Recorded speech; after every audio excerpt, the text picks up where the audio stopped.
สวัสดีครับทุกคนนะฮะยินดีต้อนรับเข้าสู่ Go and Go นะครับในเวอร์ชัน Long Edit นั่นเองฮะตอนนี้จะเป็นการเดินทางของทริปอิตาลีนะฮะซึ่งเราเดินทางกันในช่วงเดือนมิถุนายนปี 2024 ครับไปทั้งหมด 9 วัน 8 คืนด้วยกันนะครับซึ่งต้องบอกก่อนเลยว่าทริปนี้ทุกคนจะได้เห็นอิตาลีในอีกหลายๆมุมแน่นอนนะวันที่1ครับเราเริ่มต้นกันที่เมืองเวนิสครับพาไปชมบรรยากาศกันสักนิดหน่อยนะครับแล้วก็วันที่2ครับเราจะไปล่องเรือกอนโดล่านะครับเป็นกิจกรรมที่ต้องทำเลยนะถ้าเกิดมาเวนิสเนี่ยและไฮไลท์ที่ต้องมาครับนั่นคือจัตุรัสซานมาโคนะครับซึ่งเป็นที่ตั้งของโบสถ์ซานมาโคด้วยนะหลังจากนั้นครับเราจะนั่งเรือนะครับไปที่เกาะบูราโนกันครับเป็นเกาะชาวประมงเล็กๆซึ่งมีไฮไลท์เป็นบ้านสีๆแล้วก็เป็นที่อยู่ของช่างทำลูกไม้แบบดั้งเดิมด้วยนะครับแล้วเราจะไปเดินเล่นรอบเกาะกันครับถ่ายรูปจนพอใจนั่งเรือกลับมานอนที่เวนิสครับวันที่3ครับจะเริ่มออกเดินทางครับด้วยการรถทริปนะครับเราจะเดินทางไปที่ภูมิภาคทัสคานีนะครับซึ่งเป็นโซนที่มีวิวธรรมชาติสวยมากเราจะแวะหลายเมืองเลยนะครับไม่ว่าจะเป็นเมืองที่มีฉายาว่าเมืองแห่งหอคอยนะครับหรือบางเมืองครับที่เหมือนหลุดออกมาจากอนิเมะ Attack on Titan เลยหลังจากนั้นนะครับเราก็จะเดินทางไปยังเมืองที่มีชื่อว่าเซียนานะครับเป็นอีกหนึ่งเมืองที่มีย่านมรดกโลกด้วยนะครับหลังจากออกจากเซียนาครับเราจะขับแวะถ่ายรูปตามจุดต่างๆนะครับซึ่งเป็นทุ่งหญ้าสีเขียวสวยมากฮะส่วนวันที่4นะครับเราจะไป3หมู่บ้านลอยฟ้ากันนะครับซึ่งแต่ละที่เนี่ยก็มีความเป็นมาตั้งแต่ยุคกลางแล้วนะมีเอกลักษณ์เฉพาะตัวที่ไม่เหมือนกันนะครับแล้วก็หมู่บ้านที่เขาบอกว่าเป็นเมืองที่กำลังจะตายนะครับเพราะว่าอาจจะถล่มลงมาเมื่อไหร่ก็ได้ในอนาคตครับและอีกหนึ่งเมืองนะครับที่เคยเป็นที่อยู่ของชาวยิวในสมัยก่อนสงครามโลกครั้งที่2ครับซึ่งก็ต้องบอกเลยนะครับว่าทั้ง3เมืองนะครับถ้ามองจากบนฟ้าลงมานี่คือสวยทุกที่เลยนะฮะและวันที่5ครับเราจะขับรถไปที่เมืองโบโลญญากันนะครับซึ่งเมืองนี้เนี่ยก็มีอะไรแปลกๆเต็มไปหมดเลยนะครับที่สำคัญเป็นต้นกำเนิดของโบโลญาด้วยนะครับแล้วก็จะมีเรื่องแปลกๆนะครับอย่างกำแพงที่เรากระซิบฝั่งหนึ่งไปได้ยินอีกฝั่งหนึ่งมีรากแม่ชีที่ไม่เน่าเปื่อยนะครับและอีกมากมายนะครับในเมืองนี้วันที่6ครับเราจะเดินทางสู่เส้นทางที่เรียกว่าสวยสุดๆของอิตาลีแล้วครับนั่นคือโดโลไมต์นั่นเองครับเป็นดินแดนธรรมชาตินะครับที่ยูเนสโกเนี่ยยกให้เป็นมรดกโลกครับซึ่งเราจะแบ่งเป็นฝั่งตะวันตกกับตะวันออกนะครับซึ่งวันที่6กับวันที่7เนี่ยเราจะเที่ยวฝั่งตะวันตกก่อนครับซึ่งฝั่งนี้เนี่ยก็มีหลายที่ที่สวยมากนะครับไม่ว่าจะเป็นทะเลสาบคาเรซ่านะครับมีทุ่งหญ้าบนที่ราบสูงที่ใหญ่ที่สุดในยุโรปนะครับภูเขาเซเชดานะครับที่เราต้องนั่งกระเช้าขึ้นมาดูนะครับหมู่บ้านซานตาแมกดาเลนานะครับซึ่งมีโบสถ์เป็นจุดถ่ายรูปที่แบบสวยมากๆนะฮะและวันที่8วันที่9ครับเราจะมาเที่ยวฝั่งตะวันออกกันบ้างนะครับไฮไลท์คือทะเลสาบไบรเอสนะครับมาเดินไฮกิ้งที่ The Three Peaks of Lavaredo นะฮะและจะไปหนึ่งในเส้นทางขับรถที่สวยที่สุดในโดโลไมต์ครับนั่นก็คือเจ้าพาร์คนั่นเองนะครับเที่ยวเสร็จปุ๊บครับเราจะเดินทางไปสนามบินเพื่อบินกลับประเทศไทยกันและทั้งหมดนี้ครับคือ9วัน8คืนที่อิตาลีของเรานั่นเองนะครับถ้าทุกคนพร้อมแล้วขอเชิญรับชม Long Edit อิตาลีครับ Finally ครับในที่สุดเราก็เดินทางมาถึงที่เวนิสนะครับนี่เรียกได้ว่าเป็นหนึ่งในเมืองที่โรแมนติกอันดับต้นๆของโลกเรานะครับแล้วก็เป็นเมืองสายน้ำเพราะว่าบนเวนิสเนี่ยจะไม่มีรถยนต์เลยนะครับเพราะว่ามันจะเป็นเขาเดินทางกันด้วยเรือนะครับแล้วก็เป็นคูคลองอย่างเงี้ยไหลผ่านเต็มไปหมดนะฮะก็ตอนนี้เมื่อกี้เราทำการเช่ารถจากสนามบินนะฮะแล้วก็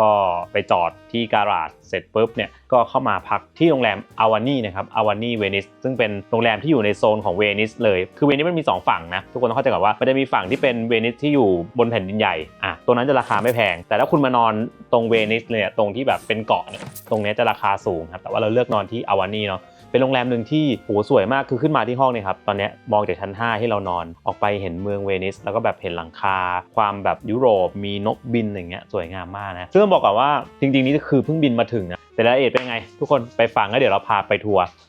รอบๆเวนิสกันครับและแน่นอนนะครับว่าการเดินทางไปอิตาลีเนี่ยนะครับเราจะต้องมีวีซ่าเชงเก้นครับซึ่งวีซ่าเชงเก้นเนี่ยนะครับคุณสามารถที่จะไปยื่นได้ด้วยตัวเองนะแต่แน่นอนนะครับว่าจะต้องเตรียมเอกสารมากมายหลายอย่างซึ่งบางครั้งนะครับบางคนเนี่ยไปทำวีซ่าเองเนี่ยก็อาจจะลืมเอกสารมีไม่ครบบ้างทำให้ต้องเสียเวลาไปหลายรอบนะครับแต่วิธีการที่แบบเซฟที่สุดเลยครับก็คือให้บริษัทนะครับที่รับทำวีซ่าจัดการให้ครับซึ่งรอบนี้ครับเราใช้บริการของทางชาโลมวีซ่านะครับมีให้บริการทั้งคำปรึกษาการยื่นวีซ่าทั่วโลกครับใครจะไปที่ไหนนะครับแล้วจำเป็นต้องใช้วีซ่าครับสามารถติดต่อได้ที่เว็บไซต์ Facebookไลน์หรือเบอร์โทรที่ขึ้นอยู่ตอนนี้เลย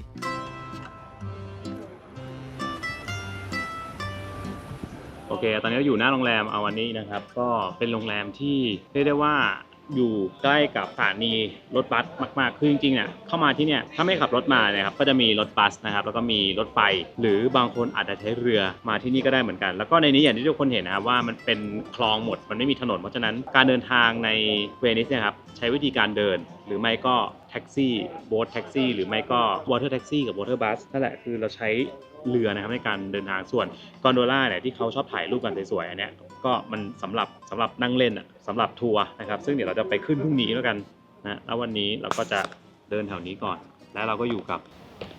เบลพัททับผมสวัสดีค่ะทุกคนไม่ได้เจอกันนานเลยนะคะอะไร เอามาหน้าโรงแรมนะครับ บรรยากาศก็คืออย่างที่รู้กันนะครับเวนิสก็เป็นเมืองยุโรปแล้วก็เป็นเมืองเก่าตรงนี้ยังไม่ใช่โซนท่องเที่ยวหลักนะที่เราอยู่เนี่ยแต่ว่ามันสามารถเดินทะลุไปได้ครับก็จะคนไม่เยอะมากแถวๆนี้อากาศดีเนี่ยคืออุณหภูมิตอนนี้ประมาณ20กว่าองศานะครับ20ต้นๆแต่ว่าแดดแรงอยู่สวยมากเรือวิ่งเต็มไปหมดเมฆสวย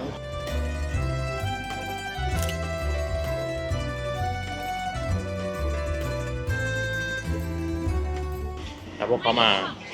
ครั้งแรกของพวกเขาต้องกะเขาก็โดนโจรอิตาลีนะครับแล้วก็ต้องทำงานชดใช้กล้องออฟฟิศ เป็นกับดักแล้วถ่ายอะไรกันก็ไม่รู้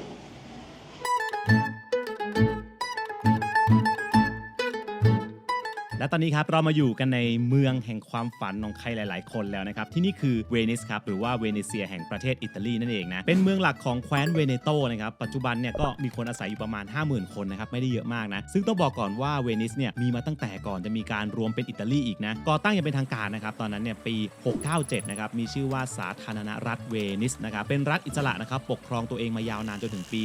1797 รวมแล้วทั้งหมด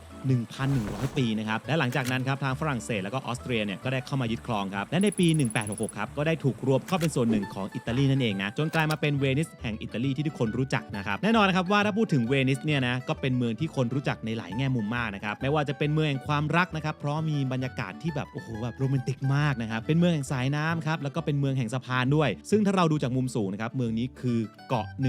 118เกาะนะครับที่มาประกอบรวมกันกลายเป็นเมืองครับทั้งหมดครับถูกเชื่อมต่อกันด้วยสะพานรอบเมืองกว่า400แห่งจนกลายเป็นเมืองที่มีคลองเยอะที่สุดในโลกนะครับซึ่งในเมืองนี้เนี่ยจะไม่มีรถยนต์เลยนะครับเขาได้ใช้เรือการเดินเท้าเท่านั้นทำให้เป็นอีกหนึ่งเอกลักษณ์ของเวนิสที่ไม่เหมือนใครนะครับและตั้งแต่ปี 1987 เนี่ยเวนิสครับก็ได้ขึ้นทะเบียนให้เป็นมรดกโลกของยูเนสโกด้วยคือมาถึงหิวมากนะขออนุญาตนะครับกินข้าวก่อนทำทุกอย่างเลยแล้วกันไม่ไหวแล้วอะหิวถ้าไม่นับเรือกอนโดล่าเนี่ยครับเรืออื่นๆที่เขาขับกันตามคลองเนี่ยมันก็ไม่ได้ดูโรแมนติกอย่างที่คิดนะ ดูแบบเป็นเรือขนส่งเห็นป่ะขนไม้เนี่ยนอนกันเพราะมันไม่มีรถนะครับสิ่งที่ทุกคนเห็นเรือทั้งหมดเนี่ยก็คือแทนรถนั่นแหละเห็นไหมบ้านทุกหลังเนี่ยครับสร้างอยู่บนน้ำหมดเลยซึ่งผมเชื่อว่าหลายคนสงสัยนะครับว่าเขาสร้างบนน้ำได้ยังไงและเหตุผลอะไรถึงต้องสร้างบนน้ำไปฟังครับ แต่ก็มีคนตั้งคำถามนะครับว่าทำไมเวนิสเนี่ยครับถึงต้องมาสร้างบนน้ำด้วยครับทำไมถึงไม่สร้างบนพื้นดินปกติล่ะคืออย่างนี้ครับย้อนกลับไปนะครับในช่วงศตวรรษที่5ครับหลังจากการล่มสลายของอาณาจักรโรมันตะวันตกนะครับก็เกิดสงครามแล้วก็การจลาจลมากมายนะครับชาวเมืองโรมันส่วนหนึ่งเนี่ยเขาอยากแบบหาพื้นที่ปลอดภัยก็เลยเกิดไอเดียขึ้นมาครับย้ายมาอยู่บนเกาะเล็กๆในทะเลที่ไม่ไกลจากชายฝั่งมากครับเป็นจุดที่มียุทธศาสตร์ที่ดีครับเพราะด้วยความที่เป็นพื้นที่น้ำตื้นนะครับทำให้มีเรือรบใหญ่ๆเนี่ยเข้ามาไม่ได้นะครับแถมยังเป็นตำแหน่งที่เหมาะกับการทำการค้าทางทะเลมากๆครับหรือแบบถ้ามีใครจะบุกมาอย่างเงี้ยก็ต้องผ่านน้ำผ่านอะไรมาอีกใช่ไหมมันก็ลำบากต้องนั่งเรือเล็กมาอะไรอย่างเงี้ยก็เลยมีการย้ายมาสร้างเมืองบนนี้นั่นเองครับ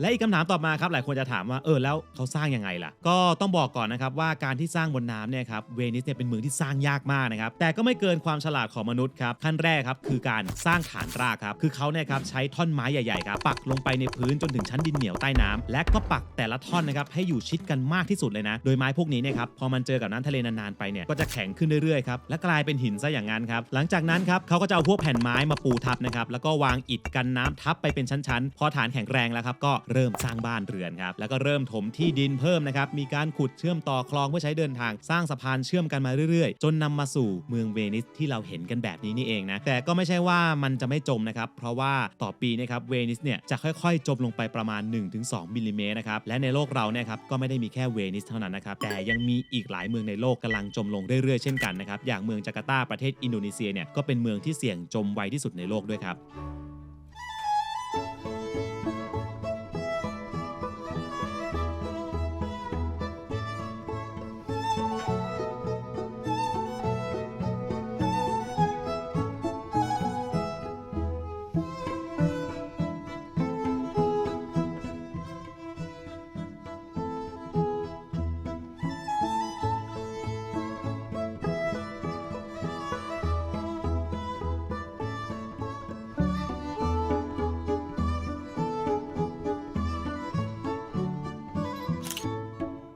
กินข้าวเสร็จแล้วนะครับจะบอกว่าโอเคร้านเมื่อกี้ให้กลางๆยังไม่ได้บอกถึงว่าโอ้โหว่าตบเข่าฉาดอะไรเงี้ยแต่อร่อยดีนะฮะเราจะเดินไปที่โบสถ์นะครับวันนี้เราจะไปวิหารซานตามาเรียโกริโอซาเดฟรารีนะครับก็เขาบอกว่าเป็นหนึ่งในโบสถ์ที่ใหญ่ที่สุดในเวนิสแล้วนะฮะก็เดี๋ยวจะเดินไปตรงนั้นกันไปถ่ายรูปก่อนจริงๆโบสถ์ปิดแล้วแหละเพราะว่า5 โมงโบสถ์เราเข้าไม่ได้แล้วแต่ไปถ่ายข้างนอกเอา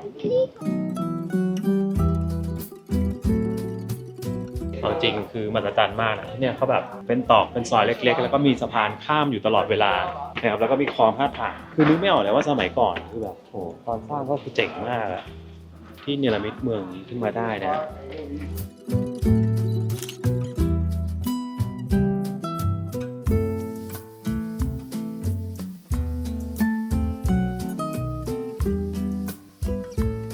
นี่ครับโผล่มาแล้วครับที่โบสถ์โบสถ์ใหญ่มากแล้วก็เหมือนเนี่ยเป็นเขาสร้างเป็นอิฐนะฮะอิฐบล็อก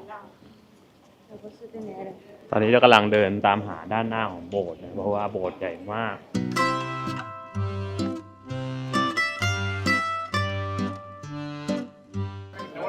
beware นะครับ pickpocket ก็คือบางทีบางคนเขามือหนาวใช่เขาหนาวเสร็จแล้วก็มาล้วงกระเป๋าว่าอยากได้ความอบอุ่นคอนเนคชิ่งก็ต้องระวังนะที่เนี้ย มือหนาวส่วนใหญ่น่าจะพิกพ็อกเก็ตมากกว่าเพราะว่าเขาต้องทำเนียนๆโซนเนี้ยอย่างที่ทุกคนเคยได้ยินข่าวนะครับว่าจริงๆแล้วเนี่ยเวนิสก็เป็นหนึ่งในเมืองที่เขาเรียกว่ากำลังจะจมอยู่ใต้น้ำเพราะว่าทุกๆปีเนี่ยครับน้ำมันก็จะสูงขึ้นประมาณ 1-2 มิลอย่างเงี้ยทุกปีซึ่งคนคิดดูว่าผ่านไปอีกเป็นแบบ10-20 ปีอย่างเงี้ยมันก็จะสูงขึ้นเรื่อยๆจนอีกหน่อยมันน่าจะมาถึงข้างบนนี้นี่มันก็คือขอบนะเห็นปะเนี่ยมันคือเหลือบันไดอีกแค่1 ขั้นเนี่ยมันก็จะถึงข้างบนแล้วนะยังไม่นับตอนที่แบบน้ำท่วมอะไรปกติส่วนนั้นคือโบสถ์นะครับที่เราจะพามาเนี่ยตรงนี้นะครับคือมหาวิหารซันตามาริยากอริโอซาเดอีฟรารีนะครับหรือคนเรียกสั้นๆกันนะครับว่าโบสถ์ฟรารีนั่นเองนะครับก็เป็นโบสถ์โรมันคาทอลิกนะครับที่สร้างอุทิศให้กับพระแม่มารีครับสร้างขึ้นมาตั้งแต่แบบโอ้โหแบบเกือบ800 ปีแล้วนะมีสไตล์แบบคอติกนะครับแล้วก็มีรูปแบบศิลปะที่มีอยู่ในช่วงยุโรปประมาณศตวรรษที่ 12-13 และด้วยความที่ว่ามีมานานเนี่ยแหละครับสถาปัตยกรรมก็เลยค่อนข้างเรียบง่ายและตอนสร้างนะกว่าจะเสร็จโอ้โหทุกคนกินเวลาเป็น100 ปีนะครับแต่เห็นเรียบๆแบบนี้นะครับด้านในเนี่ยโอ้โหโออาอลังการมากเป็นเหมือนกับแหล่งศิลปะในยุคเรเนซองส์ที่สำคัญแห่งหนึ่งเลยทั้งพวกประติมากรรมต่างๆมีแท่นบูชาที่ใหญ่ที่สุดในเมืองเวนิสมีผลงานภาพวาดชื่อดังอย่าง Assumption of the Virgin นะครับแล้วก็มีเปซาโรมาดอนน่านะครับซึ่งถือเป็นผลงานชิ้นเอกของทิเชียนนะครับจิตรกรชื่อดังในยุคเรเนซองส์ของอิตาลีนั่นเอง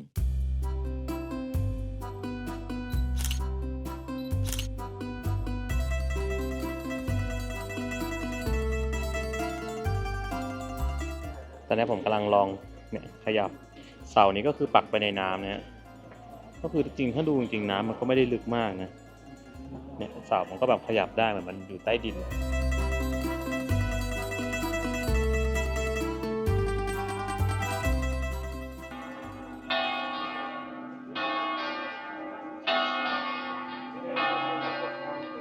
เฮ้ยทุกคนมีเพื่อนไอ้หนูเกิดไปทำอะไรบนนั้นทำอะไรเลยทักทายเพื่อนๆหน่อยทักทายฝูงชนหน่อย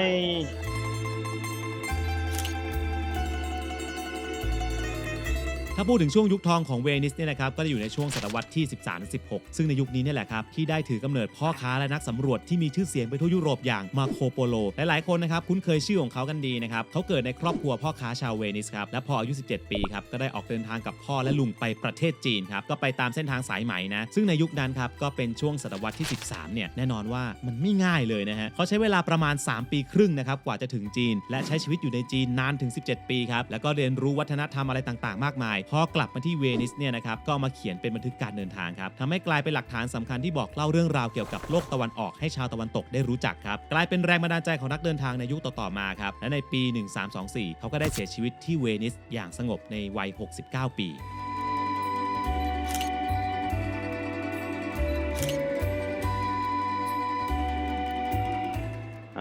ตรงนี้เหมือนแบบเป็นอารมณ์แบบคล้ายๆแบบสวนสาธารณะนะฮะคือผมเริ่มไม่รู้แล้วว่าตรงนี้คืออะไรแต่ว่าหมาวิ่งปล่อยเลยฮะไม่มีสายจูงเลยวิ่งไปแล้วเจ้าของปล่อยพุ่งชนเข้าหาเด็ก นี่เด็กผู้หญิง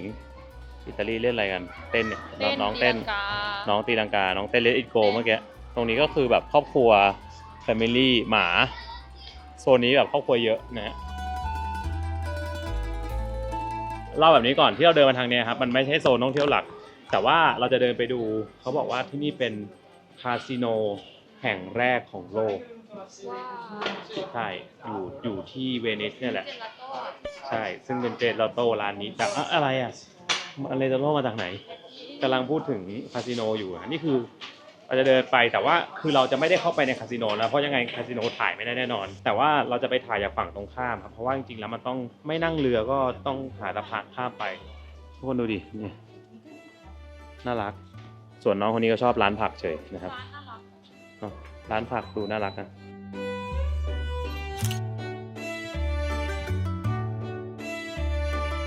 จริงๆเวลาอยู่ที่เวนิสนะครับเราจะไม่ค่อยเห็นต้นไม้เท่าไหร่ เพราะว่าจริงๆเขาไม่ได้เป็นแบบพื้นอ่ะผมไม่มั่นใจว่าต้นไม้ที่เขาปลูกนี่มันเขาต้องถมดินเพิ่มปะมันถึงมีต้นไม้ได้สงสัยอ่ะไปดูดีกว่า มาดูต้นไม้กันนะครับนี่ฮะอ๋อเข้าใจแล้วเขาเอาดินมาลงนี่เลย ตรงนี้เขาเอาดินมาลงแล้วก็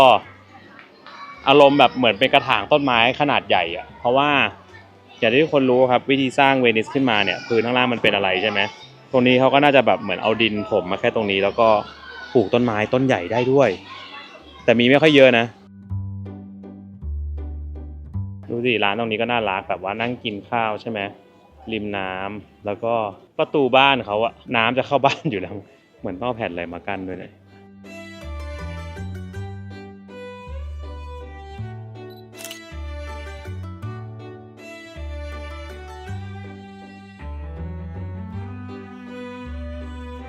และแล้วถึงแล้วนะครับตรงข้ามของเรานี่คือคาสิโนแห่งแรกของโลก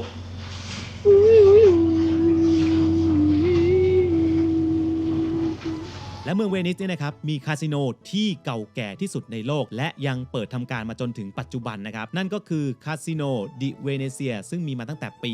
1638 นะครับคือเมื่อก่อนเนี่ยนะครับก็จะมีชื่อว่าอิลริดอตโตนะครับมีความหมายว่าห้องส่วนตัวเริ่มมาจากที่ในตอนนั้นนะครับตามท้องถนนในเมืองเวนิสเนี่ยนะครับมีคนออกมาเล่นพวกเกมพนันเสี่ยงโชคเนี่ยเต็มไปหมดเลยนะซึ่งตอนแรกครับทางภาครัฐเนี่ยก็พยายามครับเข้าไปห้ามครับแต่ไปๆมาๆครับพอเห็นว่าห้ามไม่ได้นี่หว่าก็เลยเปิดคาสิโนขึ้นมาเองซะเลยดีกว่าครับก็ทำให้ถูกกฎหมายครับจะได้คุมง่ายๆแถมรัฐเนี่ยก็ยังมีรายได้ด้วยนะครับซึ่งในสมัยก่อนเนี่ยนะครับคาสิโนเนี่ยถือว่าเป็นกิจกรรมของชนชั้นสูงก็ว่าได้นะเพราะว่ามีการกำหนดเรื่องแบบว่าพวกเครื่องแต่งกายต้องสวมหมวกหน้ากากในเกมนะครับและมีค่าเดิมพันที่ค่อนข้างสูงซึ่งที่นี่ครับก็เรียกได้ว่าเป็นต้นแบบแล้วก็รากฐานของคาสิโนในปัจจุบันจนนำไปสู่การแพร่หลายในยุโรปในเวลาต่อมานั่นเองครับ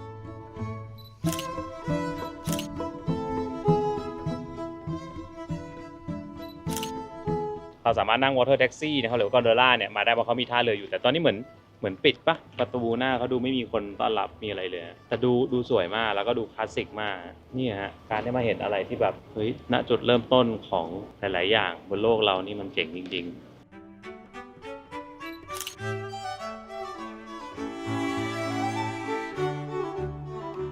เราจะไปโบสถ์ซันซิมอนอะไรเนี่ยอ่านยากโบสถ์ซันซิมอนพิโคโลเป็นโบสถ์ที่แบบว่ามีหลังคาสีเขียวนั่นแหละเราจะต้องไปถ่ายจากฝั่งตรงข้ามครับซึ่งฝั่งตรงข้ามเนี่ยก็น่าจะเป็นเหมือนแบบคล้ายๆจัตุรัสมีพื้นที่ขอเขาไงแล้วไงต่อแล้วคือในซอยเนี่ยแต่ละซอยมันก็จะมีความแบบเหมือนจะไปไม่ได้แต่จริงๆแล้วไปได้แล้วก็จะโผล่ออกมาทะลุตอนนี้จะทุ่มหนึ่งแล้วนะครับทุกคนนี่คือเรามาในช่วงต้นซัมเมอร์ฮะนี่คือแดดทุ่มหนึ่งนะแล้วนั่นก็คือไอ้นกนี่ผมก็ตั้งชื่อนกพันธุ์นี้ว่านกสาระเลวนะครับเพราะว่ามันเป็นนกที่แบบกวนตีนมันแบบมันอันธพาลอ่ะไอ้ตัวเนี้ยเห็นไหมนี่มันกินแอปเปิลอยู่เนี่ยนกพวกนี้นี่เอาไปทั้งลูกเลยไอ้แบ่งมั้งดิแบ่งหน่อยเอามาแบ่งกันแบ่งได้ปะแบ่งได้ปะแบ่งได้ปะแบ่งได้ปะแบ่งหน่อยได้ปะแบ่งได้ปะแบ่งได้ปะขอกินมั่งได้ปะกินด้วยได้ไหมหนีไปแล้ว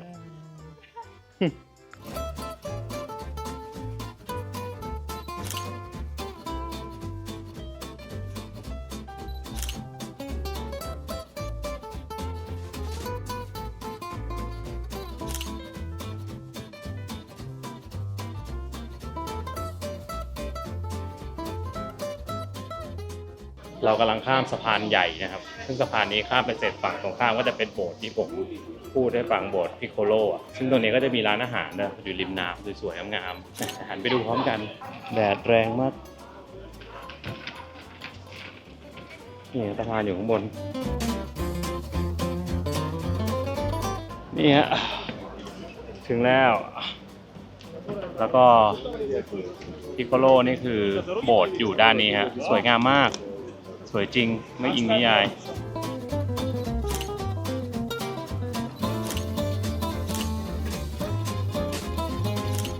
เนี่ยทุกคนเห็นที่เขาเล่นเกมกันอยู่ปะที่กัมปิ้งแบบว่าใช้วิธีการแบบเอาหินใส่ในถาดใช่ปะ3 อันแล้วก็สลับไปสลับมาคือเขาทำกันเป็นแก๊งนะพวกนี้เป็นสแกมเมอร์นะที่ฝรั่งเศสก็มี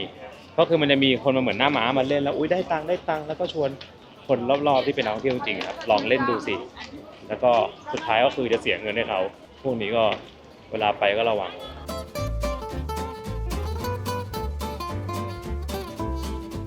เรามาอยู่ตรงข้ามโบสถ์พิโคโลแล้วนะครับด้านขวาเราเนี่ยจะเป็นสถานีรถไฟนะก็คือคนที่นอนจากข้างนอกครับจะนั่งรถไฟสามารถนั่งรถไฟเข้ามาได้เลยตรงสถานีนี้ปุ๊บแล้วก็จะมาต่อวอเตอร์บัสก็ได้หรือจะเดินเที่ยวก็ได้แต่ตรงข้างหลังเนี่ยคือโบสถ์เนี่ยสวยมากเห็นป่ะโดมเขียวๆนี่แหละที่คนชอบมาถ่ายรูปกันมาอีกโบสถ์หนึ่งนะครับอันนี้คือโบสถ์ที่มีชื่อว่าซานซิเมโอนปิโกโลนะครับเป็นหนึ่งในโบสถ์ท้ายๆเลยนะครับที่ถูกสร้างขึ้นก่อนจะเกิดการล่มสลายของสาธารณรัฐเวนิสนั่นเองนะสถาปัตยกรรมของโบสถ์นี้นะครับได้รับแรงบันดาลใจมาจากวิหารแพนทิออนในกรุงโรมและด้านหน้าครับมีโดมทองแดงสีเขียวนะครับซึ่งตั้งอยู่อย่างโดดเด่นสวยงามมากในโบสถ์นี้ครับก็มีห้องใต้ดินด้วยนะในนั้นเนี่ยมีหลุมฝังศพเยอะมากนะครับซึ่งร่างของสถาปนิกคนที่ออกแบบโบสถ์ก็อยู่ในนี้ด้วยเช่นกันนะ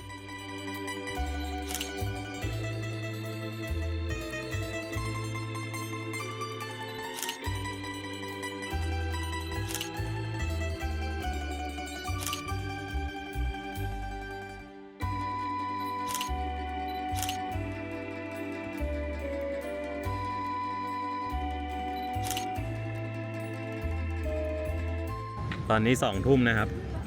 ความแรงของแดดคือ แรงอยู่เลยจ้ะแม่ แรงระดับสูงสุดจริงเลยตอนนี้ผมเจอนายแบบนะครับ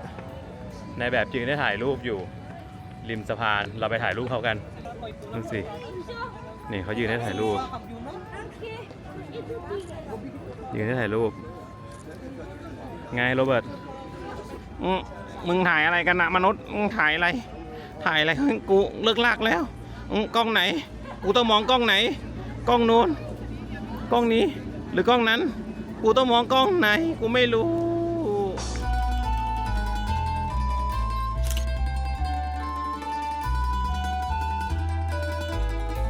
เรียบร้อยครับวันนี้คือมาหน้าร้อนยุโรปเนี่ยข้อดีคือมันมีเวลาเที่ยวเยอะนะครับเพราะว่ากว่ามันจะมืดเนี่ยมัน 3-4 ทุ่มใช่ไหม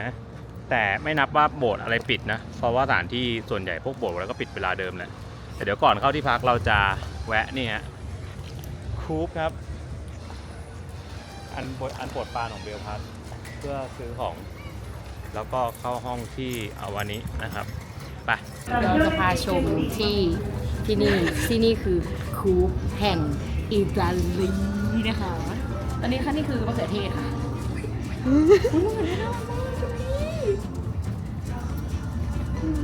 น่ารักเกิน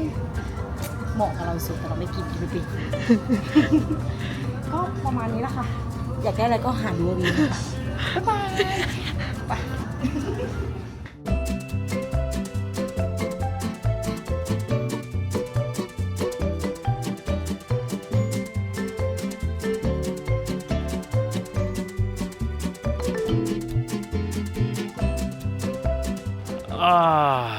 ถึงแล้วครับ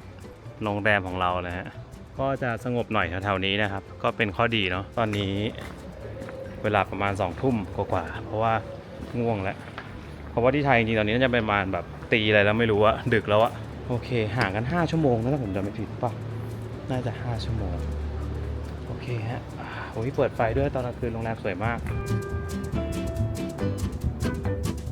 ส่วนใครนะครับเดินทางมาถึงเวนิสแล้วนะครับอยากเที่ยวในเวนิสแบบสบายๆนะฮะผมอยากแนะนำนะครับให้นอนโรงแรมในตัวเมืองไปเลยครับถึงราคาจะแรงนิดนึงครับซึ่งต้องบอกว่าแรงทุกโรงแรมนะครับบนตัวเมืองเวนิสเนี่ยซึ่งรอบนี้ครับเราพักกันที่นี่ครับโรงแรม Avani Rio Novo Venice นะครับก็เป็นโลเคชั่นของที่นี่ครับสะดวกมากครับอยู่ในย่านดอโซดูโรนะครับสามารถเดินทางจากสถานีซานตาลูเซียมาได้นะครับแล้วก็เดินไปเที่ยวที่อื่นๆนี่ง่ายมากนะหรือถ้าใครครับเช่ารถขับมาแบบผมครับก็จอดตรงแถวซานมาโคนะครับเป็นลานจอดรถซึ่งต้องจ่ายเงินนะฮะแล้วก็เดินมาที่โรงแรมนะครับแค่ประมาณ500 เมตรเท่านั้นเองนะครับมีห้องพักนะครับห้องสวีทรวมกว่า144ห้องตัวห้องครับจะเน้นความสบายนะครับหน้าต่างในห้องเนี่ยเขาจะทำสูงจากพื้นจรดเพดานเลยนะห้องจะได้สว่างและได้เห็นวิวของเมืองแล้วก็คลองเวนิสแบบเต็มๆตัวโรงแรมนะครับมีการตกแต่งใช้สถาปัตยกรรมแบบอิตาลีใช้เส้นตัดใช้รูปทรงเลขาคณิตต่างๆนะครับและมีการนำทีมภาพยนตร์มาใช้ตกแต่งโรงแรมด้วยนะก็อย่างที่รู้กันนะครับว่าเวนิสเนี่ยนะครับเป็นเจ้าภาพจัดงานเทศกาลภาพยนตร์ระดับโลกนั่นเองถ้ามาเที่ยวเวนิสนะครับก็พักที่นี่ได้เลยนะครับโรงแรม Avani Rio Novo Venice นั่นเอง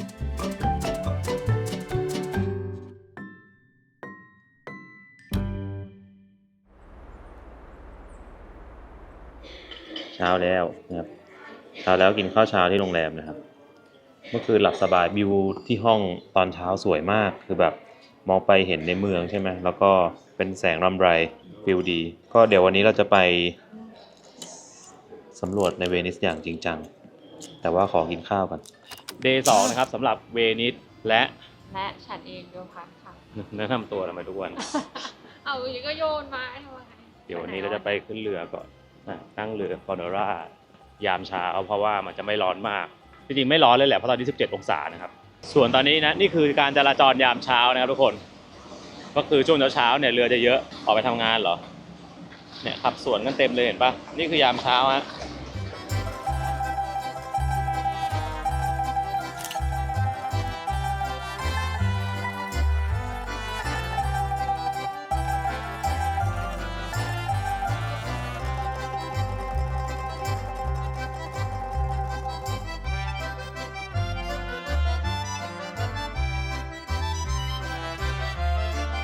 ตอนเช้าเนี่ยถนนก็จะโล่งๆหน่อยเพราะว่าพวกร้านค้ายังไม่เปิดนะครับพอยังไม่เปิดเนี่ยตามโต๊ะต่างๆเขาก็จะเก็บหมดเนี่ยอย่างนี้มันก็จะทำให้พื้นที่เนี่ยมันโล่งๆนะแต่เรือเยอะนะตอนเช้าเนี่ยเรือขับที่ไม่ใช่เรือท่องเที่ยวอ่ะขับเต็มไปหมดเลย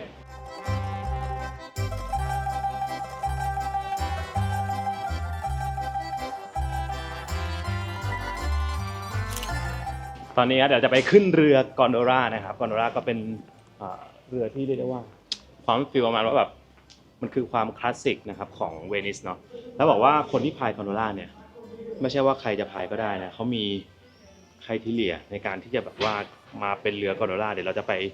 ขึ้นเรือกันแต่ว่าก่อนนี้ไปฟังข้อมูลกันนะไป และแน่นอนนะครับว่าหนึ่งในกิจกรรมที่เราต้องมาทำเมื่อมาเวนิสครับนั่นคือการล่องเรือกอนโดล่าไปตามคลองนั่นเองครับซึ่งแน่นอนครับการล่องเรือกอนโดล่าที่นี่ครับราคาแรงมากนะฮะแต่แน่นอนว่าเราจะเอาประสบการณ์เนาะสักครั้งหนึ่งไหนๆก็มาแล้วครับก็เลยต้องลองขึ้นซะหน่อยครับต้องบอกก่อนนะครับว่าเรือนี้เนี่ยมีใช้มาตั้งแต่ศตวรรษที่11แล้วนะครับถูกคิดค้นขึ้นมานะครับเพื่อใช้กับเมืองในน้ำตื้นแล้วก็คลองเล็กๆอย่างเวนิสนั่นเองซึ่งช่วงที่กอนโดล่าเป็นที่นิยมแบบพีคๆเลยเนี่ยนะก็คือช่วงศตวรรษที่17และ18ครับถึงขนาดที่ว่ามีเรือกอนโดล่าอยู่ในเวนิสมากถึง 10,000 ลำนะครับแตกต่างกับปัจจุบันนะครับเพราะว่าเหลืออยู่แค่เพียงหลักร้อยลำเท่านั้นนะฮะและจริงๆเมื่อก่อนนะครับกอนโดล่าเนี่ยไม่ได้เป็นสีดำแบบนี้นะแต่พวกเจ้าของเรือต่างแข่งกันทำให้เรือของตัวเองเนี่ยครับสวยที่สุดทางรัฐบาลเนี่ยก็เลยเข้ามาจัดระเบียบครับออกกฎให้เป็นสีดำเหมือนกันให้หมดไปเลยครับ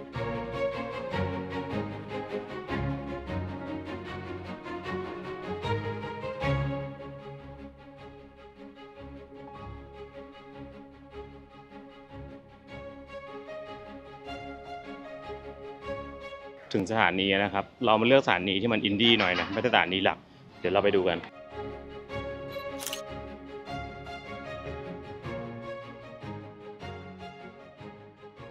นี่ราคาตามนี้ครับเขาคือรัฐบาลเนี่ยเขามาคุมราคานะครับเนี่ยราคาประมาณ90 ยูโรต่อกลางวันส่วน110เนี่ยคือตอนกลางคืนถ้ามืดหน่อยก็จะเป็นราคา110 ยูโรเรียกได้ว่าราคาแรงอยู่นะ90 ยูโรก็ตกประมาณกี่บาท3,500 ครับแต่ว่าเหมือนลำหนึ่งนั่งได้เยอะอยู่นะ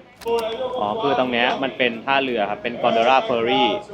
ราคาประมาณเนี่ย 0.7 ถึง 2 ยูโรนะครับเหมือนเขาจะไปส่งตรงไหนไม่รู้อะ แต่เมื่อกี้แต่ถ้าเป็นกอนโดล่าแบบสวยๆอ่ะที่เขาถ่ายรูปกันเนี่ยจะราคา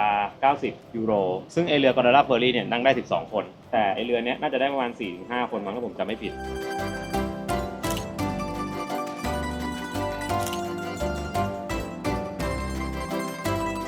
มาแล้วนะครับเขาบอกว่าคุณรู้ราคาแล้วใช่ไหมเขาถามเรารู้สินี่ครับเรือที่เรานั่งมันจะเป็นเรืออย่างเงี้ยเป็นแบบ ดูร่ำรวยเขาเรียกว่าอะไร ใช่ ดูอะไร เศรษฐีเวนิส ดูหรา เศรษฐีเวนิสนี่มีดอกไม้ด้วยชึบเอาแล้วโอเคดื้นดื้น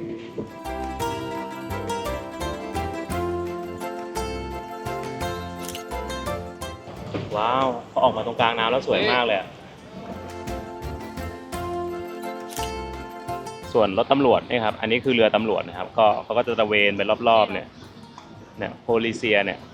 เอาละครับเรากำลังเข้าไปในคลองนะครับเราเข้าคลองเล็กครับเพื่อดูบรรยากาศเขาใช้เวลาประมาณครึ่งชั่วโมงนะถ้าผมเข้าใจไม่ผิดในการวนเข้าไปข้างในเนี่ย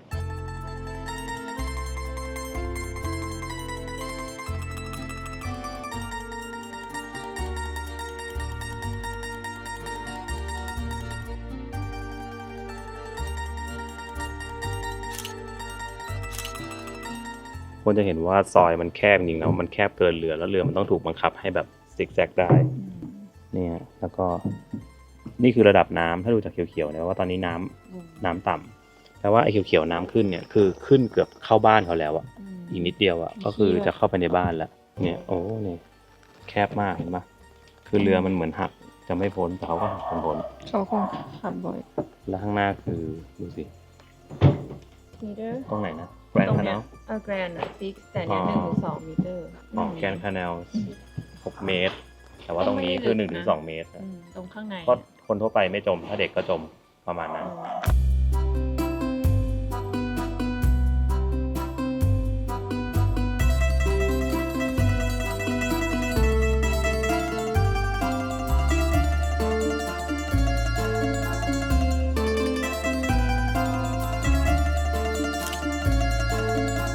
แล้วเราก็มาถึงโบสถ์ที่เราแวะมาเมื่อวานแล้วนะฮะแต่มาในเวอร์ชั่นเรือนี่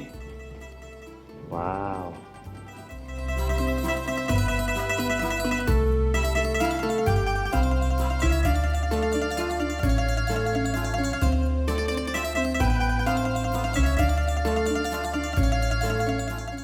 ตอนนี้อยู่บนทางแยกนะฮะแยกใหญ่อารมณ์ประมาณ5 แยกลาดพร้าวจะเป็น5 แยกลาดพร้าวที่เป็นเรือขับผ่านกันมีเรือมาด้านล่างแล้วมีเรือมาด้านหลังดูที่ว่าเวลาเรือผ่านเราครับผลกระทบจะเป็นยังไงเรือแรงด้วยนี่เรือแรงมาแล้วมาแล้ว ไม่น่าเป็นไร ไม่รู้น้ำมันจะเด้งใส่หรือเปล่า ไม่อะ นี่ไงเรามีตัวท้ายอ๋อโอเคต้องผมอยู่แต่ข้างหน้าเนี่ยจะเชี่ยวกันแล้วโอ้โห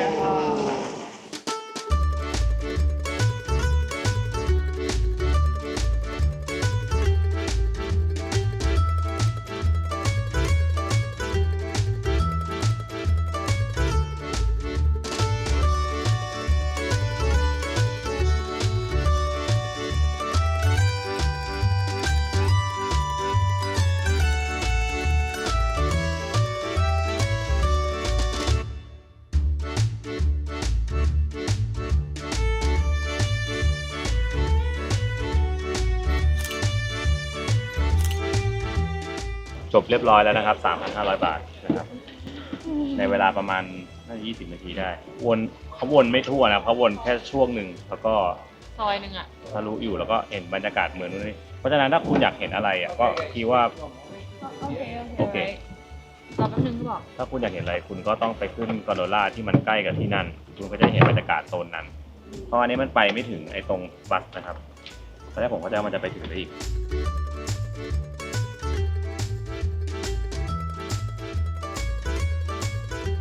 Thank you Have a nice day Nice day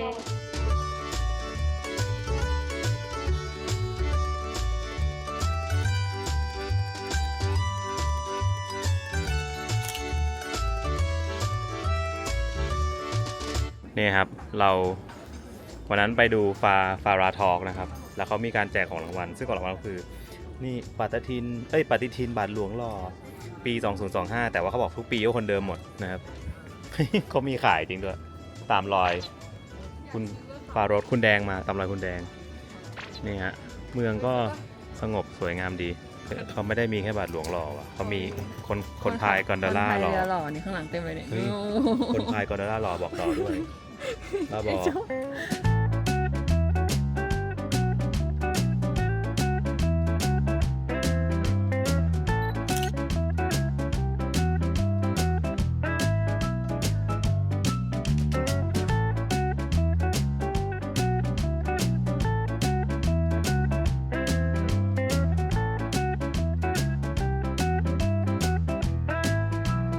ตอนนี้ทะลุมาแกรนด์คาเนลอีกแล้วนะฮะเดี๋ยวเราจะข้ามสะพานที่ชื่อว่าสะพานเรียนโตนะครับคือเรียนโตเนี่ยเป็นสะพานที่เขาบอกว่าเก่าแก่ที่สุดใน4สะพานแล้วก็เป็นสะพานที่ใช้ข้ามแกรนด์คาเนลคือเป็นสะพานใหญ่นะเดี๋ยวเราเดินไปดูกันก็เป็นสะพานที่คนชอบมาถ่ายรูปเนาะแล้วด้านข้างก็จะมีริมน้ำจะมีคนนั่งกินข้าวนั่งชิลกัน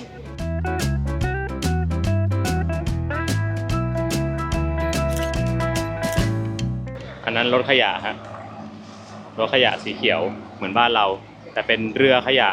พอมาตรงแกรนด์คาเนลก็จะแบบการจราจรพลุกพล่านทุกคนใช้เรือหมดนะครับเมืองนี้ และด้วยความที่ว่าต้องเดินทางทางน้ำเป็นหลักใช่ไหมครับหนึ่งในเส้นทางที่ถ้ามาเวนิสเนี่ยยังไงก็ต้องผ่านเลยครับคือแกรนด์คาเนลครับหรือว่าคลองแกรนด์นะครับเป็นเส้นทางสัญจรหลักที่ใหญ่ที่สุดของเมืองนะครับโดยคลองนี้นะครับจะมีสะพานที่ใช้ข้ามคลองอยู่ทั้งหมด4อันด้วยกันนะครับและสะพานที่ใหญ่ที่สุดจากทั้ง4และเก่าแก่ที่สุดของเวนิสด้วยครับก็คือสะพานนี้เลยครับมีชื่อว่าสะพานริอันโตตั้งแต่ในอดีตนะครับบริเวณนี้เนี่ยก็ต้องบอกว่าเป็นเหมือนศูนย์กลางทางการค้าของชาวเวนิสนะและในตอนแรกครับสะพานไม่ได้ยิ่งใหญ่ขนาดนี้นะครับเป็นแค่สะพานโป๊ะธรรมดาเท่านั้นแหละแต่ด้วยความที่คนเนี่ยมันต้องใช้เดินทางสัญจรไปมาตลอดไงก็เลยถูกสร้างขึ้นมาใหม่เรื่อยๆครับจนกลายเป็นสะพานหินที่สวยงามและมีเอกลักษณ์แบบนี้นี่เอง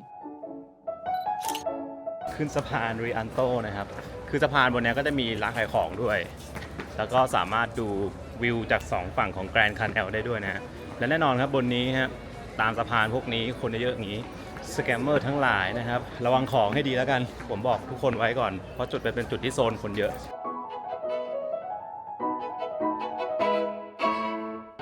อันนี้คือวิวจากบนนี้นะครับและตะโกนพร้อมกันว่าวิวสัน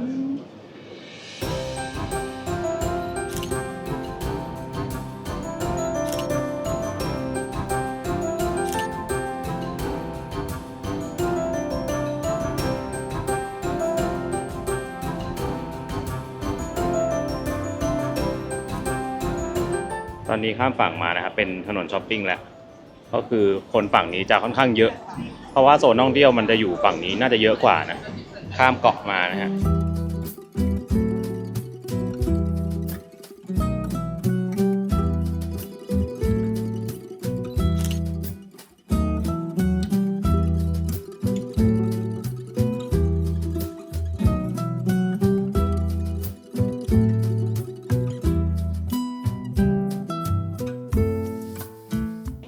จุดต่อไปนะฮะที่เราจะไปเขาบอกว่ามันคือพระราชวังคอนเทรินีเดลโบโวโล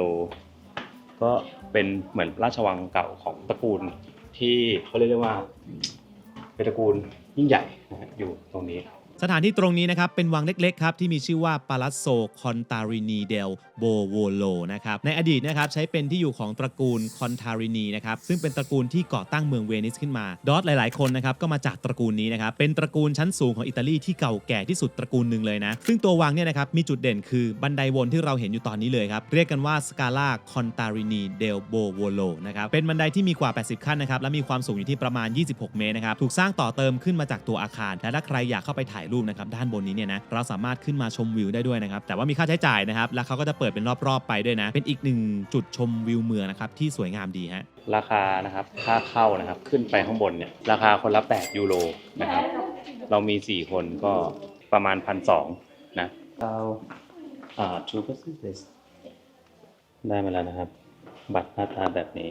ก็สามารถที่จะสแกนขึ้นไปได้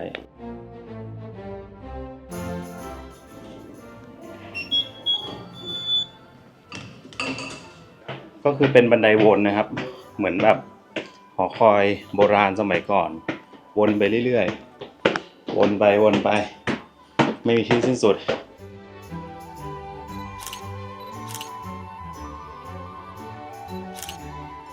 ไม่เหนื่อยไม่ไหวยังครับยังไม่ถึงอีก ถึงข้างบนสุดแล้วตะโกนพร้อมกันว่าวิวสัน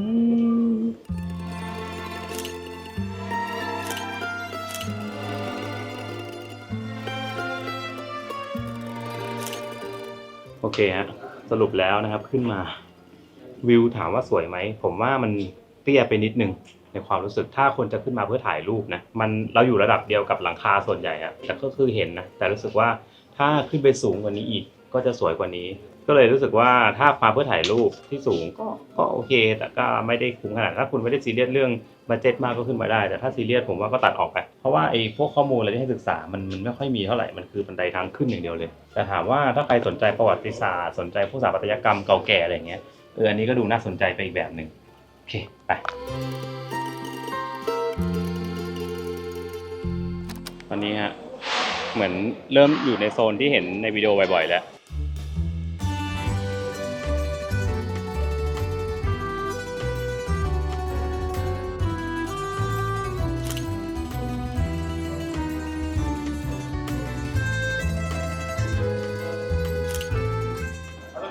ตรงนี้คือกอนโดล่าเยอะมากนะครับทุกคนน่าจะมานั่งตรงนี้เนาะตรงนี้ดูคึกคักกว่าอีก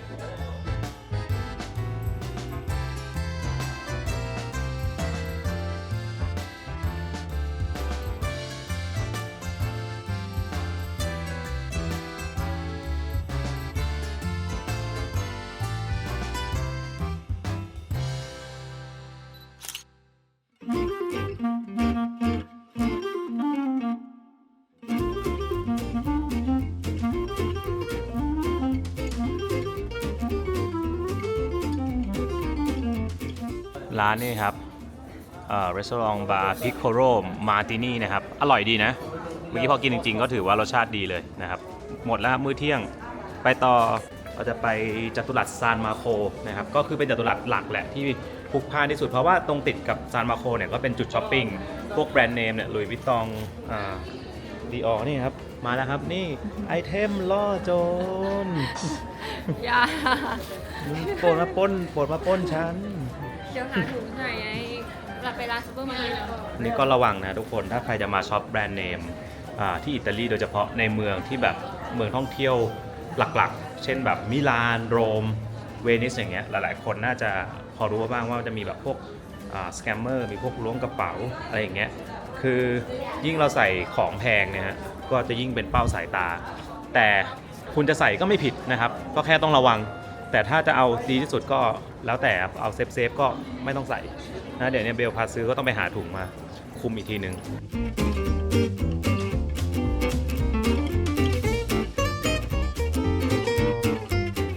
และข้างหน้าเนี่ยแหละครับ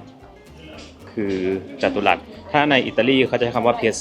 ซ่าก็คือสแควร์อันเดียวกันโอ้แล้วก็จะมองเห็นโบสถ์เซนต์มาโคสวยมากและตะโกนพร้อมกันว่า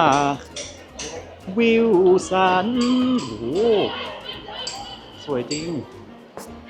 เกินไปหน่อยอะไรครับเนี่ยบ้าบอทุกคนบ้าบอสวยมากสวยจริงโอ้โหผมละอึ้งเลยสวยจริง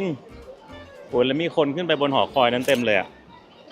แต่แน่นอนนะครับว่าเวลาเรามาเที่ยวในเมืองยุโรปเนี่ยครับก็จะต้องมีจัตุรัสประจำอยู่แต่ละเมืองใช่ไหมซึ่งจัตุรัสที่มีชื่อเสียงมากๆของเวนิสคือที่นี่ครับจัตุรัสซานมาโคนะครับสร้างขึ้นมาตั้งแต่ศตวรรษที่9นะครับถือว่าเป็นจัตุรัสที่ใหญ่ที่สุดของเวนิสแล้วนะถูกใช้เป็นเหมือนศูนย์กลางทางการเมืองนะครับศาสนาและสังคมมาตั้งแต่สมัยสาธารณรัฐเวนิสเลยซึ่งเขาบอกว่าจุดที่ต่ำที่สุดของเวนิสก็คือที่นี่เนี่ยแหละฮะตอนสร้างนะครับใช้ไม้กว่า 100,000 อันรองรับนะครับและสูงจากระดับน้ำทะเลเพียง90 เซนติเมตรเท่านั้นเองนะที่นี่ก็เลยมักจะเป็นบริเวณแรกๆนะครับที่เปียกอยู่เสมอครับซึ่งน้ำมันก็จะขึ้นมาตามรูระบายน้ำเนาะและในส่วนของสถานที่สำคัญนะครับที่ตั้งอยู่ในจัตุรัสเนี่ยนะก็ถูกอนุรักษ์เอาไว้อย่างดีเลยนะเดี๋ยวเราจะพาไปดูกันโอ้ตรงนี้ของจริงสวยแบบสมคำล่ำลือฮะคือรอบๆนะครับก็จะเป็นตึกใช่ไหมที่เขาจะมีพวกร้านค้าร้านแบรนด์เนมอะไรต่างๆมีร้านอาหารเขานี่ เล่นวงสดนะเป็นโนไวโอลินแล้วก็ข้างหน้าเป็นหอคอยนะครับแล้วก็อันนั้นคือบาซิลิก้าเซนต์มาโคสวยมากคือมองไกลๆยังแบบอึ้งอยู่เลยว่าแบบโอ้โหอะไรขนาดนั้นเนี่ย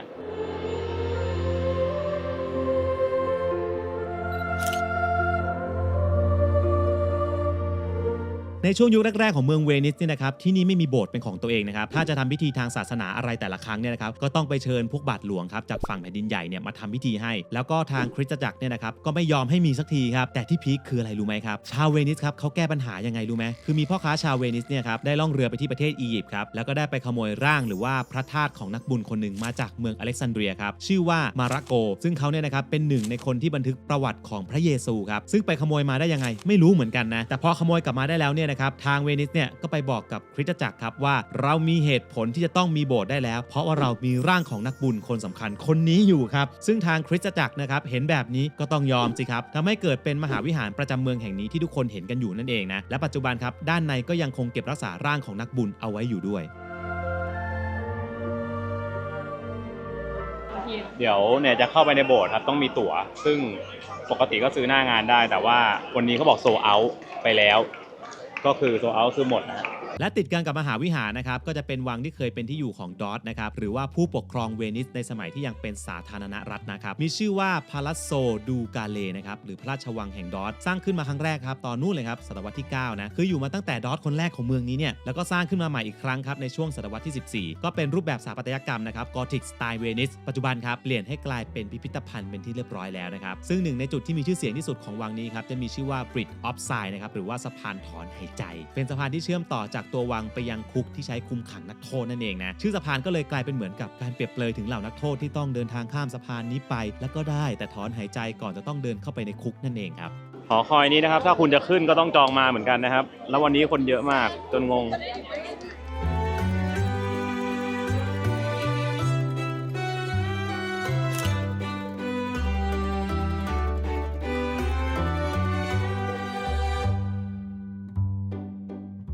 อันนี้ก็ที่บอกนะครับราชวังก็เข้าไม่ได้เหมือนกันนะเพราะว่าบัตรทุกที่ตอนนี้โซลเอาท์หมดต้องจองมาล่วงหน้านะครับเรื่องนี้สอนให้รู้ว่าต้องจองล่วงหน้าเท่านั้นเราประมาทเองเพราะเราคิดว่าวันนี้คือวันใช่ไหมวันนี้วันอะไรอ๋อวันนี้วันศุกร์ก็ไม่แน่นะคนอาจจะหยุดตั้งแต่วันศุกร์อะไรอย่างเงี้ยก็เลยไม่เหลือที่ฮะไม่เป็นไรเดี๋ยวเราจะแวะบนเกาะหลักเนี่ยอีก2ที่แล้วเราจะนั่งเรือเมย์นะครับบัสวอเตอร์บัสเนี่ยไปที่เกาะบูราโนซึ่งบูราโนอยู่ห่างจากนี้นั่งไปประมาณ45นาทีแต่จะเป็นเกาะที่แบบบ้านทุกหลังเป็นสีหมดเลยไป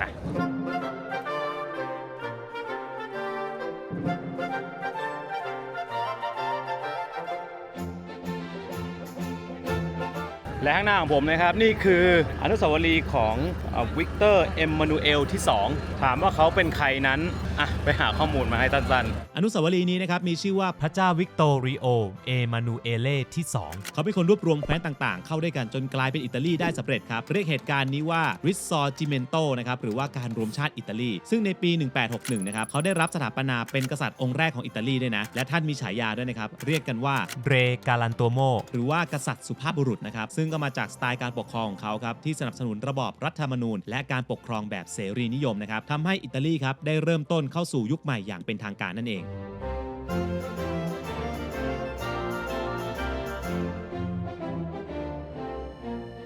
นะครับไอ้หนูนี่อยากกินน้ำนะครับ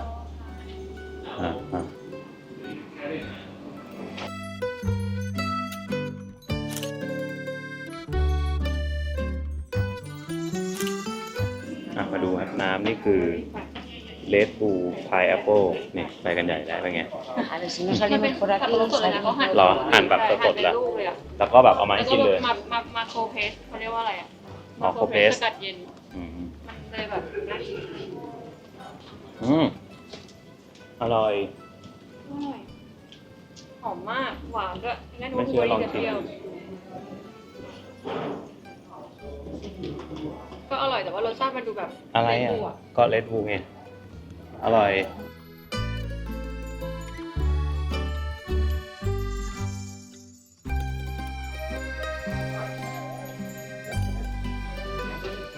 เราจะเข้าโบสถ์ตรงหน้าเราเนี่ยครับ แต่ขอกินน้ำหมดก่อนคือโบสถ์เนี้ยที่เราจะมาเพราะว่าจริงๆเขาบอกว่าช่วงน้ำที่น้ำขึ้นสูงเนี่ยชั้นใต้ดินของโบสถ์จะน้ำท่วมนะครับ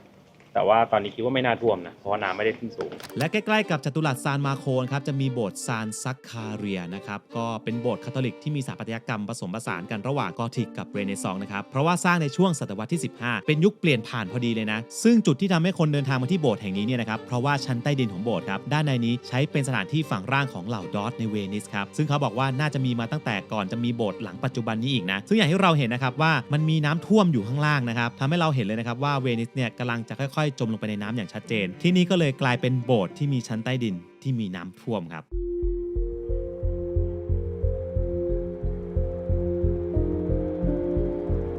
เข้ามาด้านในครับที่บอกว่าจะไปชั้นล่างที่น้ำท่วมแต่ไม่รู้ตอนนี้ท่วมมั้ยนะต้องจ่ายเงินค่าเข้า 3.5 ยูโรนะครับแต่ว่าได้เข้ามาด้านในโบสถ์ซึ่งเป็นแบบว้าว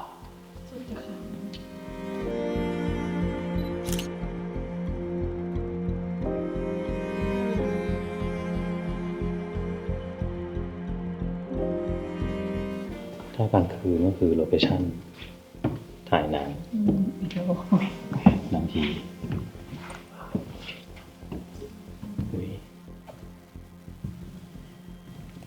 ทางลงล่างอยู่นี่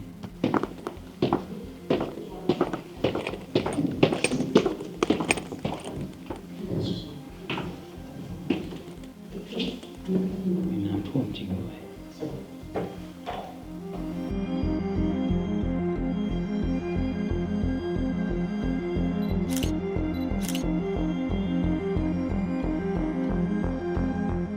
มันผุดขึ้นมาแบบน้ำผุดขึ้นมาในรูจริงๆก็ดูหลอกเหมือนกันนะเป็นโบสถ์ที่ชั้นใต้ดินนะครับน้ำท่วมเขาก็เลยทางเดินเนี่ยเอาไว้ให้เห็นไหมเป็นทางเดินให้เราเดินได้ไม่เปียกแต่คือน้ำมันผุดขึ้นมาถ้าบางช่วงเขาบอกว่าท่วมเยอะกว่านี้ก็มี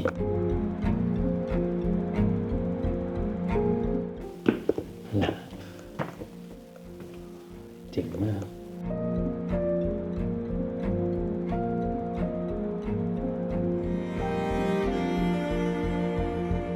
ออกมาแล้วนะฮะก็ถ้าใครสนใจสถานที่ที่มันมีความแปลกๆไม่เหมือนใครครับนี่คือโบสถ์ที่มีน้ำท่วมอยู่ใต้ดินนะครับก็มาได้ฮะตรงนี้น่าสนใจเนาะเดี๋ยวเราจะเดินทางไปยังท่าเรือนะครับอาจจะแวะมันจะมีห้องสมุดก็เดี๋ยวแวะตรงนั้นแล้วก็จะไปที่ท่าเรือหมายเลข 1เพื่อที่จะไปขึ้นเรือเมนะครับแล้วเรือเมเนี่ยก็จะพาเราไปที่เกาะบูราโนนะครับจริงๆเราจะเหมาแท็กซี่ไปก็ได้ก็จะเร็วกว่าแต่ว่ามันก็จะราคาแบบโหดมากแท็กซี่อ่ะก็ไม่เป็นไรเดี๋ยวเราค่อยๆไปดีกว่าค่าเข้าห้องน้ำที่นี่นะครับสาธารณะ 1.5 ยูโรนะครับตีเป็นเงินไทยแบบคร่าวๆคือประมาณ60 บาททุกคน โหดแท้ห้องน้ำ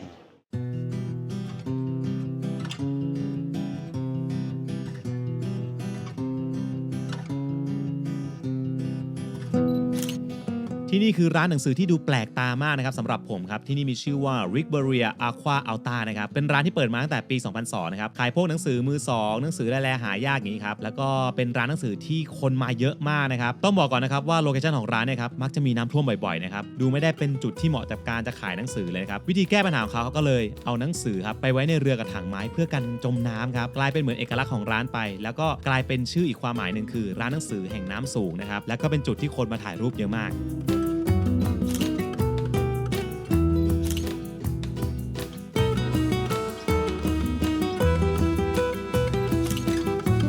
โอเคฮะเมื่อกี้ก็คือห้องสมุดน้ำท่วมครับไม่ได้ถ่ายนะคือ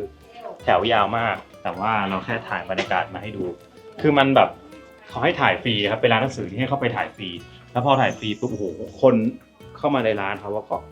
ก็ซื้อหนังสือเยอะนะแบบขายดีคนต่อคิวจ่ายเงินเยอะมากเราเลยไม่ได้ถ่ายโอเคเราจะไปตอนนี้บ่าย 2:30ครับเราจะไปที่ท่าเรือแล้วคิดว่าอย่างเลทได้ออกบ่าย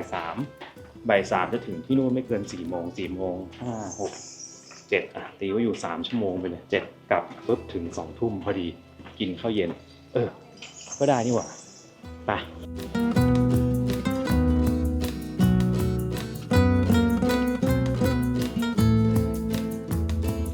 ด้านหลังผมนี่เป็นโรงพยาบาลนะครับอันนี้ก็คือเรือพยาบาล Ambulanza นะนี่ฮะดูดีขวามือคือโรงพยาบาลนะครับแต่ว่าไม่ใช่ทางเข้าปกตินะอันนี้คือทางเข้าอะไรไม่รู้บ่อยไปเข้าข้างหน้า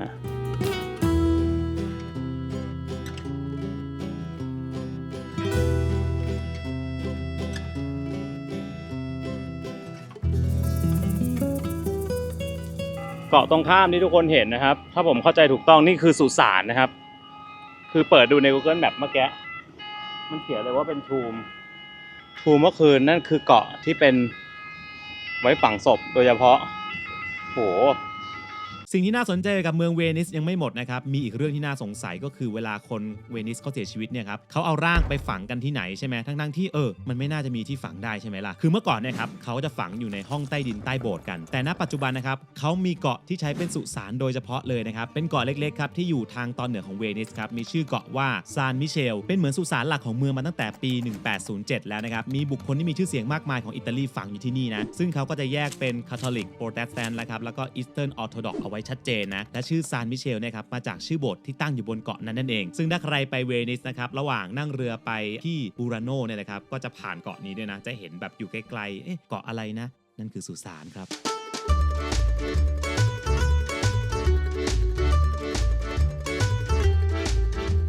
โอเคเราต้องซื้อตั๋วนะครับถ้าเป็นเที่ยวเดียวนะครับ 9.5 ยูโรแต่ถ้าเป็นวันหนึ่ง25แต่ถ้าเราขึ้นแค่2เที่ยวไปกลับเนี่ยมันจะคนละ18ซึ่งถ้าไปกลับอย่างเดียวก็ไม่ต้องซื้อทั้งวันเพราะว่ามันเปลืองอันนี้คือตั๋วเที่ยวเดียวนะครับแล้วเดี๋ยวขากลับเราซื้ออีกรอบหนึ่งก็จะประมาณตกคนละ9.5 บวก 9.5 ก็ได้ประมาณ19แต่ถ้าซื้อแบบวันเดย์คือ25เรากะว่านั่งกลับมาลงนี่เราจะเดินกลับอยู่แล้วเราจะแวะนู่นแวะนี่เพราะนั้นเลยไม่มีความจำเป็นต้องซื้อวันเดย์ครับวันเดย์เนี่ยคือถ้าขึ้นมากกว่า2เที่ยวจะคุ้มก็คือขึ้น3เที่ยวง่ายๆแต่ถ้าขึ้นแค่ไปกลับซื้อแยกน่าจะถูกกว่าตามนั้นครับเราต้องขึ้นเบอร์12นะครับเพื่อไปเกาะบูราโนซึ่งทุกๆ20นาทีจะมาตอนนี้เหลืออีก5นาทีเรือจะมาแล้วเราก็เลยต้องรีบวิ่งไป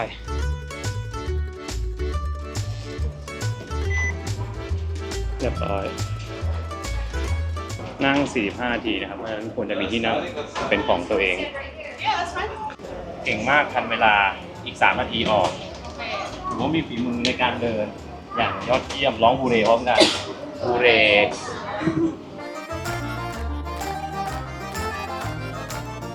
เขาไม่ได้วิ่งมั่วซั่วนะเรือประจำทางเขาทำช่องสำหรับวิ่งก็คือเนี่ยมันจะเป็นตอไม้ตอไม้เหมือนอารมณ์แบบเป็นหลักกิโลแล้วก็แบบเป็นช่องเหมือนเป็นเล่นถนนแล้วก็เชื่อมแต่ละเกาะเขาทำไว้อย่างนี้เลยเห็นปะโหเชื่อมยาวไปจนถึงนู่นเลยคือมีป้ายจราจรเสร็จสับครับ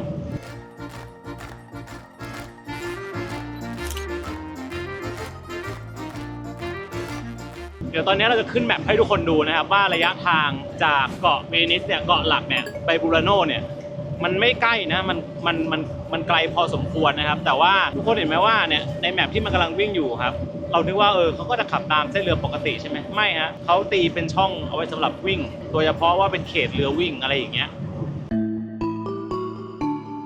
จริงๆเนี่ยครับเวลามาเที่ยวเมืองเวนิสเนี่ยนะครับก็จะมีเกาะต่างๆอยู่รอบๆเต็มไปหมดเลยนะหลายเกาะเลยนะครับเช่นเกาะมัสซอโบนะครับเกาะมูราโนเกาะบูราโนแต่มีอยู่เกาะหนึ่งที่น่าสนใจครับแต่เราไปไม่ได้นะครับพอหาข้อมูลครับก็เลยรู้ครับว่าเขายังไม่ให้เข้าไปครับที่นี่ถูกเรียกว่าเป็นเกาะผีสิงนะครับมีชื่อว่าเกาะโพเวเกลียนะครับเริ่มต้นมาตั้งแต่ช่วงศตวรรษที่18นะครับที่นี่เคยถูกใช้เป็นด่านกักกันกาฬโรคครับมีคนป่วยจากโรคนี้ตายอยู่บนเกาะเป็นจำนวนมากเขาเลยบอกว่ามีเยอะเป็นแสนๆคนเลยนะและพื้นดินทุกส่วนบนเกาะนี้ก็เต็มไปด้วยร่างไร้วิญญาณที่ถูกฝังเอาไว้ครับน่าสนใจมากจริงๆนะครับแต่อย่างที่บอกนะครับว่ามันเข้าไม่ได้ครับผมก็เลยเลือกไปอีกเกาะหนึ่งแทนที่มีชื่อว่าเกาะบูราโนครับเดี๋ยวไปดูกัน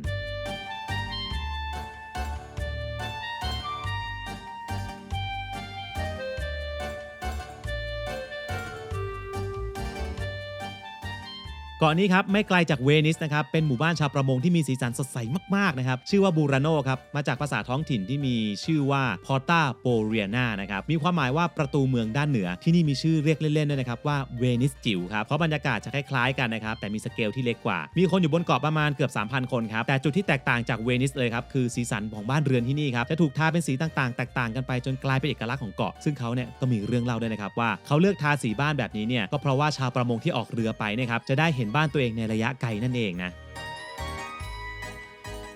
ถึงแล้วนะฮะบรรยากาศดีมากแล้วแบบบ้านทุกหลังเป็นสีหมดเดี๋ยวเราไปซื้อตั๋วกลับเอาไว้ก่อนว่าขากลับเนี่ยจะได้ไม่ต้องรีบ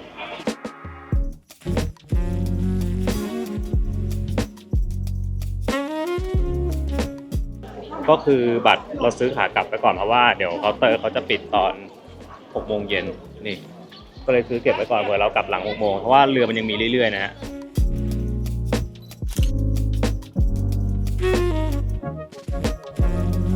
สวนสาธารณะที่แบบสงบจิตสงบใจมากก็เดี๋ยวเราเดินลงไปเรื่อยๆนะฮะอย่างที่บอกไปว่าบูราโนเนี่ยเป็นเมืองที่แบบบ้านทุกหลังเขาจะทาสีเลย สดใสจัดจ้าน ใช่แบบสีแบบแล้วก็เขาบอกว่าเหมือนมันมีกฎหมายนะว่าถ้าเราจะเปลี่ยนสีหรืออะไรเนี่ยต้องร้องขอต้องแจ้งก่อนว่าแบบจะเป็นสีอะไรอย่างเงี้ยเหมือนบังคับเลยว่าบ้านทุกหลังมันต้องมีสีสันอะไรเงี้ยเป็นของตัวเองแต่เดี๋ยวเราจะเดินไปจนถึงจัตุรัสกัน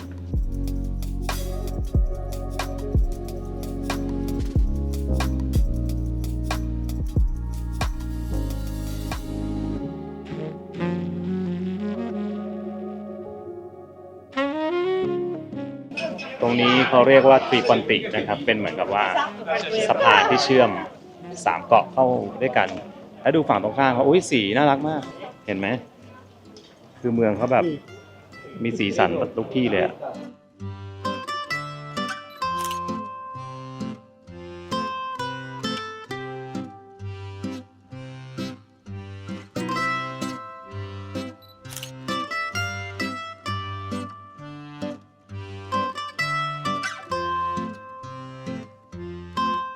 เนี่ยครับคือสะพานนี้มันเชื่อม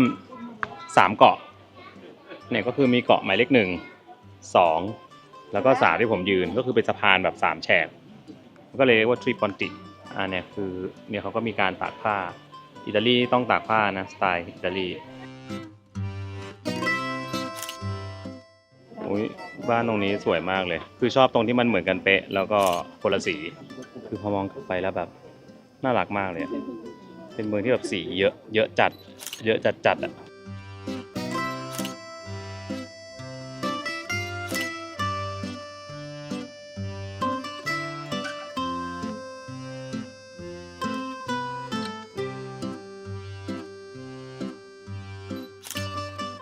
อ่ะโอเคผมว่าเมืองเนี้ยอยากถ่ายรูปถ่ายเลยครับไม่ต้องแย่งกันเพราะว่ามีบ้านสีอยู่ทุกที่อยากถ่ายสีตรงไหนก็ถ่ายไม่ต้องไปแย่งกับคนอื่นนะฮะจุดเที่ยวก็คือทุกจุดเพราะบ้านทุกหลังได้ถูกทำให้มีสีไว้หมดแล้วนะครับทุกคนสบายใจได้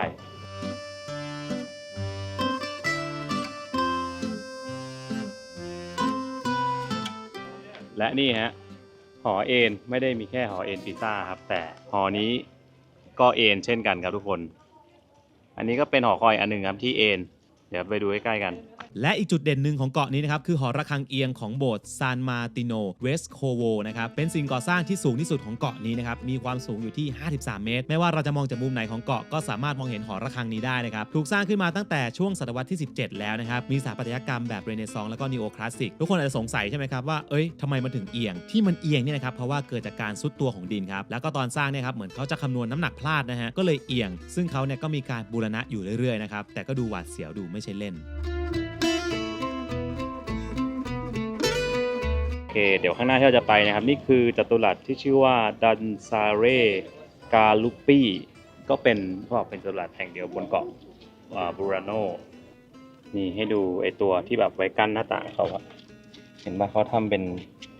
มันเป็นหน้าคนมันเป็นหัวคนมีดีเทลทุกอันเลย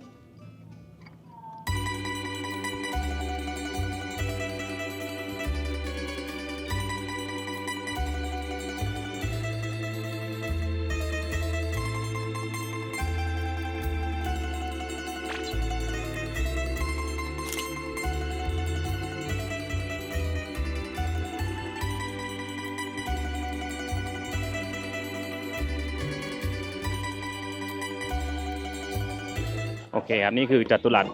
กลางเมืองแล้วนะฮะใหญ่แล้วก็มีของขายเยอะแล้วที่ดังบนเกาะเนี่ยที่ทุกคนสังเกตจริงเนี่ยจะเห็นเสื้อผ้าไหมฮะเสื้อผ้าลายลูกไม้เนี่ยบนเกาะนี้นะครับดังเรื่องการทำลูกไม้มากๆเห็นไหมครับผ้าที่เขาถักทั้งหมดเนี่ยก็ดังถึงขนาดที่ว่าเขามีมิวเซียมเลยนะครับมีมูซิโอเดลเมอร์เลตโตหรือว่าเป็นพิพิธภัณฑ์ลูกไม้แต่เดี๋ยวจริงๆมันจะปิดแล้วแหละแล้วคนมาเนี่ยก็ชอบมาซื้อพวกชุดพวกเสื้อผ้าที่เป็นแบบลายลูกไม้กัน และนอกจากจะเป็นหมู่บ้านชาวประมงแล้วเนี่ยนะครับที่นี่ยังมีชื่อเสียงเกี่ยวกับการช่างทำลูกไม้ด้วยนะครับอย่างพิพิธภัณฑ์ลูกไม้แห่งนี้ครับอยู่ในพระราชวังเก่าแก่นะครับเมื่อก่อนเคยเป็นเหมือนกับโรงเรียนสอนทำลูกไม้ที่มีชื่อเสียงในช่วงปี 1872 ถึง 1970 ซึ่งทุกคนรู้ไหมครับว่าการทำลูกไม้ในสมัยก่อนเนี่ยนะครับยากมากนะฮะเพราะว่าเป็นลูกไม้ทำมือครับต้องฝึกฝนใช้ทักษะค่อนข้างสูงมีวิธีการหลายแบบนะครับแต่เทคนิคหนึ่งครับที่ค่อนข้างเป็นที่นิยมในยุโรปเลยครับก็คือ Bobbin Leg นะครับเป็นวิธีการที่มีต้นกำเนิดมาจากอิตาลีนี่แหละครับโดยหลักๆเลยครับจะทำคล้ายๆกับการถักเปียนั่นแหละใช้เข็มกับได้เนี่ยถักไปเรื่อยๆซึ่งงานลูกไม้ที่ได้ครับก็จะมีความประณีตมากกว่าจะได้เดรสมาแต่ละชุดเนี่ยครับบอกเลยนะไม่ง่ายนะซึ่งในพิพิธภัณฑ์นี้ครับก็ยังมีการจัดแสดงให้เราสามารถเข้าไปชมกันได้ด้วยครับ เพราะถ้าใครมาเที่ยวสนใจก็เข้าไปได้แต่มันปิด5 โมงเย็นนะครับซึ่งตอนนี้4 โมงครึ่งแล้วเราเลยเลือกไม่เข้าแล้วกันมาถ่ายให้ดูแล้วทุกร้านก็จะมีเสื้อผ้าที่เป็นแบบลายลูกไม้แบบเยอะๆอยู่เต็มไปหม เนี่ ด ยหมวกไม่ใช่หมวกร่มยังเป็นลายลูกไม้เลย ใช่ร่มลายลูกเนี่ยร่มก็ลายลูกไม้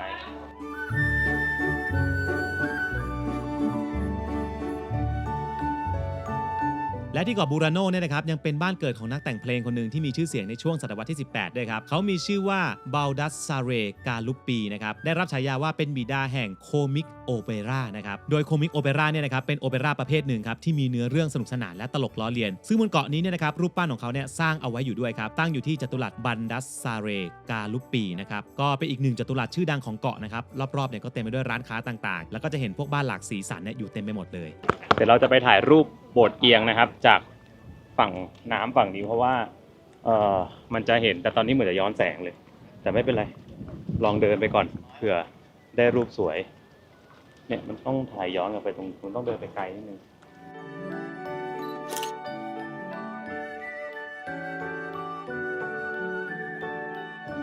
โอเคครับเราเดินมาด้านข้างครับแล้วมันจะมีสะพานใช่ไหมและสะพานนี้ก็จะมองกลับไปแต่ตอนนี้ย้อนแสงพอดีแต่ไม่เป็นไรผมคิดว่าสวยอะและพร้อมกันว่าวิวโบสถ์เอนและนกโฉบอะไรกันเนี่ย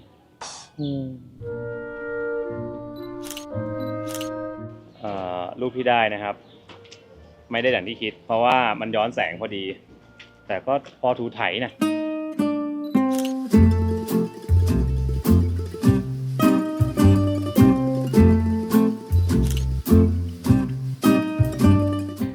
อันนี้นะครับเบปปี้เฮาส์ก็เป็นบ้านอีกหลังหนึ่งที่สวยงามมีการเพ้นท์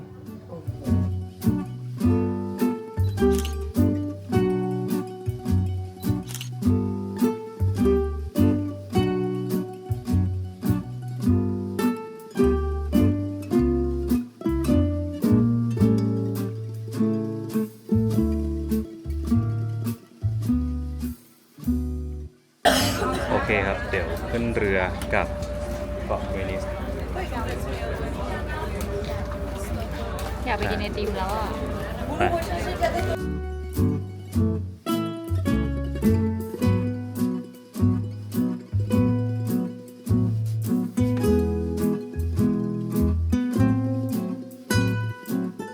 กลับมาแล้วนะครับเรียบร้อยครับตอนนี้เป็นเวลา5 โมงเย็น45 นาทีก็เดี๋ยวจะแวะกินไอติมเจลาโต้ที่เบลอยากกินแล้วก็เราจะไปกินข้าวเย็นก็เป็นการเสร็จสมบูรณ์นะแล้วค่อยกลับโรงแรมอาวานี่ของเรา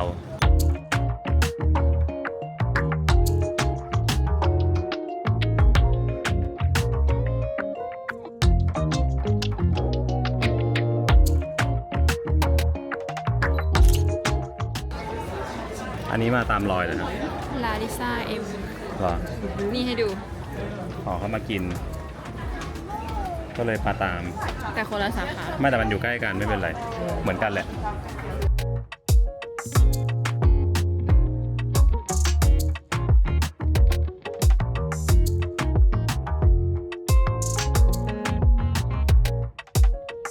รสอะไรครับผู้ โยเกิร์ตกับชีสเค้กค่ะขายให้หน่อย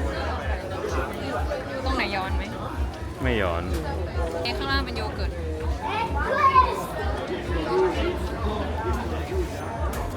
นี่เทสเป็นแบบบลูเบอร์รี่นิดนึงเขาราดบลูเบอร์รี่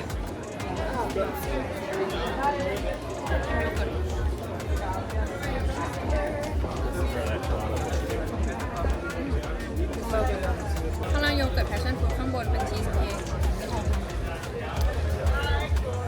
อร่อยตอนนี้เหมือนน้ำมันขึ้นใช่ไหมดูสิมันจะไอ้นี่อยู่แล้วอะมันปริ่มแล้วอะผมเชื่อว่าบางคนน่าจะเคยเห็นแบบในข่าวอะไรเงี้ยเพราะว่าบางช่วงเนี่ยเวนิสก็น้ำท่วมจริงๆนะครับก็คือท่วมมาบนพื้นข้างบนเลยคนก็จะแบบเดินย่ำน้ำกันใส่รองเท้าบูทอะไรเงี้ยแต่ตอนนี้เราไม่ได้เจอกันตอนนี้เราอากาศดีมาก โชคดีอากาศเย็นมาก18เหมือนมาถูกช่วงอะก็ยังไม่ได้บอกเนาะมาเดือนอะไรมาเดือนมิถุนาครับ จูน มิถุนา ประมาณวันที่ อากาศก็คือเย็นกำลังดีตอนเช้าจะ10กว่าตอนกลางวันจะประมาณ25 26ตอนนี้22นะครับแต่แดดแรงนะ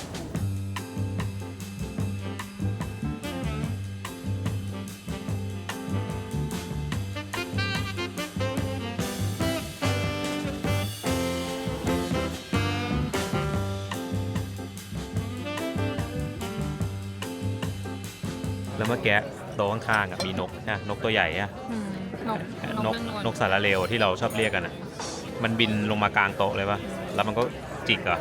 มันก็กินอาหาร ยังไม่ถึงปะ ต่อยังไม่ได้ติดไล่ก่อนแต่ว่ามันแบบต่อหน้าต่อตา มันแบบมันเหิมเกิมอะทุกคนนึกภาพว่าแบบเรานั่งอยู่บนโต๊ะอย่างเงี้ย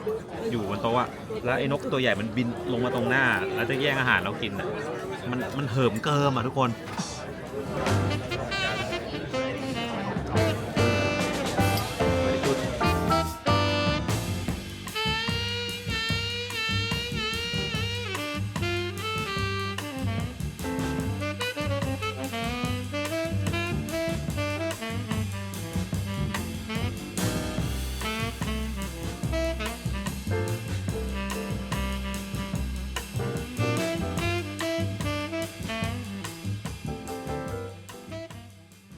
เรียบร้อยนะฮะ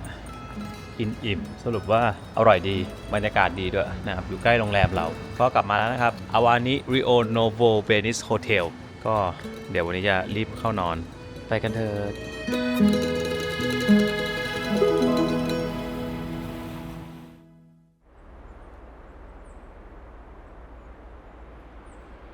โอเคครับตอนนี้เรากำลังจะเดินทางออกจากเวนิสแล้วนะฮะก็ต้องบอกก่อนว่าเวนิสเนี่ยผมคิดว่ามันเป็นเมืองหนึ่งที่ถ้าเกิดว่าคุณเนี่ยมาเที่ยวอิตาลีคุณจะมาสัก1 ครั้งนะครับในชีวิตเพราะแบบมันสวยมากนะจริงๆแล้วอะแล้วก็มันเป็นความมหัศจรรย์เนาะเพราะเราจะได้เห็นว่าเฮ้ยทำไมเขาถึงสร้างเมืองอยู่กลางน้ำการเดินทางด้วยเรือต่างๆนานาครับที่สำคัญจริงๆมันยังมีเกาะอื่นๆอีกเต็มไปหมดเลยนะเห็นคนเขาไปเที่ยวกันนะแต่เนื่องจากเวลาเรามีแค่3 วัน 2 คืนนะครับที่นี่เราก็เลยได้เที่ยวประมาณนี้นะก็ต้องบอกเลยว่าถ้าใครมาเที่ยวเวนิสเนี่ยแล้วอยากนอนแบบบนเกาะเวนิสเลยเนี่ยก็มานอนนี่ได้นะครับที่อาวานีนะครับอาวานีของเวนิสเนี่ยก็จะเป็นอยู่บริเวณใกล้ๆกับท่ารถบัสเลยใกล้กับสถานีรถไฟเพราะฉะนั้นเดินไม่ไกลนะแล้วก็สามารถเดินไปเที่ยวต่อได้ด้วยนะครับจริงๆแล้วถ้าใครอยากไปไกลกว่านั้นก็จะมีแบบว่าพวก water bus มี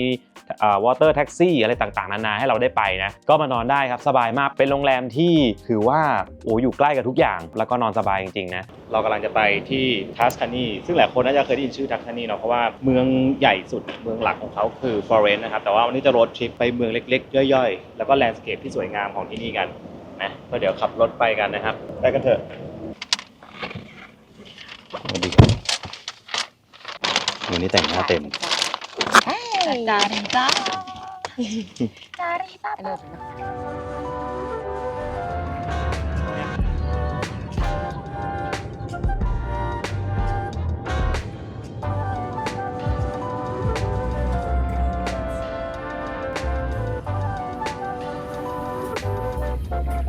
โอเคครับตอนนี้แวะซื้อข้าวแป๊บหนึ่งนะเมืองแรกเราไปนะครับคือซานเจมิญญาโนเมืองนี้หลายคนน่าจะไม่ค่อยรู้จักเนาะมันเป็นเมืองเล็กๆแล้วก็เป็นเมืองที่มีฉายาว่าเมืองแห่งหอคอยนะฮะเดี๋ยวจะแวะไปที่เมืองนี้ก่อนนะครับหลังจากเสร็จเมืองนี้ปุ๊บเนี่ยเราจะไปที่เมืองที่มีชื่อว่ามอนเตริจิโอนีนะครับเป็นเมืองแบบป้อมปราการแล้วก็จะไปที่เซียนาเสร็จก็จะเข้าโซนทัสคานีแหละโอเคส สำหรับประเทศอิตาลีนะครับเขาก็จะมีการแบ่งเป็นภูมิภาคต่างๆนะอย่างทัสคานีเนี่ยครับก็เป็นภูมิภาคที่ตั้งอยู่ตรงตอนกลางของอิตาลีนะครับมีอยู่ทั้งหมดประมาณ10จังหวัดด้วยกันนะครับรวมๆแล้วนะครับมีประชากรประมาณ 3.7 ล้านคนเลยนะมีเมืองฟลอเรนซ์นะครับเป็นเมืองหลวงของภูมิภาคครับซึ่งอย่างที่บอกนะครับว่านี่เป็นอีกหนึ่งเมืองนะครับที่สวยมากๆนะเราเคยลงวิดีโอไว้แล้วด้วยนะครับใครสนใจก็ย้อนกลับไปดูได้นะฟลอเรนซ์นะครับเป็นจุดเริ่มต้นของยุคเรเนซองส์นะครับหรือว่ายุคฟื้นฟูศิลปะและวิทยาการนั่นเองครับโดยอยู่ในช่วงศตวรรษที่ 14-16 เป็นช่วงที่รุ่งเรืองในด้านศิลปะและวิทยาการมากๆนะครับทำให้ในช่วงนั้นนะครับมีคนดังระดับโลกหลายๆคนถือกำเนิดขึ้นมาอยู่ในภูมิภาคนี้เนี่ยแหละเช่นครับลีโอนาร์โด ดาวินชีครับเจ้าของผลงานโมนาลิซานะครับแล้วก็ The Last Supper นั่นเองนะหรือจะเป็นกาลิเลโอกาลิเลอีนะครับซึ่งเป็นเหมือนนักปฏิวัติครับวิทยาศาสตร์ในยุคนั้นก็มาจากภูมิภาคนี้นะแถมภูมิภาคทัสคานีนะครับยังมีภาษาเป็นของตัวเองด้วยนะครับเรียกว่าภาษาทัสคันแล้วก็จะสงสัยใช่ไหมครับแล้วไอ้ภาษาทัสคันเนี่ยมันสำคัญยังไงใช่ไหมคือมันสำคัญตรงที่ภาษาทัสคันเนี่ยครับเป็นรากฐานของภาษาอิตาลีในปัจจุบันนั่นเองนะคือมันต้องเล่าแบบนี้ครับว่าเมื่อก่อนเนี่ยอิตาลีเนี่ยเขาไม่ได้ใช้ภาษาเดียวกันหมดทั้งประเทศนะและแต่ละพื้นที่ในอิตาลีนะครับเขาก็ใช้ภาษาถิ่นของตัวเองครับยังไม่ได้มีภาษากลางมาใช้นะครับเหมือนแบบในปัจจุบันนะแต่หลังจากเกิดเหตุการณ์รวมชาติอิตาลีนะครับที่เรียกว่า Risorgimento นะครับก็เริ่มมีความต้องการที่แบบจะต้องหาภาษากลางเอาไว้สื่อสารกันให้ได้จะได้คุยกันรู้เรื่องแล้วก็คุยกันง่ายขึ้นนะครับซึ่งในตอนนั้นเนี่ยครับภาษาทัสคันเนี่ยก็โอ้โหค่อนข้างเป็นที่นิยมแล้วแหละและมีการใช้ภาษาทัสคันครับในการเขียนหนังสือรวมถึงการติดต่อทางการค้าด้วยนะเพราะฉะนั้นครับเขาจะเลือกภาษาไหนได้ครับเขาก็เลือกภาษานี่แหละครับเอามาเป็นเบสครับแล้วค่อยๆพัฒนานะครับมาเป็นภาษาอิตาลีที่ใช้กันทุกพื้นที่จนถึงปัจจุบันนั่นเองและในช่วงยุคกลางนะครับภูมิภาคนี้เนี่ยนะก็เป็นพื้นที่ที่เป็นส่วนหนึ่งของเส้นทางแสวงบุญสู่กรุงโรมด้วยนะโดยเขาจะรู้จักกันในชื่อว่า Via Francigena นะครับมีความหมายว่าถนนที่มาจากฝรั่งเศสครับโดยเส้นทางครับมีความยาวประมาณ 1,700 กิโลเมตรมีจุดเริ่มต้นนะครับมาจากมหาวิหารในเมืองแคนเทอร์เบอรีนะครับในประเทศอังกฤษผ่านทั้งฝรั่งเศสสวิตและเข้าอิตาลีมาจบที่กรุงโรมนั่นเองครับชาวคริสต์นะครับนิกายโรมันคาทอลิกจากทั่วยุโรปครับต่างเดินทางผ่านเส้นทางนี้ครับทำให้เกิดการแลกเปลี่ยนทางวัฒนธรรมมากมายไปหมดเลยนะหลายๆเมืองในภูมิภาคนี้ครับก็มีความเจริญรุ่งเรืองจากเส้นทางแสวงบุญนี่แหละครับและปัจจุบันนี้ครับก็กลายเป็นส่วนหนึ่งของการท่องเที่ยวด้วยซึ่งเดี๋ยวรอบนี้ครับเราจะพาไปหลายๆเมืองในภูมิภาคนี้กันนะบอกเลยนะครับว่าทุกเมืองเนี่ยมีเรื่องราวน่าสนใจหมดเลยครั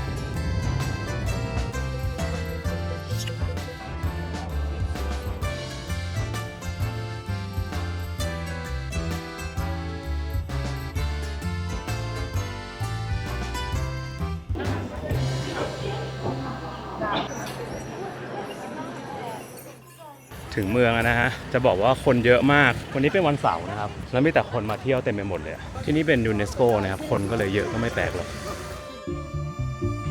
นี่คือเมืองที่มีฉายาว่าเมืองแห่งหอคอยครับต้องบอกก่อนครับว่าชื่อจริงๆของเมืองเนี่ยครับชื่อว่าซานจิมิญญาโนนะครับเป็นเมืองที่อยู่ในจังหวัดเซียนาปัจจุบันครับมีคนอาศัยอยู่ประมาณ 7,500 คนนะถ้าดูจากสถาปัตยกรรมเนี่ยนะครับก็รู้แล้วแหละว่ามันต้องเก่ามากๆแน่นอนแหละเพราะเป็นเมืองที่มีมาตั้งแต่สมัยยุคกลางนะครับเอาง่ายๆครับเราเดินเข้าไปเนี่ยเหมือนย้อนยุคเลยนะทุกคนมีความเจริญรุ่งเรืองมากๆนะครับในช่วงศตวรรษที่ 13-14 ซึ่งที่นี่ครับก็เป็นส่วนหนึ่งในเส้นทางแสวงบุญไปกรุงโรมด้วยครับโดยเอกลักษณ์อย่างหนึ่งของที่นี่ก็คือหอคอยที่ตั้งสูงอยู่ทั่วเมืองเต็มไปหมดนะครับคนก็เลยตั้งฉายาว่าเมืองแห่งหอคอยนั่นเองนะซึ่งคนที่สร้างหอคอยพวกนี้ครับก็เป็นพวกครอบครัวชนชั้นสูงในสมัยก่อนนั่นเองนะซึ่งความสูงของแต่ละหอคอยเนี่ยครับเป็นตัวบ่งบอกครับว่าคนสร้างนะครับมีอิทธิพลขนาดไหนนั่นเองคือยิ่งสูงเนี่ยก็แปลว่ายิ่งรวยแล้วก็ยิ่งมีอิทธิพลเขาก็เลยแข่งกันสร้างให้มันสูงนะสิครับถามว่ามีเยอะขนาดไหนใช้ทำอะไรได้บ้างครับอย่างในช่วงสงครามเนี่ยครับก็เป็นป้อมปราการครับแล้วก็สามารถเอาไว้ใช้เก็บสินค้าแล้วก็ของมีค่าต่างๆและยิ่งมีหอคอยเยอะครับก็ยิ่งแสดงได้ถึงภาพรวมของเมืองด้วยนะครับว่าเจริญรุ่งเรืองแล้วก็มั่งคั่งมากๆซึ่งเมื่อก่อนนี้นะครับจะมีหอคอยทั้งหมด72แห่งเลยนะแต่ว่าปัจจุบันครับก็เหลือแค่14แห่งเท่านั้นเองครับโดยหอคอยที่สูงที่สุดนะครับและยังคงเหลืออยู่มีชื่อว่าตอเรกรอสซานะครับสูงถึง54เมตรถือว่าเป็นเมืองที่เหมือนแบบโอ้โหพาเราย้อนกลับไปในยุคกลางจริงๆนะครับและในปี1990ครับที่นี่ก็ได้รับการขึ้นทะเบียนเป็นมรดกโลกโดยยูเนสโกเป็นที่เรียบร้อยอีกแล้วครับท่านซึ่งเราสามารถเดินทางมาเที่ยวในเมืองได้เลยนะครับภายในเมืองมีทั้งจัตุรัสโบสถ์และก็พิพิธภัณฑ์นะครับมีร้านอาหารคนมาเที่ยวเพียบมีลิฟต์นะครับสุดยอดต้องบอกว่าเมืองแบบอยู่สูงมากครับคือเมืองเนี่ยเขาสร้างเหมือนสร้างบนเนินเขานะแล้วก็ข้างบนนี้ก็จะเป็นเหมือนแบบอารมณ์แบบพวกมิวเซียมหอคอยต่างๆก็เดี๋ยวเราต้องเดินขึ้นข้างบนครับไกลครับที่เราจอดรถจริงๆมันมีหลายลานจอดที่อยู่ข้างหน้าเลยก็มีแต่เต็มแบบเต็มทุกอันถ้าเธอเหนื่อยล้าจงเดินเข้าป่าแต่ตอนแรกนึกว่าจะไกลกว่านี้ มันทางมันโอเคมีลิฟต์ด้วยตอนขึ้นสูงเป็นเมืองเก่าแก่คือเข้ามาเนี่ยบรรยากาศจะเป็นแบบยุคกลางก็ใครชอบแบบพวกรูปแบบพวกยุคกลางของยุโรปเนี่ยจริงๆสตอรี่มันเยอะมากเนาะยุคกลางเนี่ยทุกคนก็จะได้เห็นเนี่ยเข้ามาในเมืองนะครับซานจิมิญญาโนมานอนบนนี้ได้ด้วยครับมีโรงแรมนะฮะบางคนเขาก็เข็นกระเป๋าขึ้นมานอนเนี่ยบ้านเรือนก็คือเหมือนย้อนไปยุคกลางสไตล์การก่อสร้างต่างๆคนมาเที่ยวเยอะนะ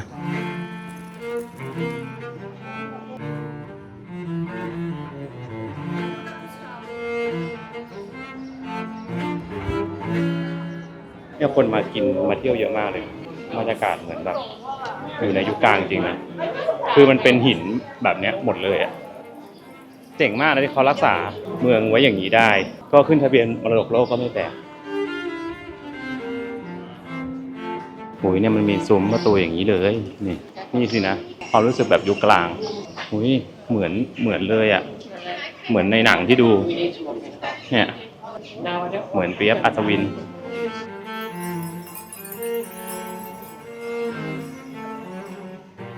นี่ครับถึงแล้วครับตรงนี้คือจัตุรัสตรงกลางนะครับและด้านขวานี่คือโบสถ์หลักของเมืองโอ้แล้วหอคอยเยอะมากมองไปรอบเป็นแต่หอคอยเต็มไปหมดอันนี้ก็คือดูโอโมดิซานจิมินยาโนนะครับก็คือโบสถ์หลักนี่แหละข้างหลังเราเก่ามากส่วนหอคอยที่สูงที่สุดนะครับคืออันไหนน่าจะอันนี้ปะหรืออันนู้นอันที่สูงที่สุดนะครับคือทรอสซ่านะครับเป็นหอคอยที่บอกว่าตอนหลังเนี่ยมันเป็นสูงที่สุดแล้วเขามีเรื่องเล่านะบอกว่านี่เป็นหอคอยปีศาจเพราะว่าตอนเจ้าของกลับมาเขาบอกว่ามันสูงขึ้นก็เลยคิดว่าปีศาจเป็นคนเสกมนต์ไว้ครับแต่ผมว่าเขาอาจจะหลอนเองก็ได้ผมก็ไม่รู้เหมือนกันหรือมันสูงขึ้นจริง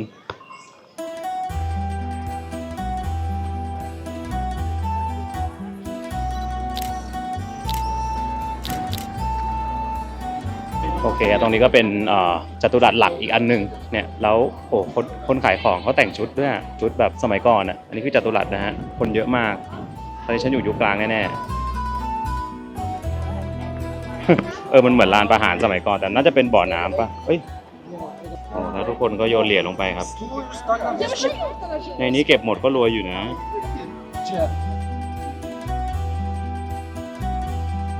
อ้าวปิดเหรอฟอร์มจูน13ถึงจูน16ปิดแค่13 14 15 16 4วันแล้วเรามาที่นี่ครั้งเดียวเลยนะเนี่ยเราที่15คือผมจะพาทุกคนมาดูมิวเซียมในฮอปมิวเซียมเนี้ยมันจะให้คุณเห็นว่าในสมัยก่อนหอคอย72หอคอยคือหอคอยมันเยอะมากแต่ว่าทุกวันนี้เราเห็นแค่ประมาณ14แต่เมื่อก่อนมันมี72แต่เขาก็ได้มีโมเดลให้ดูอ่านสิ่งนี้ครับอะไรครับเนี่ยไม่เราปิดแค่4วันจากทั้งหมดนั่นน่ะสิแล้วเรามาแล้วเปิดทุกวันเขียนไว้บริเดย์อันนี้ก็คือหอคอยกรอสซ่านะครับที่ผมบอกสามารถขึ้นไปได้นะครับซื้อตั๋วขึ้นไป218ขั้นสมัยก่อนไม่ให้ขึ้นแต่ตอนนี้ให้ขึ้นแล้วนะครับผมไม่ขึ้นเพราะว่าเราเวลาไม่พอครับเราพามาดูเฉยอ๋อนี่ธงแต่ละบ้านแต่ละตระกูล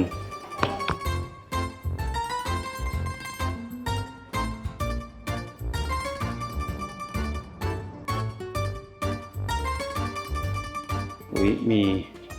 ระฆังของยุคนั้นนะครับจริงๆอันนี้น่าจะอยู่บนหอคอยแต่ละอันเนาะเนี่ยเขาก็ตั้งไว้ให้ดู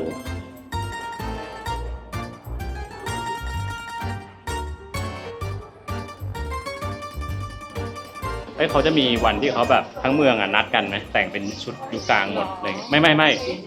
คิดเองถ้ามีคือเจ๋งมากนะเพราะว่าเมืองทั้งเมืองมันได้อยู่แล้วในนี้จะมีมิวเซียมนะครับมีอะไรเต็มไปหมดเลยถ้าเกิดทุกคนสนใจเนี่ยผมแนะนำนะว่านี้มาเที่ยวได้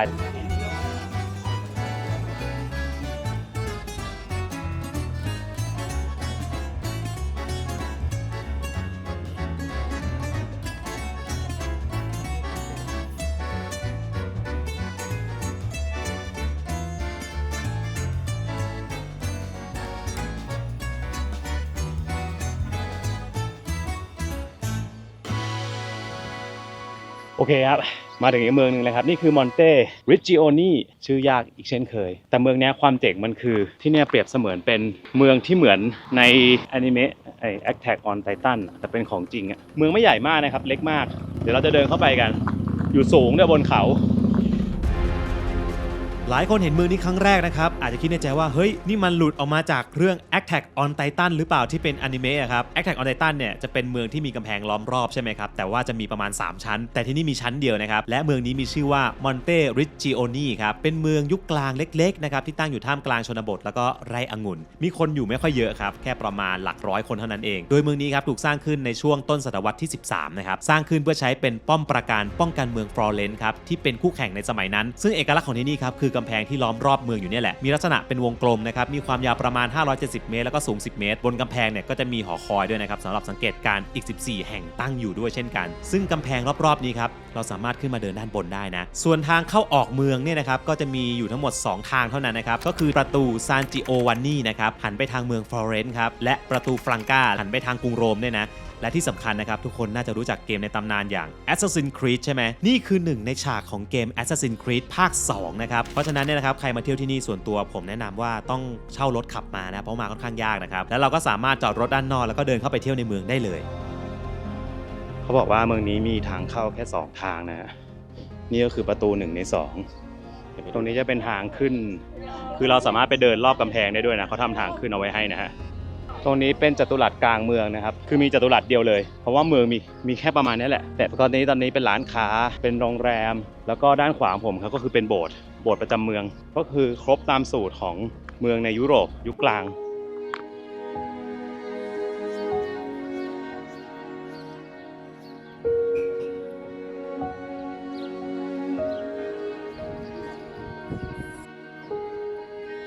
เมืองข้างบนน่ารักมากแล้วเนี่ยคนท้องถิ่นเขาก็ถ่ายรูปกันเห็นไหมนี่ก็ทำเป็นแบบเดินเนี่ยแต่เขาก็มีช่างภาพด้วยนะฮะวันนี้เวลาคนท้องถิ่นเขาถ่ายรูปเนี่ยเขาจะถ่ายกับพวกนี้ อันยง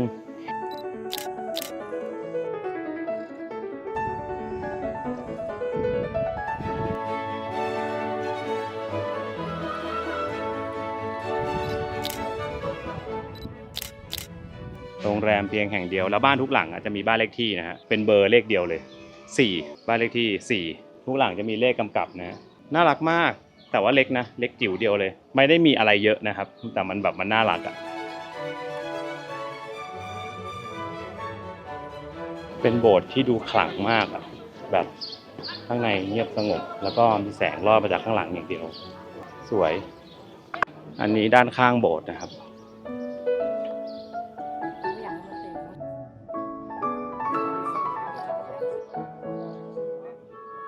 เดี๋ยวลองเดินขึ้นข้างบนกันนะฮะอยากรู้ว่าวิวจากบนนั้นจะเป็นยังไงก็คือจริงๆกำแพงนี้ก็ถ้าสมัยก่อนขึ้นได้ก็ไว้ดูค่าศึกอะว่าแบบมายังไงหรือเสียเงิน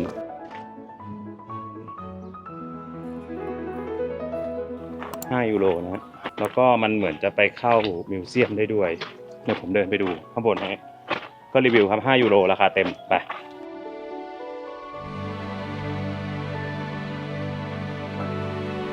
ขึ้นมาแล้ว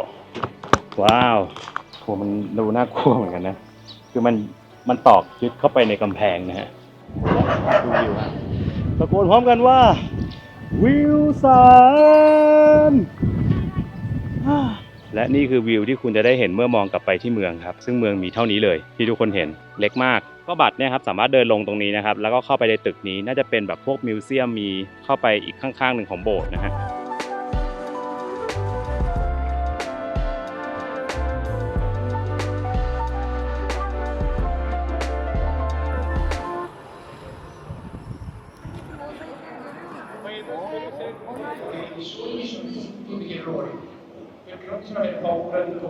นี่คือเมืองเซียนานะครับเป็นเมืองใหญ่ในทัสคานีเนี่ยฮะแล้วก็ต้องบอกว่าตรงกลางเมืองเนี่ยครับพวกตรงจัตุรัสอะไรเงี้ยเขาเป็นยูเนสโกด้วยนะถ้าถามว่าเมืองไหนที่มาทัสคานีแล้วห้ามพลาดนะครับเมืองนี้คือหนึ่งในนั้นครับที่นี่คือเซียนาเป็นเมืองบนเนินเขานะครับที่นี่นะครับมีย่านเมืองเก่าแก่ที่ได้รับการขึ้นทะเบียนเป็นมรดกโลกโดยยูเนสโกมาตั้งแต่ปี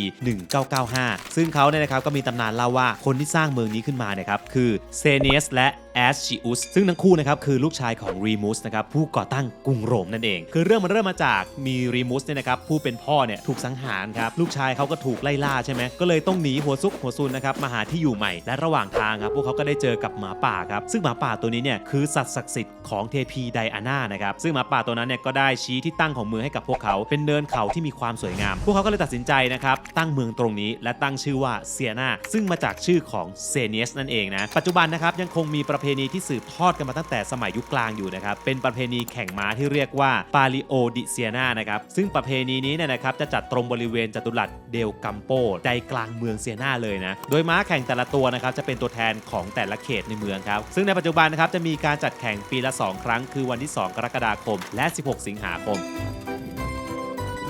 โหเป็นเมืองที่ยังดูแบบรักษาความคลาสสิกเอาไว้แบบทั้งเมืองเลยอะบ้านทุกหลังสีเดียวกันหมดไม่มีโทนอื่นอันนี้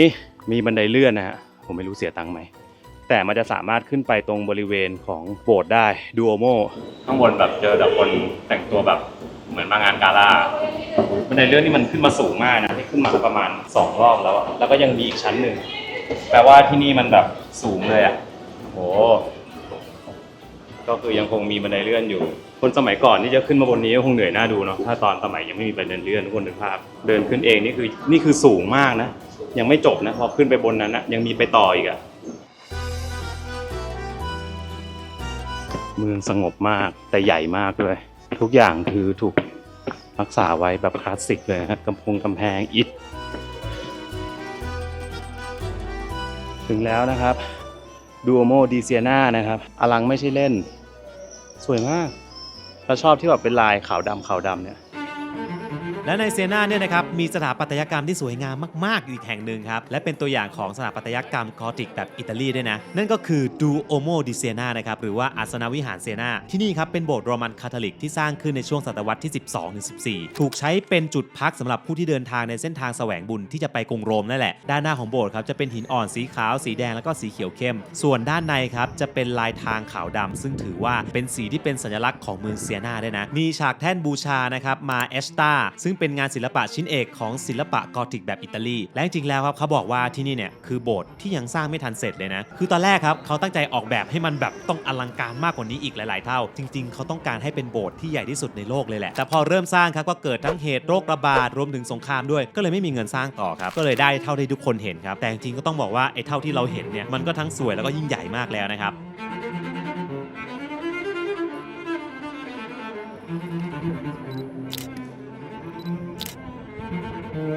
ถือว่าเป็นโบสถ์ที่สวยมากนะครับดีเทลความสีขาวข้างบนนั้นมันขึ้นไปได้ด้วยอ่ะมีคนขึ้นไปอ่ะคือจริงๆเขาบอกว่าโบสถ์เนี้ยครับสร้างไม่เสร็จนะครับถ้าสร้างเสร็จจะใหญ่กว่านี้แต่มันสร้างไม่เสร็จมันก็เลยมีเท่านี้เนี่ยสูงประมาณเนี้ยนี่ขนาดสร้างไม่เสร็จนะเนี่ย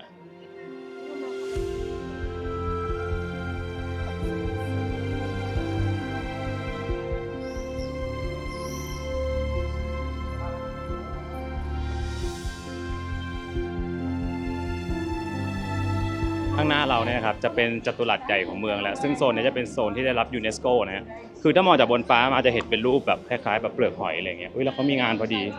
วันนี้เหมือนเขาจะมีงานแบบรับปริญญาหรืออะไรสักอย่างประจำเมืองฮะของ University ใช่ของมหาลัยที่นี่แล้วก็เนี่ยข้างหลังทุกคนเห็นไหมฮะนั่นน่ะคือทาวน์ฮอลล์ของเมืองนะฮะเหมือนเขาใช้จัดงานอะไรไม่รู้ครับเราเข้าไปไม่ได้แล้วแต่ดูยิ่งใหญ่มากอ่ะคนเต็มเลย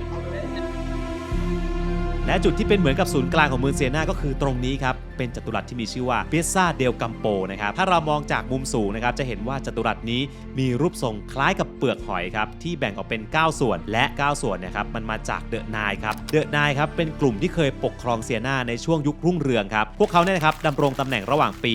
1287 จนถึง 1355 ครับและถือเป็นรัฐบาลที่มีเสถียรภาพและสันติที่สุดแห่งหนึ่งในอิตาลีเลยโดยรอบๆจัตุรัสนะครับจะเป็นอาคารเก่าแก่ที่มีมาตั้งแต่สมัยยุคกลางหมดเลยนะครับและสถานที่สำคัญอย่างทาวน์ฮอลล์ของเมืองเนี่ยก็ตั้งอยู่ตรงนี้ด้วยจะเรียกว่า Palazzo Pubblico นะครับสร้างขึ้นในช่วงศตวรรษที่ 13 เพื่อใช้เป็นที่ทำการของรัฐบาลของเมืองเซียนานั่นเองซึ่งเขามีจุดเด่นเลยนะครับคือจะมีหอคอยที่มีชื่อว่า Torre del Mangia มีความสูงอยู่ที่102เมตรครับซึ่งถือว่าเป็นหอคอยยุคกลางที่สูงเป็นอันดับที่2ของอิตาลีเลยนะและแน่นอนนะครับว่าวันนี้เราไม่ได้เห็นเปลือกหอยสักอันนะครับเพราะว่าเขามีจัดพิธีรับปริญญาพอดีครับแต่ว่าไม่เป็นไรครับก็ถือว่าเราก็ได้มาเห็นวัฒนธรรมท้องถิ่นของเขาด้วย ที่นี่คือธนาคารที่เก่าแก่ที่สุดในโลกที่ยังเปิดทำการอยู่นะครับแต่วันนี้ปิดแล้วนะ ทุกคนรู้ไหมครับว่าเซียนาเนี่ยมีธนาคารที่เก่าแก่ที่สุดในโลกที่ยังเปิดทำการมาจนถึงปัจจุบันด้วยนะมีชื่อว่าบันก้ามอนเตเดปัสซีดิเซียนาครับก่อตั้งเมื่อปี 1472 นะครับตอนนั้นเนี่ยเขาก่อตั้งขึ้นเพื่อให้เงินกู้ดอกเบี้ยต่ำกับคนยากจนครับซึ่งส่วนใหญ่เนี่ยก็เป็นเกษตรกรนี่แหละครับและในสมัยนั้นเนี่ยนะครับเขาก็ใช้ที่ดินครับเป็นหลักประกันในการกู้เงินนั่นเองจริงๆแล้วเนี่ยก็เป็นเหมือนกับสถาบันการกุศลมากกว่านะครับและหลังจากนั้นครับก็ค่อยๆพัฒนาปรับเปลี่ยนมาเป็นธนาคารเต็มรูปแบบโดยช่วงศตวรรษที่ 15 นะครับคำว่าบันก้าหรือว่าบันโกหมายถึงม้านั่งทำงานคือเคาน์เตอร์ที่ใช้แลกเปลี่ยนเงินครับและพอเวลาผ่านไปในที่สุดครับคำนี้ก็นำมาใช้เรียกแทนธนาคารนั่นเอง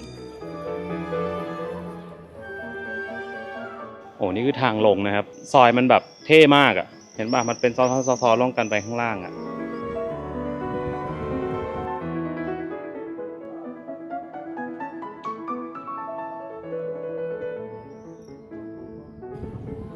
เฮ้ยอันนี้คือฟอนเต้บรันดาครับ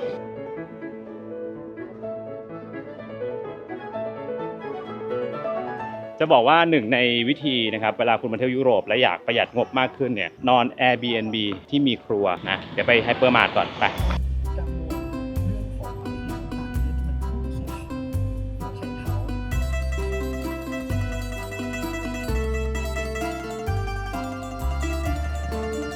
โอเคตอนนี้เราแวะไฮเปอร์มาร์ทนะครับที่เมืองเซียนาเนี่ยแหละเพื่อจะซื้อกับข้าวไปทำกินที่ Airbnb คืนนี้นะเป็นการประหยัดงบแล้วก็ได้กินของที่อยากกินด้วย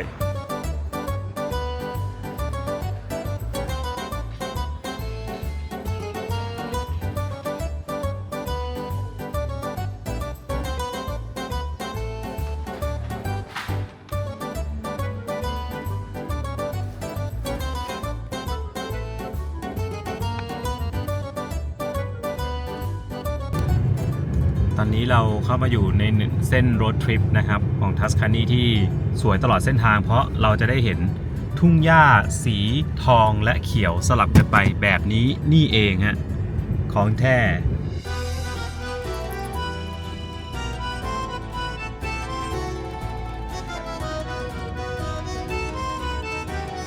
เกินไปหรือเปล่า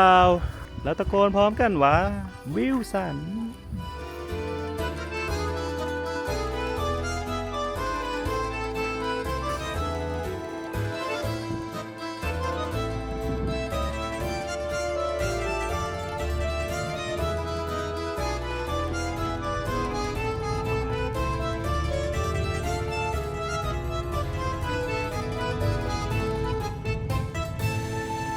ตรงนี้เรียกว่าครีเทเซเนเซ่นะครับเขาไม่ได้ให้เราเข้าไปข้างในนะมันเป็นที่ส่วนบุคคลแต่ว่าคนมาจอดถ่ายรูปด้านข้างกันผมไม่แน่ใจว่าทุกคนเห็นไหมเพราะนี่มันย้อนแสงแต่มันสวยมากตอนนี้ทุกอย่างสวยไปหมด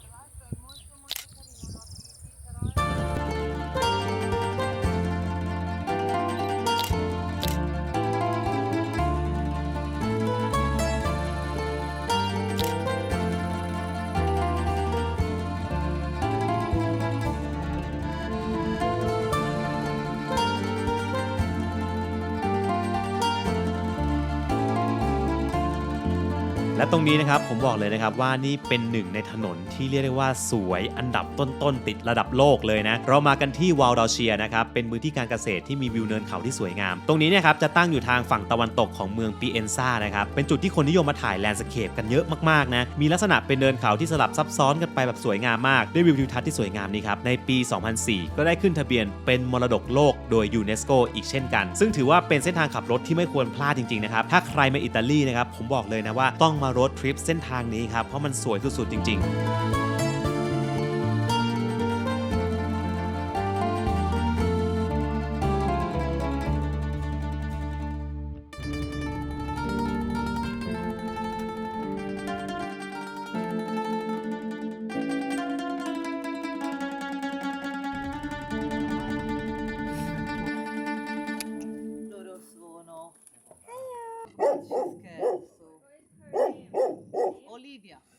ถึงแล้วนะครับ Airbnb ของเราเป็นบ้านที่อยู่กลางเขาเขาบอกว่าให้เราจอดตรงนี้ครับแล้วเดี๋ยวเราขนของเข้าไปข้างในกัน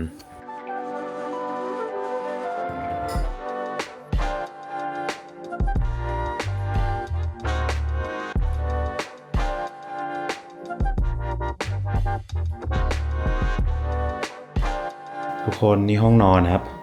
แล้วก็ห้องน้ำครับว้าวห้องน้ำก็ใหญ่แบบใหญ่เลยอ่ะอันนี้อีกห้องหนึ่งโอเคห้องนี้เป็นเตียงแยกนะครับอันนี้เป็นอีกห้องนอนหนึ่งใช่คือจริงๆเรานอนได้หลายคนแล้วก็ตรงนี้เห็นวิวว้าวเห็นวิวเมืองซิตี้เนี่ยวันนี้ก็มีอุปกรณ์ที่เป็นเหมือนแบบนำมาตกแต่งอันนี้นะครับเขาก่อไฟสมัยก่อนเขาทำให้ดูก็อันนี้ห้องครัวเขานะครับครัวน่ารักเห็นปะก็คือเดี๋ยวเราจะทำกับข้าวกินกันนะครับวันนี้เพราะว่าพร้อมและห้องครัวพร้อม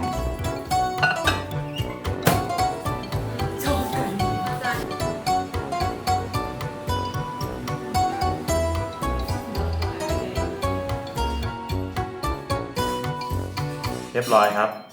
วัตถุดิบที่หาได้จากอิตาลีแต่เรารสชาติ อันนี้เป็นอะไรก่อนอันนี้เป็นบรอกโคลีผัดหมูสับ จะชิมไข่เจียวกินบรอกโคลีเฉยข้างล่างเป็นน้ำแบบน้ำเข้มข้น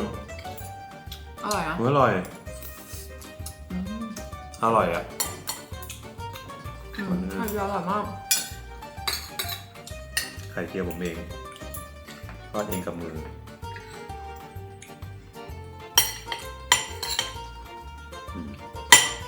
นี่แหละรสชาติ กับข้าวบ้านแม่ บ้านเราคือเวลามาต่างประเทศพวกยุโรปเนี้ยค่าข้าวแพงมากไปซื้อแบบนี้ครับทำมากินหลายคน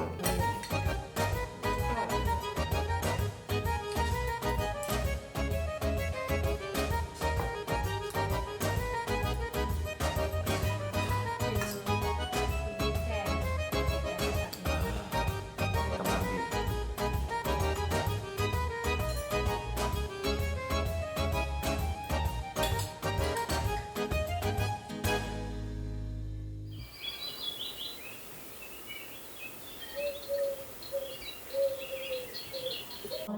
อรุณสวัสดิ์ยามเช้านะครับความรู้สึกตอนนี้เหมือนอยู่บ้านเขาใหญ่ บ้านเขาว่าโบราณจริงนะหมายถึงว่าผมมาเพิ่งมาค้นพบว่าบ้านเขาเนี่ยอยู่มาตั้งแต่แบบต้นตระกูลอ่ะแปลว่าไอ้ของทั้งหมดเนี่ยมันไม่ได้ซื้อมาตกแต่งเลยคือมันเป็นของที่ตระกูลเขามีอยู่แล้วแปลว่าบ้านเนี่ยเขารักษาไว้เป็นบ้านเก่านะฮะรูปที่เขาเอามาติดเนี่ยก็คือบ้านหลังนี้เนี่ยแปลว่านี่คือคนในครอบครัวเขานะครับตั้งแต่ยุคนั้นนะแบบบ้านน่ารักโฮสก็น่ารักและข้างบ้านมีบ่อน้ำเลย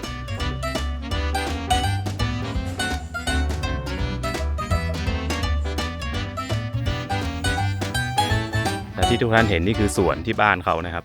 ตามพล็อตหนังเลยฮะมีบ่อน้ำเก่าพร้อมโรงเก็บของที่ถูกซ่อนอยู่หลังบ้านอย่าบอกนะว่านี่มีมาตั้งแต่ยุคกลางคือเก่ามากโอเคครับเดี๋ยวเราจะออกเดินทางกันต่อแล้วนะฮะ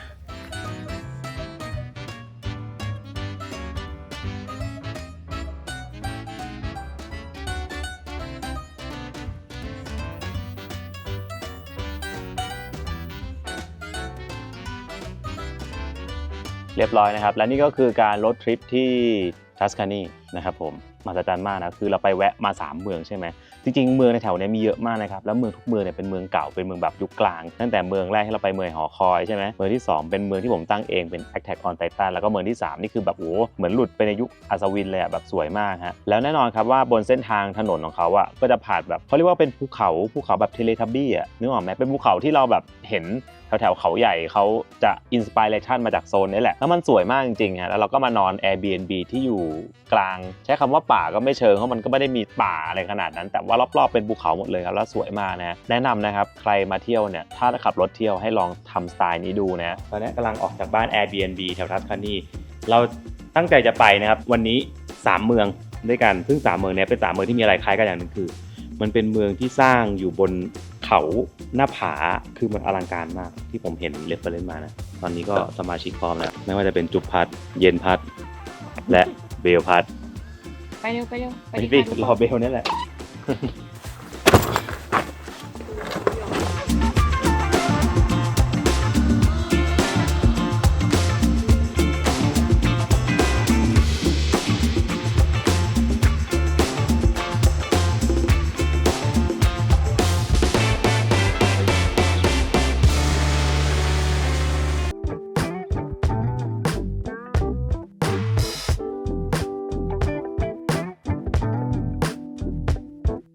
แล้วนะครับหมู่บ้านลอยฟ้าที่แรกของเรานี่คือหมู่บ้านคาลคาตานะครับเป็นเขาบอกว่ามันเป็นหมู่บ้านที่ตั้งอยู่บนที่ราบสูงที่เกิดจากภูเขาไฟทุกคนจะเห็นว่าแบบหุยมันสร้างตรงนั้นได้ยังไงใช่ไหมไม่อันตรายเหรอคำตอบคืออันตรายนะครับรัฐบาลนะครับมีการออกกฎนะครับว่าไม่ให้คนอยู่ที่นี่นะฮะแต่สุดท้ายคือคนก็ไม่สนใจ เหมือนคนเราก็มาอยู่ดีอ่ะเหมือนเขาก็ไม่สนกฎหมายนี่อันนี้คือแปลกมากนะแล้วก็คนที่อยู่ที่นี่ครับเขาเรียกว่าหมู่บ้านฮิปปี้เขามีคนแบบฮิปปี้มาอยู่เยอะด้วยแล้วก็หมู่บ้านนี้มีฉายาหนึ่งว่านี่คือหมู่บ้านแห่งแม่มดร้องนะพึ่งตอมเราต้องเดินไปว่าจอดรถไกลอยู่เขาหน้าหมู่บ้านมันไม่ได้จอดได้นะโอ้ถึงแล้วว้าวแล้วตะโกนพร้อมกันว่าวิลสัน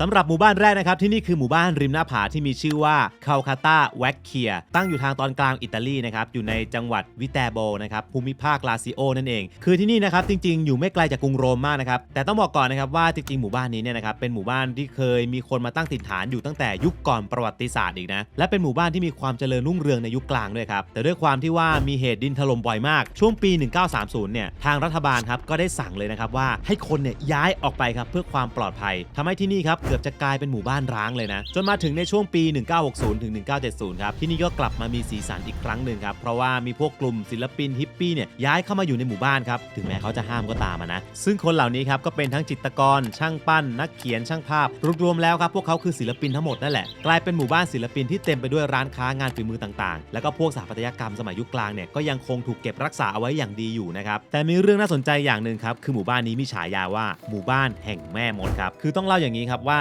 มันมีความเชื่อหนึ่งนะครับว่าในอดีตเนี่ยที่นี่เคยเป็นที่อยู่อาศัยของเหล่าแม่มดมาก่อนครับซึ่งก็เป็นแม่มดที่มีชื่อเสียงนะครับในเรื่องของสมุนไพรแล้วก็การรักษาโรคเนี่ยนะซึ่งก็มีเรื่องเล่ามากมายนะครับอย่างในสมัยยุคกลางครับก็เล่ากันว่าเคยมีการล่าแม่มดเกิดขึ้นที่นี่ด้วยและยังเชื่อกันว่ามีถ้ำใต้หมู่บ้านนะครับซึ่งเป็นสถานที่เอาไว้ทำพิธีกรรมต่างๆและตำราไสยศาสตร์นะครับก็ถูกซ่อนเอาไว้ในถ้ำนั้นมาจนถึงปัจจุบันนั่นเองนะซึ่งในทุกปีนะครับจะมีการจัดเทศกาลแม่มดนะครับที่เป็นส่วนหนึ่งของเทศกาลฮาโลวีนด้วยคนจะแต่งตัวแนวแฟนตาซีครับออกมาเดินกันเต็มถนนเลยนะแล้วก็จะมีพวกการแสดงโชว์ต่างๆครับอันนี้น่าสนใจมากมีแฟกต์เล็กๆน้อยๆนะครับของหมู่บ้านนี้จะเล่าให้ฟังด้วยก็คือเขาเรียกหมู่บ้านนี้ว่าหมู่บ้านแมวเพราะว่าแมวอยู่เยอะซึ่งจริงไหมไปดูกัน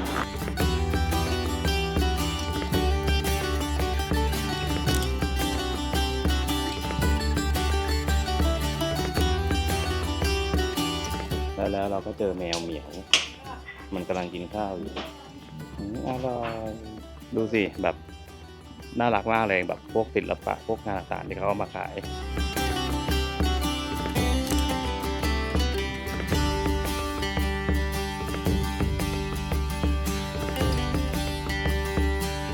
นี่ฮะเขาก็มีร้านข้าวมีร้านคนกินข้าวกัน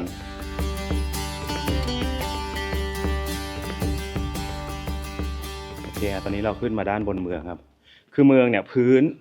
กำแพงทุกอย่างมันดูจะแบบไม่ค่อยมีแบบแผนเท่าไหร่คือเหมือนกับว่ามันเบี้ยวไปเบี้ยวมาตอนนี้เราขึ้นมาตรงน่าจะเป็นจัตุรัสในเมืองนะฮะในเมืองก็จะเป็นเมืองเล็กๆน่ารักมีแบบของขายมีขายแจมอันนี้คือภาพรวมเมืองนะฮะให้ทุกคนดูกันฟิลนี้ดูสิร้านเขาว่าแบบเป็นเหมือนแบบบ้านหินมีดอกไม้และที่สำคัญมีอะไรรู้ไหมมีเหมียวอยู่ตรงนี้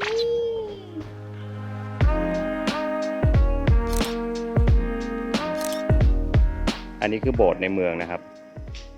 นี่ทุกอย่างแบบดูเก่าแก่แต่ก็ดูน่ารักในเวลาเดียวกันที่ผมอยากเห็นตรงขอบว่ามันรู้สึกยังไงตรงนี้มีทางลงนะ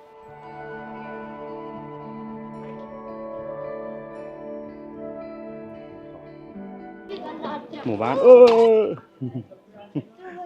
นกบินโฉบหน้าเด็กมันไล่นกมาคือหมู่บ้านเนี้ยมันแบบมันมีความเป็นฮิปปี้แล้วก็ปลูกดอกไม้ของขายก็น่ารักบ้านคือเก่าแบบจริงๆถ้าไม่มีตกแต่งเหมือนบ้านรกร้างอ่ะ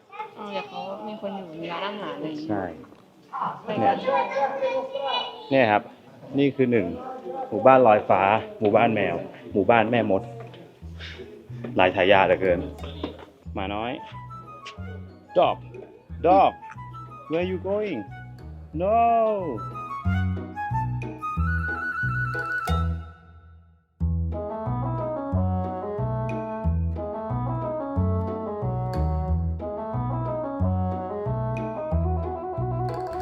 ตอนนี้เราออกมาจากหมู่บ้านกาลกัตตานะครับจะไปอีกหมู่บ้านหนึ่งเนาะ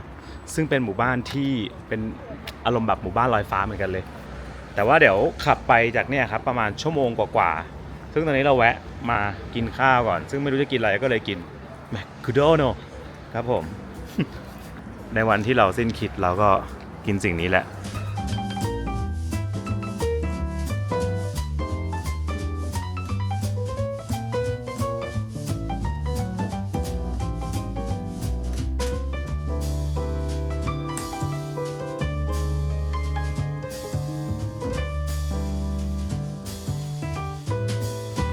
ครับเมืองที่2นะครับนี่คือบันโยเบจิโอนะฮะมีฉายาว่าเมืองที่กำลังจะตายคือเมืองนี้ตั้งอยู่บนเขาเรียกว่าอะไรนะภูเขาที่เกิดจากเขาเรียกว่าอะไรภูเขาไฟเหมือนกันคือคล้ายๆเมืองเมื่อกี้เลยแต่เนี่ยต้องจอดแล้วเดินไปไกลกว่าโอเคที่จอดรถจะต้อง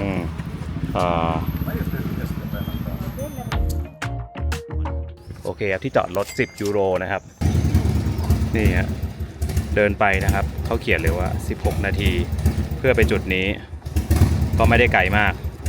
แต่ก็เหนื่อยอยู่ไปอันนี้ก็คือเป็นตัวเมืองนะครับแต่ว่ายังไม่ไปถึงไอ้ตรงเมืองที่อยู่ตรงเขาอะตรงนี้คนน่าจะอยู่ตามปกติเพราะว่าไม่ได้มีปัญหาอะไรแต่ตรงนู้นเนี่ยครับมีสิทธิ์ที่มันจะพังได้เขาก็เลยบอกว่าให้คนเนี่ยย้ายออกบนเนี้ยรถมาถึงได้แค่ตรงนี้แหละที่เหลือเนี่ยมันเป็นทางเดินที่ต้องเป็นคนเดินเข้าไปเท่านั้นแหละด้านข้างก็จะมีพวกร้านค้ามีคาเฟ่ต่างๆนานา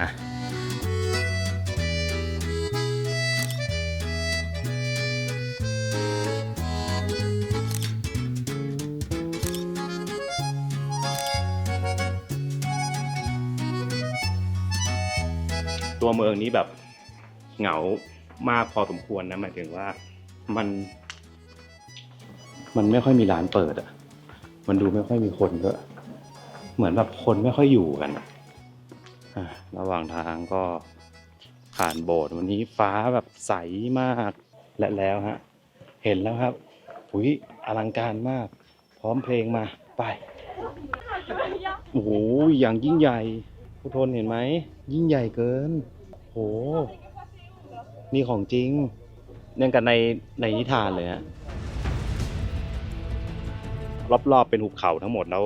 เด่นขึ้นมาอยู่ตรงกลางโหสมัยก่อนนี่แบบน่าจะแบบเท่ๆแบบยิ่งใหญ่เลยหมู่บ้านแห่งที่2นะครับมีชื่อว่าบันโยเรจิโอนะครับตั้งอยู่ในจังหวัดวิแตโบนะครับภูมิภาคลาซิโอเช่นกันนะและก็เป็นอีกหมู่บ้านนะครับที่ตั้งอยู่บนหน้าผาสูงด้วยเชื่อกันว่านะครับเป็นหมู่บ้านที่มีมาตั้งแต่ก่อนยุคกลางอีกนะครับถูกสร้างโดยชาวอีทรัสคันนะเมื่อประมาณ 2,500 ปีที่แล้วโดยชาวอีทรัสคันเนี่ยนะครับเป็นอารยธรรมก่อนที่จะมีอาณาจักรโรมันอีกนะและภายหลังครับก็ถูกผนวกรวมเข้าด้วยกันเรียกได้ว่าอยู่มานานมากจริงๆนะแต่ปัจจุบันนี้นะครับถูกเรียกว่าเมืองที่กำลังจะตายหลายคนก็คงตั้งคำถามใช่ไหมครับหมายความว่ายังไงคนมาอยู่จะตายกันเหรอจริงๆแล้วครับเขามีการคาดการณ์นะครับว่าในอนาคตเนี่ยเมืองนี้เนี่ยมีเปอร์เซ็นต์จะพังทลายลงมาได้ค่อนข้างสูงครับเกิดจากการที่ว่าที่ตั้งของที่นี่ครับเป็นภูเขาหินทัฟนะครับซึ่งเป็นภูเขาประเภทหนึ่งของภูเขาไฟมีลักษณะพรุนครับและน้ำหนักค่อนข้างเบาครับถึงจะแข็งแรงพอให้ก่อสร้างบ้านเรือนได้นะแต่พอถูกน้ำครับถูกลมกัดเซาะมาเป็นเวลานานก็มีโอกาสที่สิ่งก่อสร้างจะพังทลายลงมานะครับซึ่งเมื่อก่อนเนี่ยเขาบอกว่าหมู่บ้านเนี่ยเคยมีขนาดใหญ่กว่านี้ด้วยซ้ำนะแต่พอเวลาผ่านไปครับมันก็พังลงไปในหุบเขานะสิครับจนตอนนี้ครับเหลือเพียง1 ใน 3ของขนาดเดิมแล้วนะทำให้ที่นี่ครับกลายเป็นเมืองแรกในอิตาลีนะครับที่ต้องเสียค่าเข้าชมครับเพราะว่ามีค่าใช้จ่ายในการบำรุงรักษาเมืองค่อนข้างเยอะนะในปัจจุบันนี้ครับก็ได้มีจำนวนคนที่อยู่อาศัยเนี่ยไม่ค่อยแน่ชัดเท่าไหร่นะครับแต่น่าจะน้อยมากๆนะชาวบ้านส่วนใหญ่ครับก็ทยอยย้ายออกมาอยู่ในเมืองใหม่ด้านล่างกันหมดแล้วครับซึ่งถ้าใครมาเที่ยวที่นี่นะครับเราจะต้องจอดรถในเมืองใหม่ด้านล่างเนี่ยแล้วก็เดินไปบนเมืองเก่าครับซึ่งไกลใช้ได้อยู่นะฮะแต่ไฮไลท์ของหมู่บ้านนี้เลยครับคือตั้งแต่สะพานทางขึ้นแล้วครับมันสวยมากจริงๆเริ่มจากการเดินลงรู้สึกยังไงครับเฉยๆนะฮะเขาตอนกลับดูคนที่สวนเรามา แสดงถึงความเหนื่อยล้า เพราะว่าเขาได้เดินไปแล้วกลับมาแล้ว ไม่ไปแล้วได้ไหม มื้อนี้แค่นี้เอง ไม่เดี๋ยวมันต้องกลับไง กลับนิดเดียวไป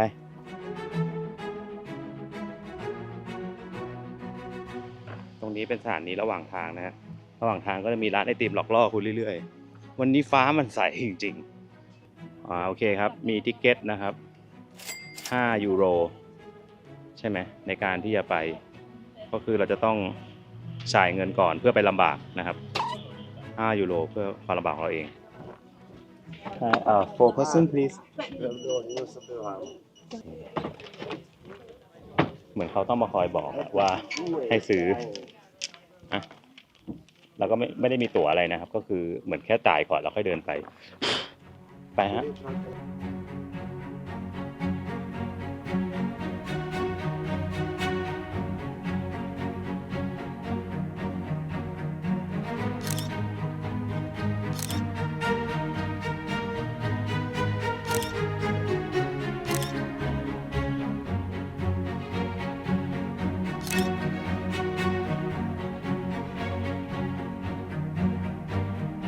โอ้ทุกคนด้านข้างมีเมืองด้วยนะฮะเป็นเมืองแบบแล้วทุกเมืองสร้างอยู่ริมหน้าผาหมดและอย่างที่เขาบอกครับว่าบนเนี้ยเขาไม่ได้ให้คนอยู่อาศัยแล้วนะครับ เพราะว่ามันมีฉายาว่าเมืองที่กำลังจะตายเหตุผลเพราะว่าในอนาคตเนี่ยมันอาจจะโดนกัดเซาะจนถล่มลงมาทั้งเมืองก็เป็นได้ครับอันนี้ก็ต้องรอดูกันต่อไปพอมาเดินจริงๆนะทุกคนก็ไม่ได้เหนื่อยเนาะ ไม่เหนื่อยอมเย็นดี ใช่แต่แล้วทางทำดีมาก แต่ว่าสมัยก่อนไม่รู้ว่าทางเป็นยังไงน้องหอบ ไกลขนาดนี้นี่ครับตอนนี้กำลังเดินขึ้นแล้วนะครับ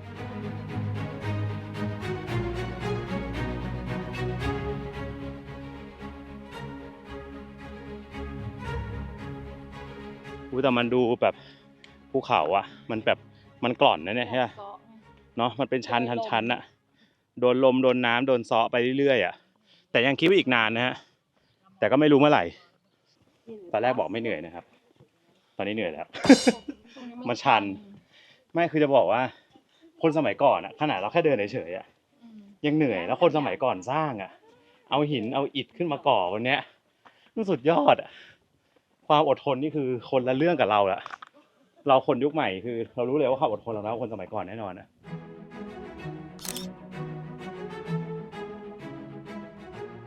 1 2 3ครับหันไปดูเส้นทางที่เราเดินขึ้นมานะทุกคน1 2 3โอ้โหเป็นไงมาจากนู่นอ่ะบนเขานู้นอ่ะโอ้โหยังไม่นับเดินกลับนะเนี่ย My God อันนี้ก็คือประตูทางเข้าเมืองนะฮะถึงแล้ว Finally ในที่สุดโอเคตรงนี้มีชื่อเรียกนะครับเขาเรียกว่า Porta Santa Maria ก็คือเป็นประตูที่ไว้เข้าหมู่บ้านโอ้โหช่วงที่มีหมอกครับเหมือนเมืองลอยฟ้าของแท้เห็นป่ะช่วงที่หมอกขึ้นอ่ะ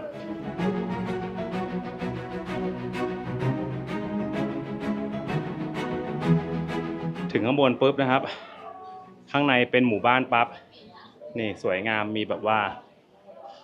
บ้านเรือนต่างๆบนนี้มีโรงแรมด้วยนะครับเพราะผมเห็นคนเข็นกระเป๋าขึ้นมาใช่เขามีโรงแรมจริงๆเป็นโรงแรมที่มาลำบากมากแต่เขาก็มาเพราะว่าอยากได้ฟีลแบบว่าเหมือนย้อนอดีตอะไรเงี้ยอันนี้ก็เป็นจัตุรัสกลางเมืองเขาก็นั่งตีกันแล้วอะดูสิบรรยากาศดีมากแล้วทุกคนนึกภาพในสมัยก่อนเนี่ยในยุคยุโรปเนี่ยคือเวลามีแบบศัตรูข้าศึกจะมาโจมตีนี่คือโคตรลำบาก ใครจะมาตีที่เนี่ยเพราะนั้นไม่ต้องแปลกใจว่าสมัยก่อนเวลาเขาสร้างปราสาทสร้างเมืองสร้างอะไรเขาชอบสร้างบนที่สูงเพราะมันได้เปรียบในการแบบเวลาทำสงครามเวลาต้องรบกันจริงๆเนี่ยมันได้เปรียบเพราะมันบุกยากฮะเห็นไหมบุกมาเห็นหมดยิงธนูยิงอะไรได้ก่อนอ่ะโจมตีได้ก่อนอ่ะ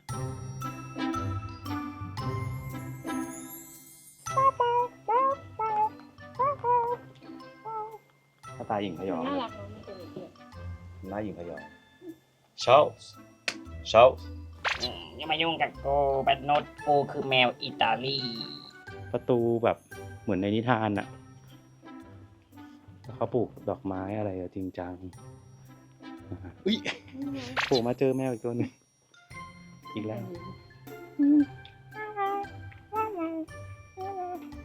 นายคือแมวที่นี่เหรอลูซี่เหรอ สวัสดีลูซี่นายดูมอมแมมมากเลยนะ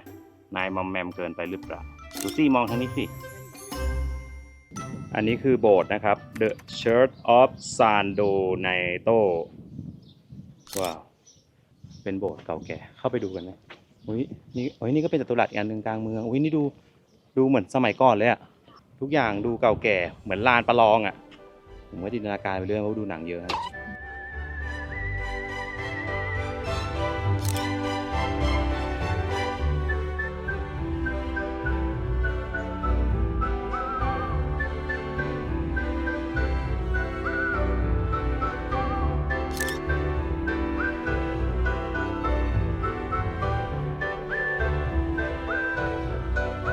หมู่บ้านเขาน่ารักมากครับ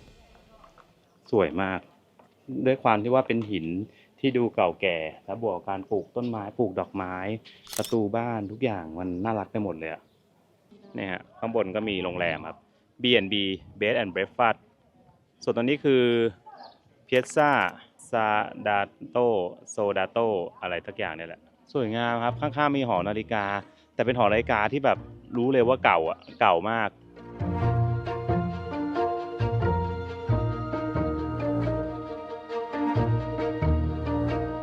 จริงๆถ้าเวลาเยอะๆนี่วันนี้ก็ไหนๆขึ้นมาแล้วก็น่ามานอนเหมือนกันนะ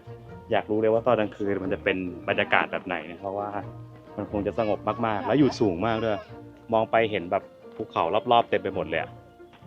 เดี๋ยวเราจะลงแล้วนะครับเราจะไปเมืองสุดท้ายนะครับซึ่งเป็นเมืองที่เรานอนด้วยนะตอนนี้ผมกลับมาอยู่ที่โซนเมืองใหม่แล้วนะครับคือต้องบอกว่าที่เมืองใหม่เขาว่าสงบมากนะเป็นเหมือนเมืองสงบเมืองหนึ่งมีจัตุรัสมีสวนสาธารณะแล้วก็ตรงนี้ดอกไม้ขึ้นเต็มเลยอะกำแพงที่แบบปลูกได้ไง สวยมากอะ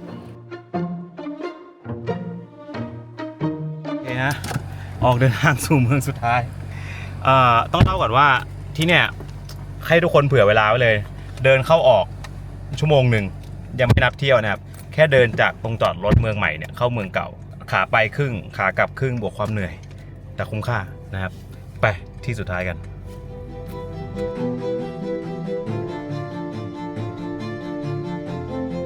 เอาละครับทำไมหลายๆคนอาจจะถามนะครับว่าทุกหมู่บ้านที่เราไปเนี่ยทำไมมันต้องพยายามสร้างอยู่บนที่สูงขนาดนั้นใช่ไหมถ้าทุกคนลองสังเกตดีๆนะครับหมู่บ้านที่เราพาไปเนี่ยจะตั้งอยู่บนหน้าผาหมดเลยนะซึ่งที่ต้องตั้งแบบนี้นะครับเขาก็มีอยู่หลายเหตุผลด้วยกันนะอย่างแรกเลยครับคือเรื่องของการป้องกันตัวครับในยุคที่เกิดศึกสงครามและต้องรบอยู่บ่อยๆเนี่ยนะครับการตั้งอยู่บนที่สูงเนี่ยทำให้ง่ายต่อการสังเกตการณ์นั่นเองนะศัตรูจะมาบุกรุกครับจะโจมตีเนี่ยเห็นก่อนหมดนะครับโจมตีได้ยากนะอย่างที่2ครับคือลักษณะของภูมิประเทศครับที่เต็มไปด้วยเขาครับการตั้งถิ่นฐานครับเขาก็เลยเกิดขึ้นเป็นไปอย่างธรรมชาติมานานแล้วครับทำให้เมืองเนี่ยมีอิสระเป็นของตัวเองด้วยนะและเหตุผลที่น่าสนใจนะครับคือเรื่องของความเกี่ยวข้องกับความเชื่อครับเขาเชื่อว่ายิ่งอยู่สูงก็ยิ่งได้ใกล้ชิดกับพระเจ้ามากขึ้นเท่านั้นเอง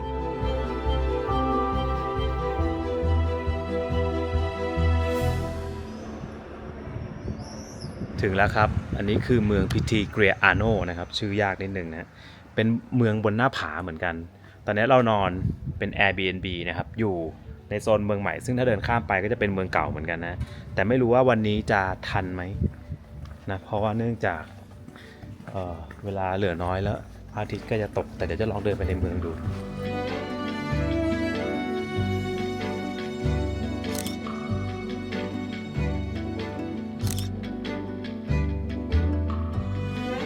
และที่สุดท้ายครับที่นี่คือเมืองบนเขาที่มีชื่อว่าพิตีเกรียอาโนตั้งอยู่ในจังหวัดกรอสเซโตแคว้นทัสคานีนะครับตามประวัติศาสตร์นะครับที่นี่มีมาตั้งแต่ยุคชาวอีทรัสคันเหมือนกับที่บันโยเรจิโอเลยนะครับที่นี่ครับมีฉายาว่าลิตเติ้ลเยรูซาเล็มหลายคนอาจจะถามว่า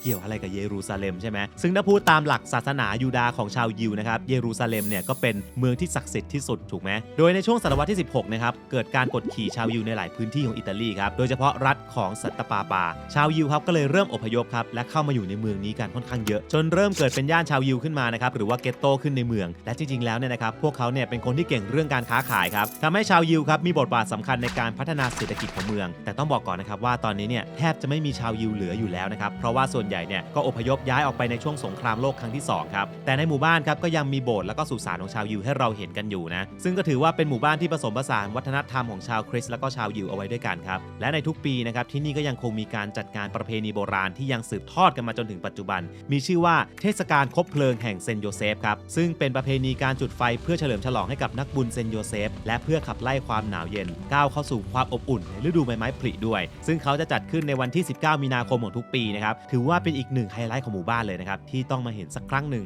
Airbnb เราโอเคนะโลเคชั่นคือหมายถึงว่ามันอยู่นอกเมืองเก่าแต่ว่ามันเดินข้ามสะพานปุ๊บถึงเลย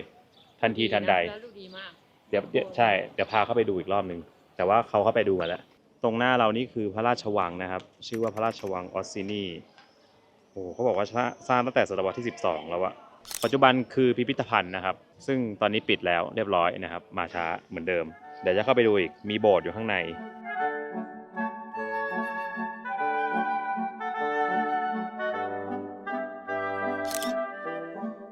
แล้วก็ข้างหน้าเราเนี่ยนะครับคือ Fontana delle Sette ชื่ออ่านยากมาก Fontana delle Sette Cannelle เขาบอกว่าเป็นน้ำพุที่ตั้งอยู่ตรงจัตุรัสก็มีน้ำไหลออกมาหน่อยนึงอันนี้คือมีมานานแล้วนะครับทุกคนเก่าแก่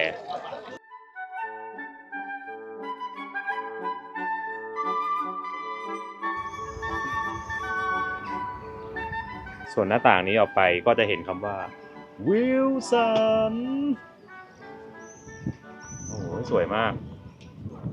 หลักๆเราจะเดินไปดูอีก2อย่างนะครับนั่นก็คือโบสถ์ประจำเมืองนี้กับโบสถ์ของชาวยิวโทรศัพท์ร่วงนะครับแต่ไม่เป็นไร อยู่ข้างในนี้ครับเดินตรงเข้าไปเดี๋ยวก็ถึงบ้านเรือนนะฮะก็จะเป็นแบบบ้านที่ดูเก่าๆเมืองเก่าแต่ว่าจะไม่ได้มีดีเทลอะไรเยอะมากแต่ว่ามันเก่าแบบมีเสน่ห์อธิบายไม่ถูกถ้าเทียบกับ2เมือง2หมู่บ้านเราไปมาเนี่ยตัวนั้นเขาจะมีเป็นแบบเป็นอิฐเป็นบล็อกตกแต่งน่ารักใช่ไหมอันนี้มันจะดูแบบล็อบเท่สีซีดๆหน่อยจางๆไม่โฉดฉาดมากฮะสวยงาม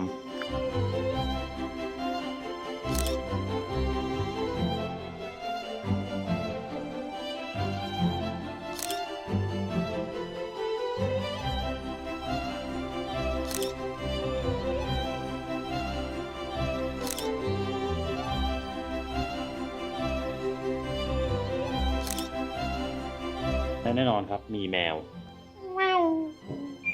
โอ้ยเขามีร้านแบบเป็นโต๊ะเก้าอี้สีด้วยแต่ปิดไม่ได้เปิดนะฮะแต่ก็น่ารักดีและด้านหลังผมนี่นะครับคือโบสถ์ประจำเมืองก็ถือว่าเป็นโบสถ์ที่ด้านบนสวยงามนะครับดูเก่าแก่แล้วก็แต่ดีเทลจะไม่ได้เยอะมากนะฮะนี่คือโบสถ์ประจำเมืองนะ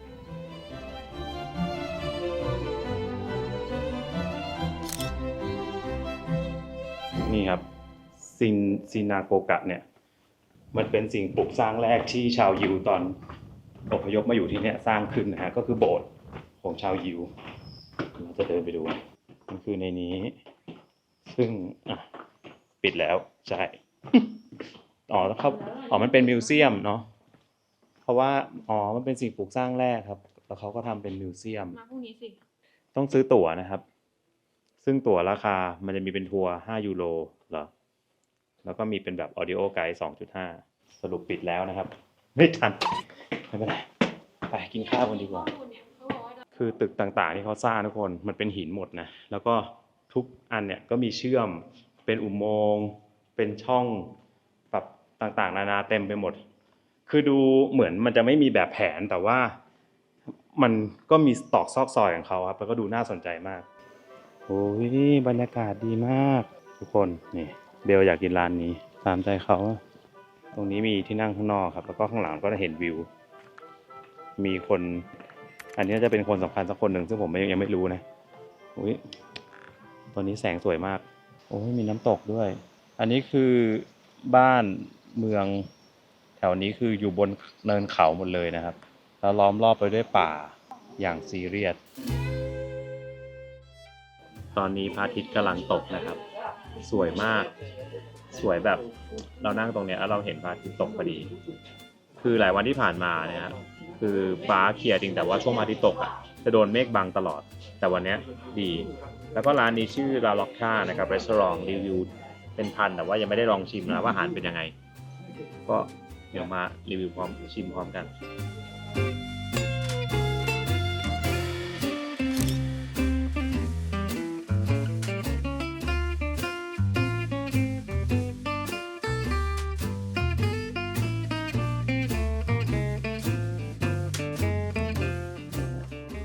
ชิมก่อนว่าเป็นยังไงชึบ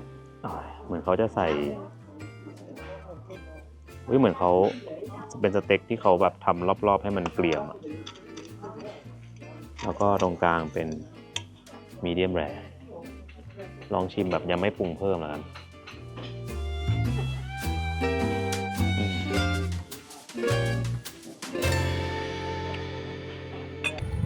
จ่ายเงินเสร็จเรียบร้อยนะครับตอนนี้เป็นเวลาประมาณ3 ทุ่มครึ่งเริ่มมืดจริงๆแล้วจริงนะก่อนจะตกพระอาทิตย์อะ ใช่จ่ายเงินเรียบร้อยโอ้ยอากาศเริ่มเย็นนะครับ 19 องค์ครับผม เดี๋ยวจะพาไปดูห้องนะครับ Airbnb ที่เรานอนกันส่วนถ้าดีไม่ดียังไงใครอยากจองตามเราจะใส่ลิงก์จองไว้ให้ข้างล่าง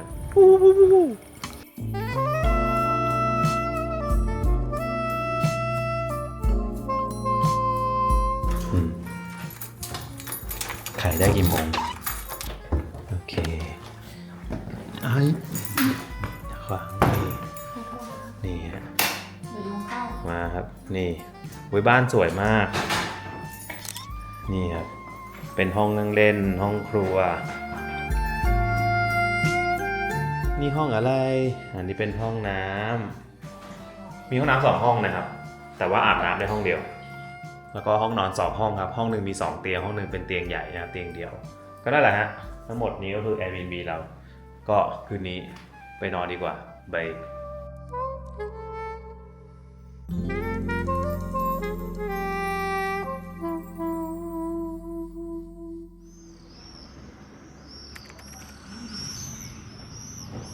อรุณสวัสดิ์ยามเช้าครับทุกคนก็ Airbnb เมื่อคืนนอนหลับสบายดีมากนะฮะเดี๋ยวเราไม่แน่ใจว่าเราจะเดินไปดูเมืองจากด้านข้างเพราะว่าด้านข้างมันน่าจะสวยทีนี้ผมอาจจะเป็นการลองสุ่มเดินไปนะนี่ด้านหลังเราโบสถ์เปิดแล้วเมื่อวานโบสถ์ปิดโอเคไปดูกันโอ้นี่ครับนี่คือด้านข้างนะครับของเมืองเก่าเดี๋ยวเราจะไปฝั่งนู้นอีกจะได้เห็นข้างๆเต็มๆโอ้ my god แล้วเหมือนมันเป็นเมืองบ้านนกไปแล้วอะเพราะว่านกมันอยู่เยอะมาก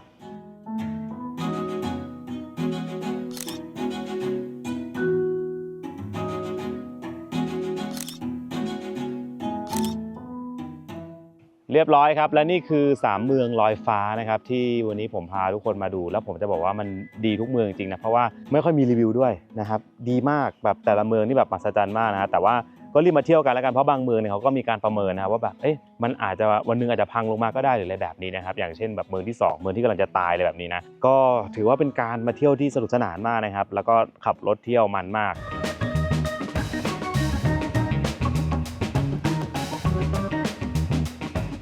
วันนี้เราจะพาไปหนึ่งในเมืองที่เรียกได้ว่า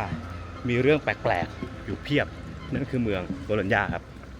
ตอนนี้เราอยู่ในโซนทัสคานีนะครับเดี๋ยวจะขับไปที่โบโลญญานะครับซึ่งใช้เวลาเดินทางประมาณ4 ชั่วโมงด้วยกันแต่ถ้ารวมแวะพักนะครับก็น่าจะ5แหละก็ไกลอยู่นะแต่ว่าเราตั้งใจจะไปนอนนะก็จริงๆนั่นก็เป็นเมืองใหญ่เมืองนึงนะครับแล้วก็มีประวัติศาสตร์ที่น่าสนใจแต่ประเด็นเลยคือเมืองนี้มันมีสิ่งที่น่าประหลาดใจหรือสิ่งที่เป็นแบบที่สุดและยูนิคไม่เหมือนใครอยู่ในเมืองนี้เพียบซึ่งเรารวบรวมมาเป็นข้อๆไปแล้วนะครับจะมีอะไรบ้างเดี๋ยวเดินทางไปถึงแล้วเจอกันนะ เมืองโบโลญญาเนี่ยนะครับเป็นเมืองหลักของแคว้นเอมิเลียโรมันญานะครับซึ่งตั้งอยู่ทางตอนเหนือของอิตาลีปัจจุบันนี้ครับเป็นเมืองที่มีคนอยู่เยอะเป็นอันดับที่ 7 ของอิตาลีเลยนะด้วยจำนวนกว่า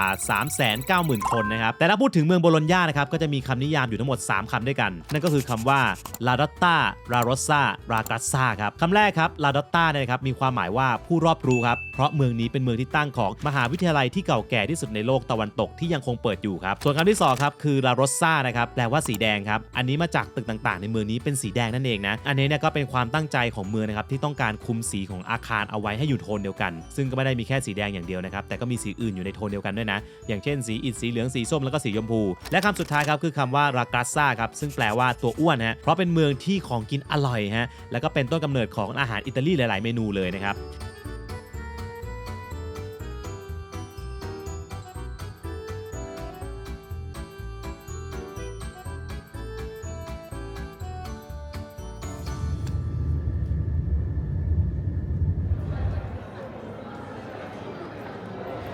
ถึงแล้วนะครับนี่คือเมืองโบโลญญานะฮะเรานอน Airbnb เหมือนเดิมซึ่ง Airbnb เราอยู่ตรงจตุรัสเลยแต่ว่าเดี๋ยวผมเพิ่งส่งทุกคนลงแล้วก็เอารถเนี่ยไปจอดซึ่งต้องไปฝากที่จอดรถนะครับราคาเท่าไหร่เดี๋ยวมาบอกตอนจบอีกทีนึงเพราะว่าตอนฝากก็ไม่ได้ดูราคาเหมือนกันแล้วก็ค่อยเดินไปตรงAirbnb ซึ่งเป็นอพาร์ตเมนต์อยู่ตรงจตุรัสเลยถือว่าเป็นเมืองที่ใหญ่แล้วก็คนเยอะเหมือนกันนะครับคนมาเที่ยวกัน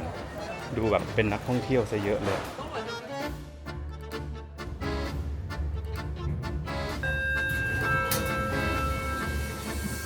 ถึงแล้วอันนี้ห้องนอนนะครับห้องนี้ก็จะเป็นห้องที่มีห้องน้ำแยกส่วนตัวแล้วก็นี่ฮะนี่มันเห็นจตุรัสได้ แต่วันนี้จตุรัสโดนงานอีเวนต์บัง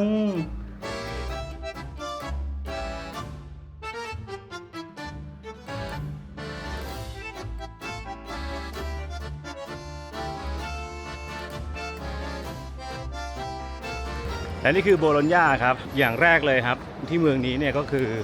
มีเขาเรียกว่าหนึ่งในจัตุรัสที่ใหญ่อันดับต้นๆของยุโรปวันนี้เขาจัดงานเทศกาลภาพยนตร์ด้วยนะฮะพอดีเลยไม่ได้ตั้งใจจะมาตอนที่มันเป็นอย่างนี้นะแต่ว่ามันมาแล้วมันมีพอดีก็ตามนั่นแหละแล้วก็ฝั่งตรงข้ามเราครับก็จะเป็นโบสถ์ก็ได้รับการบดบังจากงานอีเวนต์เรียบร้อยแล้วนะครับอีเวนต์นี้ชมฟรีนะครับคือด้วยความที่ว่ามันมีพื้นที่ใหญ่มากเนี่ยเขาก็จัดงานนู่นนั่นนี่เต็มไปหมด เวลาไปเที่ยวตามเมืองในฝั่งยุโรปนะครับผมเชื่อว่าหลายคนก็จะมีคำถามครับว่าเวลาเรามาเที่ยวเนี่ยเราควรเริ่มเที่ยวจากตรงไหนของเมืองกันแน่นะถึงจะไปเก็บไฮไลท์ต่างๆของเมืองได้ครบนะครับผมมีทริคง่ายๆครับคือหาดูเลยครับว่าจัตุรัสประจำเมืองอยู่ตรงไหนเพราะว่ามันเป็นเหมือนกับศูนย์กลางของเมืองมาตั้งแต่ในอดีตนะครับทำให้สถานที่สำคัญต่างๆเนี่ยนะครับจะถูกล้อมรอบอยู่ในแถวนี้นี่แหละและเราก็ค่อยๆขยับไปเที่ยวที่จุดอื่นนั่นเองนะซึ่งเดี๋ยวเราจะมาเริ่มกันที่จัตุรัสของเมืองโบโลญญาก่อนนะครับนี่มีชื่อว่าจัตุรัสมัจจอเร่นะเป็นศูนย์กลางของเมืองมาตั้งแต่ศตวรรษที่13แล้วนะครับปัจจุบันนี้โอ้โหแบบเต็มไปด้วยร้านอาหารคาเฟ่อยู่รอบๆเต็มไปหมดเลยนะอีกเรื่องหนึ่งที่น่าสนใจนะครับโบสถ์ของที่นี่เนี่ยเขาบอกว่าที่นี่ตั้งใจสร้างให้เป็นโบสถ์ที่ใหญ่ที่สุดในโลกเลยฮะแต่สร้างไม่เสร็จครับ ส่วนตรงนี้ครับคือมหาวิหารเปโตรนิโอนะครับเป็นมหาวิหารหลักของเมืองนะที่นี่สร้างครั้งแรกครับเมื่อปี 1390 ซึ่งตอนนั้นนะครับเขาตั้งเป้าไว้ว่านี่จะต้องเป็นมหาวิหารที่ใหญ่ที่สุดในโลกนะครับแต่มันก็ไปไม่ถึงเป้านะสิครับเพราะว่าติดปัญหาหลายๆอย่างเลยนะครับอย่างเช่นเรื่องของเงินทุนครับเพราะว่าต้องใช้เงินก่อสร้างเยอะและเทคโนโลยีในการสร้างก็มีข้อจำกัดครับมันก็ล่าช้ามาเรื่อยๆครับจนปี 1506 นะครับกรุงโรมเนี่ยก็มีโครงการสร้างมหาวิหารเซนต์ปีเตอร์ขึ้นมาซึ่งทางศาสนาจักรครับก็ไม่อยากให้มีโบสถ์ไหนครับใหญ่ไปกว่าเซนต์ปีเตอร์อีกแล้วโครงการของซานเปโตรนิโอเนี่ยนะครับก็ต้องพับเก็บไปฮะและเขาก็สร้างต่อเติมมาเรื่อยๆครับจนปัจจุบันถึงจะไม่ได้ใหญ่ที่สุดแต่ก็เป็นมหาวิหารที่มีเอกลักษณ์และข้างในเนี่ยโอ้โหสวยมากฮะโอ้โหใหญ่มากใหญ่มากจริง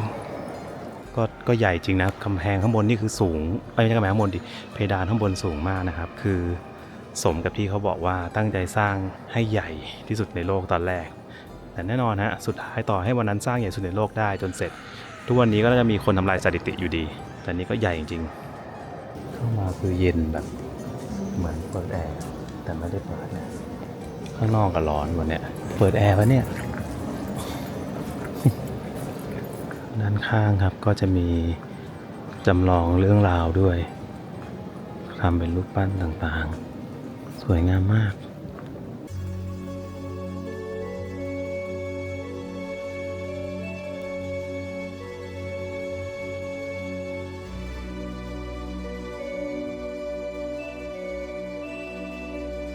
ทุกคนนะแล้วในโบสถ์ดีบนพื้น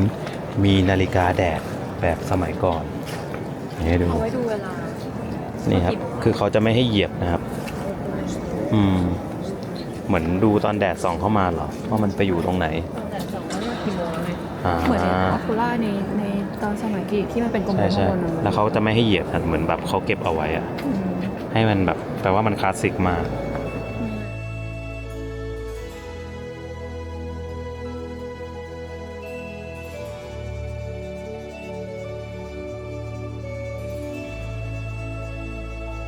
และนั่นคือโบสถ์ครับและอีกหนึ่งเรื่องที่น่าสนใจของเมืองนี้ครับฝั่งตรงข้ามเราคืออาคารแห่งแรกนะครับที่มีการใช้งานของเมืองนี้ แต่ที่นั่นมีความลับซ่อนอยู่คือ มีกำแพงที่ถูกออกแบบให้เป็นเหมือนกับโทรศัพท์ไร้สายในสมัยก่อนอยู่ที่นั่นครับเดี๋ยวไปดูกัน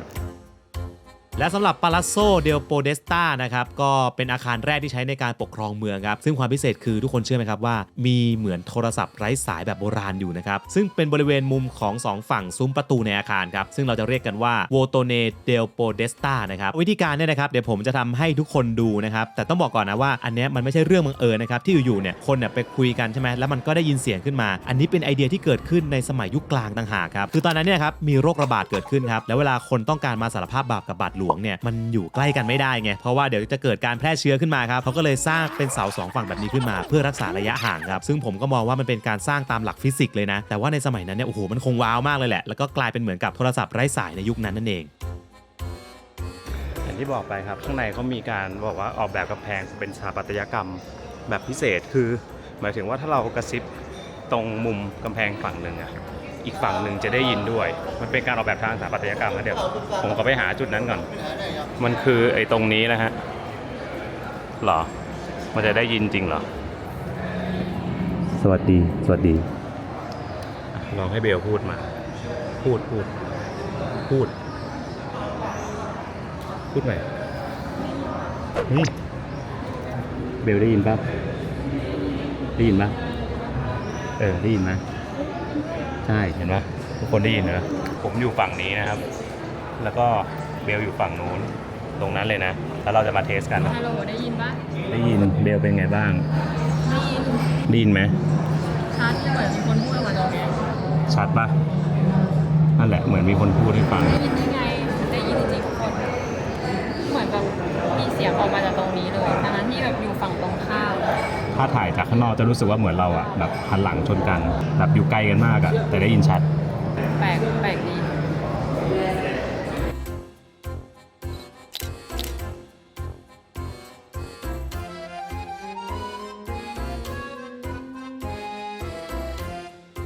นี่คือความสุดยอดของสถาปัตยกรรมในการออกแบบเห็นป่ะฝรั่งทุกคนตื่นเต้นดีใจหมดอันนี้ก็คือเนี่ยหนึ่งในความลับของโบโลญญานะครับอีกหนึ่งเรื่องเพราะงั้นถ้าใครมาตรงนี้นะครับอาคารเนี้ยก็สามารถที่จะมาลองเล่นดูได้แบบตื่นเต้นอ่ะคือต้องกระซิบนะครับคือเงียบๆกระซิบแล้วเสียงมันเหมือนจะออกมาจากกำแพงอ่ะมันทำให้เรารู้สึกว่าแบบเฮ้ยมันมีเหมือนโทรศัพท์จริงๆนะดีและเรื่องน่าสนใจถัดมาครับที่นี่มีรูปปั้นของเนปจูนแต่ว่าตรีศูนย์ของเนปจูนนั้นเขาบอกว่าเป็นอินสปิเรชันให้กับโลโก้ของรถยนต์เมเซราติ ไหน นี่เป็นรูปปั้นเนปจูนที่อยู่ตรงจัตุรัสกลางเมือง ส่วนน้ำพุเนปจูนตรงนี้ครับถูกสร้างขึ้นในช่วงศตวรรษที่ 16 นะครับโดยเนปจูนเนี่ยก็เป็นเทพเจ้าแห่งท้องทะเลนะครับเขามีอาวุธคือตรีศูนย์ที่อยู่ในมือนั่นเองนะซึ่งถ้าทุกคนสังเกตที่ตรีศูนย์นะครับจะรู้สึกว่าเหมือนคุ้นๆไหมนะเพราะว่าสิ่งนี้ครับเป็นแรงบันดาลใจให้กับตราสัญลักษณ์อันโด่งดังของบริษัทรถยนต์มาเซราตินั่นเองนะครับซึ่งมาเซราตินะครับก็เป็นยี่ห้อรถยนต์ที่มีต้นกำเนิดที่เมืองโบโลญญาแห่งนี้เนี่ยแหละและที่เขาเลือกสร้างน้ำพุเนปจูนไว้ตรงนี้เนี่ยนะครับเพราะว่าเปรียบเสมือนอำนาจของพระสันตะปาปาหรือว่าโป๊ปที่ปกครองเมืองครับเหมือนกับเทพเจ้าเนปจูนที่ปกครองท้องทะเลนั่นเอง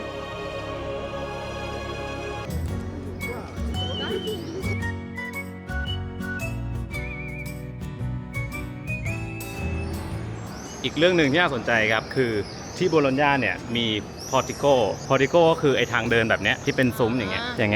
เป็นหนึ่งในสัญลักษณ์ของโบโลญญาเลยเพราะว่าพอร์ติโกที่นี่ครับยาวถึง40 กิโลเมตรหมายความว่าถ้าคุณสามารถเดินตามพอร์ติโกเนี้ยโดยไม่ต้องโดนแดดโดนฝนเลยอะได้จะแทบแบบ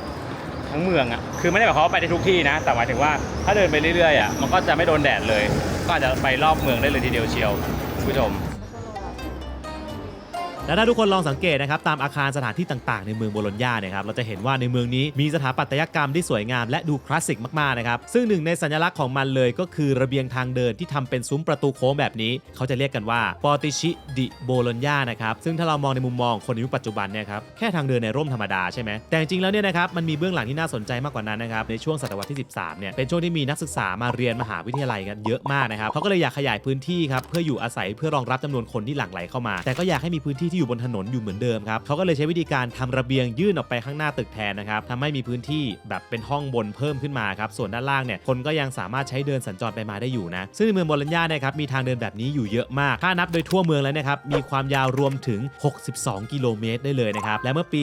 2021 นะครับก็ได้ขึ้นทะเบียนเป็นมรดกโลกของยูเนสโกด้วยนะครับซึ่งก็มีคำกล่าวนะครับว่าเราสามารถเดินเที่ยวทั้งเมืองได้โดยไม่ต้องโดนแดดได้เลยนะครับเพราะว่าเดินในซุ้มนี้นั่นเองนะแต่ในความเป็นจริงผมว่ามันก็ยังไม่ทั่วหรอกแต่แค่ว่ามันไปได้พื้นที่ส่วนใหญ่แค่นั้นเอง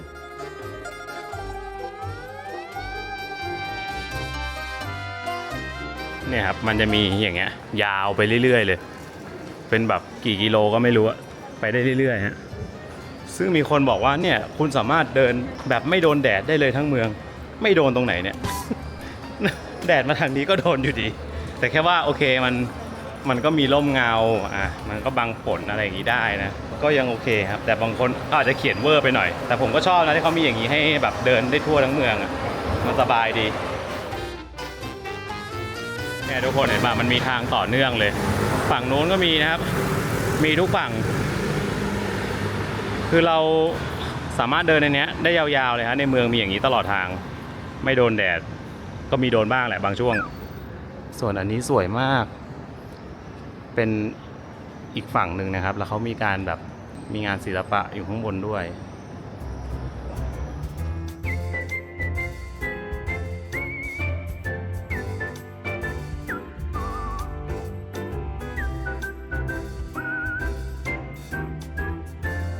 และเรื่องแปลกถัดมาครับของโบโลญญาคือที่นี่มีโบสถ์ที่มีมัมมี่แม่ชีของจริงอยู่ข้างใน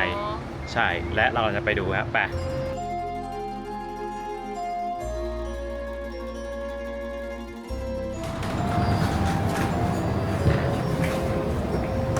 เย็นมาก ไม่มีคนมาเลยโอ้ยแล้วแสงลงแบบอย่างกับในหนัง แล้วรู้หรือไม่ครับว่าโบสถ์แห่งนี้ครับมีมัมมี่ของแม่ชีนะครับและเป็นของจริงให้เราได้ดูด้วยนะเป็นร่างไร้วิญญาณที่ทุกคนเห็นอยู่นี่แหละครับเธอคือนักบุญแคทเธอรีนแห่งโบโลญญาครับถ้าถามว่าเธอเป็นใครครับอันนี้ต้องเท้าความไปตอนเด็กๆเลยฮะเธอเกิดเมื่อปี 1413 นะครับในครอบครัวชนชั้นสูงของเมืองโบโลญญานี่แหละซึ่งในตอนนั้นเนี่ยครับเธอมีชื่อเต็มว่าแคทเธอรีนเดอวิกรีนะครับพอโตมาถึงในวัย 14 ปีครับแคทเธอรีนก็ตัดสินใจนะครับว่าจะเข้าร่วมคณะนักบวชคลาริสนะครับก็ได้อุทิศตนให้กับศาสนามาตั้งแต่ตอนนั้นนะครับในที่สุดครับเธอก็ได้รับการแต่งตั้งให้เป็นหัวหน้าคณะนักบุญก็มีเรื่องเล่าอีกนะครับว่าเธอเป็นผู้มีนิมิตด้วยนะเธอมีประสบการณ์เห็นพระเยซูกับพระแม่มารีครับแต่หลังจากที่เธอเสียชีวิตลงในปี 1463 ครับสิ่งที่แปลกเลยก็คือร่างของเธอกลับไม่เน่าครับไม่เน่ายังไม่พอนะครับแถมยังมีกลิ่นหอมเนี่ยลอยออกมาจากหลุมฝังศพอีกต่างหากซึ่งเรื่องนี้ครับก็สร้างความประหลาดใจมากๆนะครับร่างของเธอเนี่ยก็เลยถูกนำมาเก็บไว้ในโบสถ์แห่งนี้เพื่อให้คนเนี่ยได้เห็นถึงความมหัศจรรย์นี้นี่เองนะซึ่งณปัจจุบันนะครับเราก็ไม่รู้หรอกครับว่าเหตุผลที่ทำให้ร่างไม่เน่าและมีกลิ่นหอมเนี่ยมันเกิดจากอะไรกันแน่หรือมีใครไปทำอะไรหรือเปล่านะครับแต่ว่าทั้งหมดนี้ครับก็คือเรื่องราวของลูกสาวขุนนางสู่นักบุญผู้ศักดิ์สิทธิ์นั่นเอง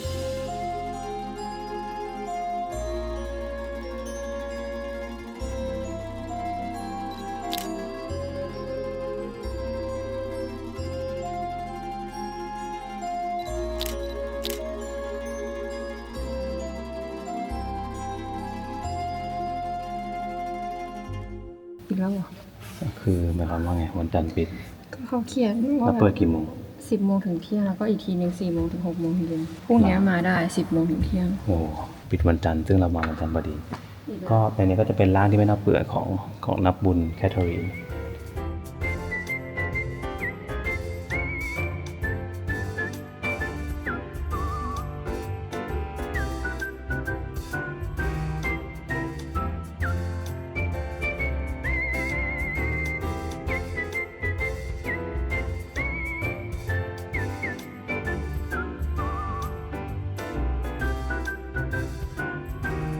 และเรามาที่อีกหนึ่งเรื่องน่าสนใจครับคือหอเอ็นไม่ได้มีแค่ที่ปิซ่านะครับแต่ที่โบโลญญา มีถึง 2 หอ และนี่คือ Two Tower ครับ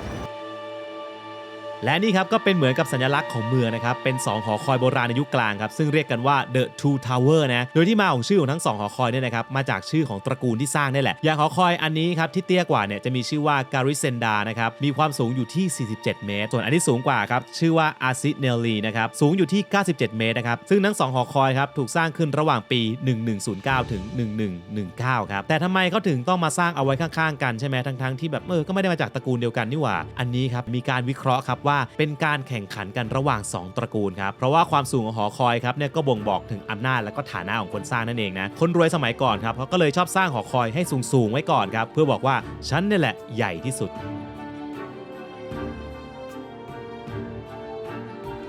ประเด็นเลยคือข้างล่างเขาจัดอีเวนต์อะไรอีกเนี่ยตั้งใจจะมาถ่ายรูปแบบหอเปล่าๆครับข้างล่างมีอีเวนต์อีกแล้วเธอนี่ครับมันจะมีทั้งหมด2หอด้วยกันนะครับอีกหอหนึ่งเนี่ยเอ็นมากเอ็นแบบเอ็นเลยเห็นปะเอ็นสุดๆส่วนไอหอสูงเนี่ยจะเอ็นนิดหน่อยนะฮะเฮ้ยของจริงยิ่งใหญ่นะเนี่ยแต่ว่าไม่ดีตรงข้างล่างอย่างเดียวก็มาตั้งที่กั้นอะไรก็ไม่รู้มีไอ้นี่ด้วยคอนเทนเนอร์เดี๋ยวเราจะไปถ่ายจากอีกฝั่งหนึ่งนะเพราะว่าฝั่งนี้มันไม่ค่อยเห็นมันคือตรงนี้นะครับเราใช้เลนส์วายถ่ายตอนนี้ถ่ายไม่ได้เพราะติดไอ้แดงๆเนี่ยอะไรครับเนี่ย และถ้าใครอยากขึ้นไปด้านบนนะครับตอนนี้เขาปิดชั่วคราวอยู่นะครับเพราะว่าเขากลัวเรื่องของความปลอดภัยนะโครงสร้างต่างๆเนี่ยก็ค่อนข้างเก่ามากแล้วนะครับก็เลยต้องมีการซ่อมบำรุงกันหน่อยนะครับแต่ก็เดินมาดูรอบนอกได้นะครับก็เป็นหนึ่งในไฮไลท์เลย คือตอนนี้ที่ผมเห็นนะครับการที่เอาคอนเทนเนอร์มากั้นนี่คือกั้นจริงจังมากครับกั้นแบบห้ามเข้าใกล้อ่ะใช่เพราะถ้าเราเห็นสมัยก่อนเราให้ขึ้นได้แต่ตอนนี้เข้าใกล้ยังไม่ได้เลยมันขึ้นใน Google Map ว่าปิดถาวรด้วยมีความเป็นไปได้สูงว่ามันน่าจะอันตรายแล้วแหละตอนนี้มันดีมากเลยจริงเอ็นทั้ง2หอคือมันไม่ได้เหมือนหอเอ็นพิซซ่านะที่ทุกคนไปดูแล้วแบบโอ้เอ็นแล้วแบบไปถ่ายรูปตอนนี้คือเอ็นและเอ็นแบบจะล้มอ่ะและอีกหนึ่งแฟกต์น่าสนใจของโบโลญญานะครับคือที่นี่มีมหาวิทยาลัยนะครับที่เก่าแก่ที่สุดในโลกที่ยังเปิดทำการอยู่ซึ่งอยู่ที่เมืองโบโลญญานี่เลยเราจะพาเดินไปดูกันนะในวิทยาเขตนั้นอาจจะไม่ได้เข้าไปวุ่นวายอะไรมากเพราะว่ามันเป็นเหมือนแค่โซนหนึ่งครับคนทั่วไปเดินเข้าไปได้เลยเนาะ เดินไปตามถนนเรื่อยๆนะครับเราก็จะมาเจอกับอัลมามาเธอสตูดิโอรัมนะครับหรือก็คือมหาวิทยาลัยโบโลญญานั่นเองนะซึ่งก็เป็นมหาวิทยาลัยนะครับที่เก่าแก่ที่สุดในโลกตะวันตกที่ยังคงเปิดอยู่นั่นเองที่นี่ครับก่อตั้งขึ้นเมื่อปี 1088 นะครับเริ่มต้นมาจากการเป็นโรงเรียนสอนกฎหมายก่อนจนถึงช่วงศตวรรษที่ 14 ครับมีการเพิ่มสาขาอื่นๆนะครับเข้ามาหลากหลายมากขึ้นรวมถึงเป็นมหาวิทยาลัยแรกๆในอิตาลีเลยนะครับที่มีปริญญาสำหรับผู้หญิงครับโดยผู้หญิงคนแรกนะครับที่รับปริญญาจากที่นี่ครับเธอมีชื่อว่าเบตติเซียก็อตซาดินีนะฮะเธอเรียนจบกฎหมายนะครับและยังเชื่อกันด้วยนะครับว่าเธอคือหญิงคนแรกนะครับที่สอนในมหาวิทยาลัยครับซึ่งชื่อของมหาวิทยาลัยนี้เนี่ยนะครับก็มีความหมายว่ามารดาผู้ให้กำเนิดการศึกษานั่นเองนะก็เหมือนเป็นต้นแบบของหลายๆมหาวิทยาลัยที่เกิดขึ้นในยุโรปด้วยครับ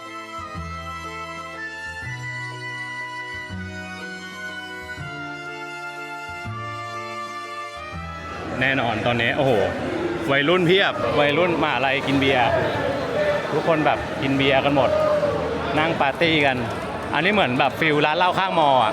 เนี่ยแต่ละตึกก็จะมีแต่ละคณะกันไปคนเยอะมากตอนนี้ก็คือเข้าเขตมหาลัยแล้วนะครับเนี่ยครับเขาก็จะมีใบประกาศใบปิดร้านเนื้อโฆษณามีกราฟฟิตี้สวยงามมหาวิทยาลัยโบโลญญานะครับร้านเหล้าข้างมอเห็นยังเขาดื่มกันตั้งแต่6 โมงเย็นฮะ เร็วกว่าบ้านเราอีกตั้งแต่แดดยังเปรี้ยงเนี่ยเขาดื่มมาแล้วนักศึกษาที่นี่ที่เราเห็นอยู่ตอนนี้คือทุกคนถือเบียร์คนละขวดและเป็นเบียร์ขวดใหญ่เลยนะ เขาน่าจะเรียนเสร็จแล้ว ใช่เรียนเสร็จแล้วก็ถืออย่างเงี้ยเห็นป่ะข้างหลังผมเนี่ยถือเดินกันเดินคุยกับเพื่อนไว้ไงวะอะไรเงี้ยจริงๆแล้วไม่ได้มีแต่ฝรั่งนะดูมีคนเอเชียด้วยมีเด็กแบบหลายเชื้อชาติเหมือนกันที่มาเรียนนะที่โบโลญญาแห่งนี้ตรงนี้มีทั้งหมด11 คณะนะครับที่ผมอ่านมาแต่ละตึกแต่ละโซนเนี่ยมันก็จะแบ่งเป็นคณะแล้ววัยรุ่นก็เนี่ยจะมานั่งสัมมาเลเทเมาแล้วก็มีคนดูเพี้ยนๆแปลกๆด้วยปะปนกันเต็มไปหมดนะฮะแล้วก็มีวัยรุ่นมีคนทั่วไปมาเดินด้วยนั่นแหละ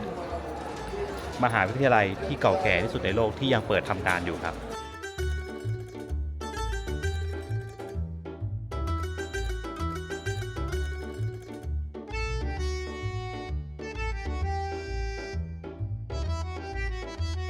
และอีกหนึ่งเรื่องน่าสนใจของโบโลญญาครับก็คือที่นี่สมัยก่อนสภาพเหมือนเวนิส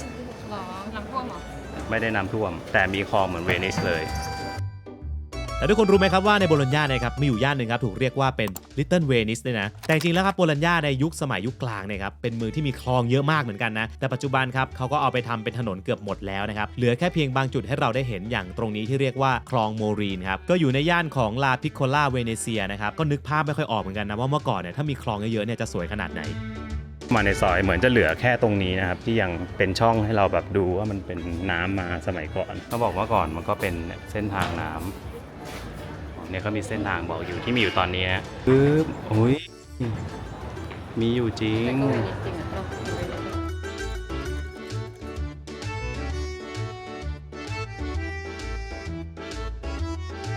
คือฝั่งนี้มันเป็นช่องมันเลยสวยใช่ไหมแต่ฝั่งนี้เห็นเต็ม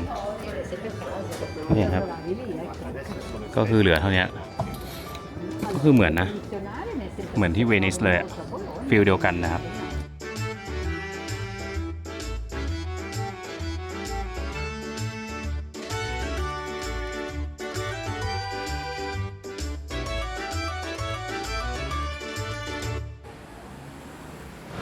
เมื่อกี้เราช้อปปิ้งนะเพราะว่าเรานอน Airbnb จะไปทำกับข้าวกินเองนี่ซื้อมาเต็มเลยนะครับเดี๋ยวจะมีเรื่องเกี่ยวกับอาหารที่น่าสนใจนะครับเกี่ยวกับเมืองโบโลญญาด้วยแล้วคืนนี้เขาก็มีงานเทศกาลถ่ายภาพยนตร์ด้วยก็เดี๋ยวจะส่องให้ดูนิดนึงเพราะตอนนี้ประมาณทุ่มจะครึ่งแล้ว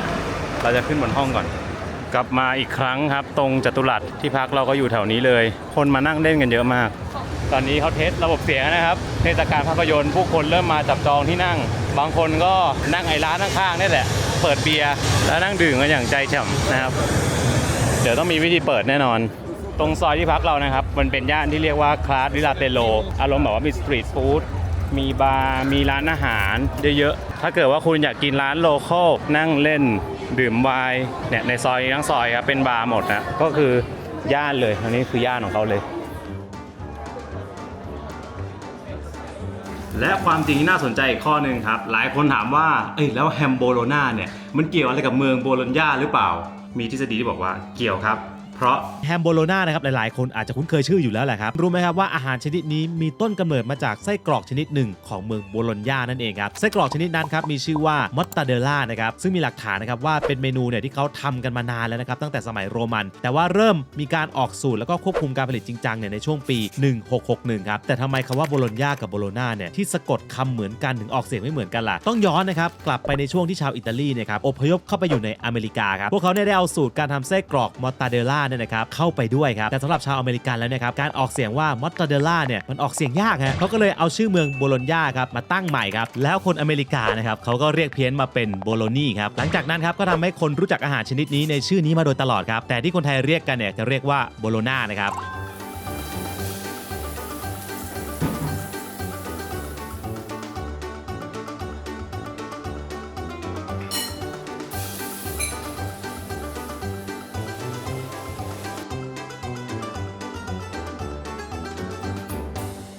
โอเคครับตอนนี้ทำอาหารเสร็จแล้วนะครับและอีกหนึ่งเรื่องนะครับที่น่าสนใจของเมืองโบโลญญาคือเกี่ยวกับสปาเกตตี้โบโลเนสคือที่โบโลญญาเนี่ยเขาจะเรียกว่ากาเลียเทเล อัลรากู Tagliatelle al ragù เขาบอกเป็นอาหารอิตาเลียนดั้งเดิมต้นกำเนิดมาจากเมืองโบโลญญานะครับนี่ฮะวันนี้เราก็เอามากินด้วยแล้วก็ที่เหลือก็คืออะไรที่เราอยากทำเราก็ทำและแน่นอนครับเขาเรียกว่าแฮมโบโลนาเราก็มาทอดเราไม่สนครับไม่ว่าเขาจะกินยังไงเราจะมาทอดกินขอบคุณครับแล้วก็มาอีกหนึ่งข้อสำคัญเลยครับซึ่งเชื่อว่าหลายๆคนเนี่ยน่าจะสงสัยอยู่แล้วแหละว่าไอ้สปาเกตตี้โบโลเนสเนี่ยนะครับหรือที่เรียกว่าทาเลียเทเล อารากูนเนี่ยซึ่งเป็นพาสต้ายอดนิยมครับมีถิ่นกำเนิดอยู่ที่เมืองโบโลญญาครับครั้งแรกที่เกิดขึ้นมาเนี่ยนะครับมันเกิดในงานแต่งของลูกสาวสมเด็จพระสันตะปาปาอเล็กซานเดอร์ที่6ครับโดยเมนูนี้ครับถูกคิดค้นขึ้นในงานนี้เนี่ยแหละโดยเจ้าเส้นพาสต้านะครับเรียนแบบมาจากเส้นผมสีทองอันสวยงามของเจ้าสาวครับก็เลยเกิดเป็นตักเลียตาเล่นะครับหรือว่าเส้นแบนบางที่เรารู้จักในปัจจุบันและก็จะมีแค่เส้นเนี่ยมันก็จะไม่คอมพลีทนะสิเขาก็เลยคิดซอสเนื้อสูตรพิเศษที่เรียกว่ารากูขึ้นมาครับซึ่งเป็นการผสมผสานระหว่างมะเขือเทศเนื้อบดผักไวน์แดงและนมหรือว่าครีมนะครับเคี่ยวจนได้รสชาติกลมกล่อมและปัจจุบันก็กลายเป็นเมนูประจำเมืองโบโลญญาไปแล้วไม่ว่าร้านไหนก็ต้องมีเมนูนี้ครับโอเคทุกคนตอนนี้เป็น เวลาประมาณ3 ทุ่มจะครึ่งนะครับเทศกาลภาพยนตร์คนเยอะมากอยู่ข้างล่างเพราะว่าจากห้องเราเนี่ยมองเห็นจัตุรัสนะครับคิดว่าหนังน่าจะเริ่มฉายแล้วก็คนน่าจะอยู่กันยาวๆเดี๋ยวผมให้ดูบรรยากาศโอ้ยดูสิคนเพียบเลยอันนี้คือด้านหลังนะครับด้านหลังของเวทีถ้ามองทะลุไปนี่คือแบบคนน่าจะเยอะมาก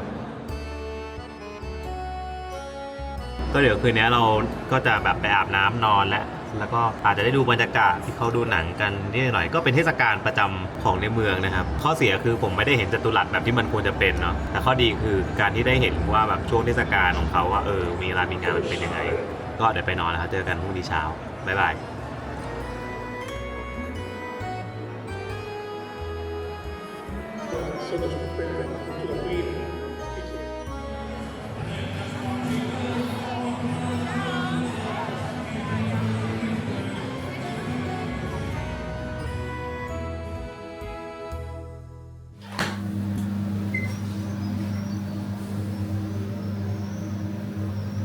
อรุณสวัสดิ์ยามเช้านะครับเช็คเอาท์เรียบร้อยแล้วนะครับจากที่พักนะฮะก็ตอนนี้กำลังเดินผ่านย่านที่เป็นเหมือนแบบอารมณ์แบบตลาดของที่นี่ครับก็จะมีของขายมีตลาดสดกลางคืนย่านนี้ก็จะมีบาร์นะครับ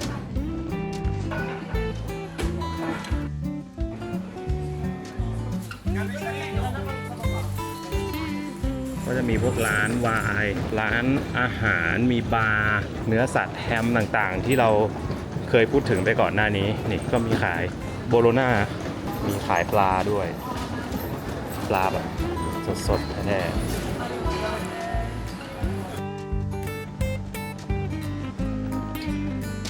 ค่าฝากรถนะครับราคาโหดมาก48 ยูโรนี่ผมไม่ได้โดนแกงใช่ไหมประมาณเกือบ 2,000 ฝากรถไม่คิดว่าจะแพงขนาดนี้อีกข้อหนึ่งที่น่าสนใจนะครับของโบโลญญาเนี่ยที่นี่มีโบสถ์นะครับที่อยู่บนเขาและมีพาติโกที่ยาวที่สุดในโลกฮะแต่เราไม่ได้ไปนะครับแต่ว่าเราเอาข้อมูลมาให้ฟังอย่างที่บอกไปนะครับว่าทั้งเมืองโบโลญญาเนี่ยนะครับมีทางเดินแบบนี้ยาวถึง62 กิโลเมตรแต่ว่าจะมีจุดหนึ่งครับซึ่งเป็นระเบียงทางเดินที่ยาวที่สุดในโบโลญญาเขาเรียกทางเดินตรงนี้ว่าปอติชิดิซานลูกานะครับมีความยาวเกือบ4 กิโลเมตรเลยนะครับตลอดทางเดินก็จะมีซุ้มโค้งรวมกันทั้งหมดกว่า666ซุ้มด้วยทางเดินนี้จะใช้เป็นทางเดินจากเมืองด้านล่างครับเพื่อขึ้นไปยังมหาวิหารซานลูกาซึ่งอยู่บนเนินเขาด้านบนนั่นเองนะถือว่าเป็นหนึ่งในมหาวิหารสำคัญและมีขนาดใหญ่มากๆแห่งหนึ่งของโบโลญญาด้วย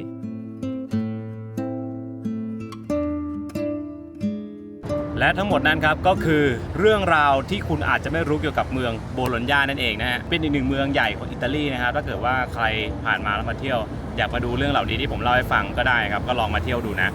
เป็นไงบ้างครับทุกคนกับเรื่องแปลกๆของเมืองโบโลญญานะครับนี่เป็นอีกเมืองนะครับที่บอกเลยว่าเที่ยวสนุกและน่าสนใจมากๆนะหลังจากที่เราสำรวจเมืองนี้เสร็จนะครับเราจะเดินทางกันต่อครับเราจะไปกันที่โดโลไมต์กันเขาบอกว่านี่เป็นหนึ่งในที่ที่สวยที่สุดในยุโรปเลยนะเดี๋ยวไปดูกันนะครับว่ามีอะไรบ้างสำหรับประเทศอิตาลีเนี่ยนะครับผมว่ามันเป็นความฝันของใครหลายๆคนอยู่แล้วแหละเพราะว่าทั้งวัฒนธรรมนะครับสถาปัตยกรรมและบ้านเมืองนี่คือแบบสวยมากนะเป็นหนึ่งในประเทศที่ผมคิดว่ามันมีความน่าสนใจทั้งประเทศจริงๆอ่ะไม่ว่าจะเป็นเหนือใต้ออกตกนะครับซึ่งแน่นอนนะผมน่าจะมาอิตาลีอีกหลายครั้งอยู่เหมือนกันนะฮะแต่จริงๆแล้วเนี่ยนะครับต้องบอกว่าทางเหนืออิตาลีนะครับก็เป็นหนึ่งในเดสติเนชันที่มีธรรมชาติสวยๆเยอะมากนะครับและในทริปนี้ครับเราจะเดินทางไปที่เทือกเขาโดโลไมต์นะครับหรือว่าอุทยานแห่งชาติโดโลไมต์กันซึ่งอยู่ใกล้ๆกับชายแดนประเทศออสเตรียแล้วก็สวิตเซอร์แลนด์นั่นเองครับเป็นส่วนหนึ่งของเทือกเขาแอลป์นะครับที่ทอดยาวผ่านหลายๆประเทศในยุโรปมีลักษณะเป็นกลุ่มเขาหินปูนนะครับที่มีภูมิทัศน์ที่โดดเด่นมากๆโดยในโดโลไมต์เนี่ยนะครับจะแบ่งย่อยๆเป็นหลายๆเทือกเขานะครับแต่มียอดเขาที่สูงที่สุดคือยอดเขามามอลาดาก็ต้องบอกว่ามีความสูงประมาณ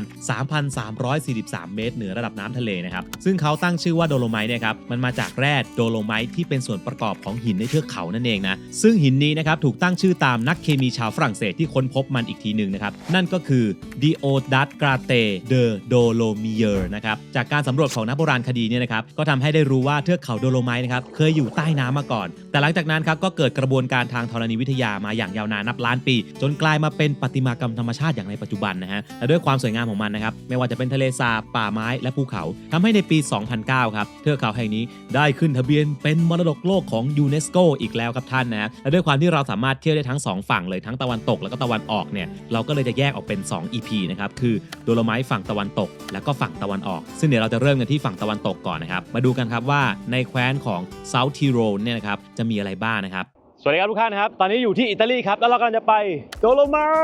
ท์ไปขับรถ นี่ครับไอหน่วยก้านดีอะเด็กที่นี่ทำงานไม่เลือกงานไม่ยากจนไม่ยากจนฮะตอนนอกอิตาลีก็รับจ็อบนะครับ ก็มาจ้างได้ ส่วน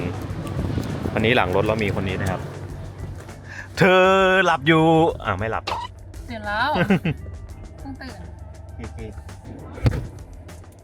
สะอาดไหมเนี่ยสะอาดกี่โมง มันต้องแก้พระวิลาอยู่ข้างบนชี้อะไรของเขา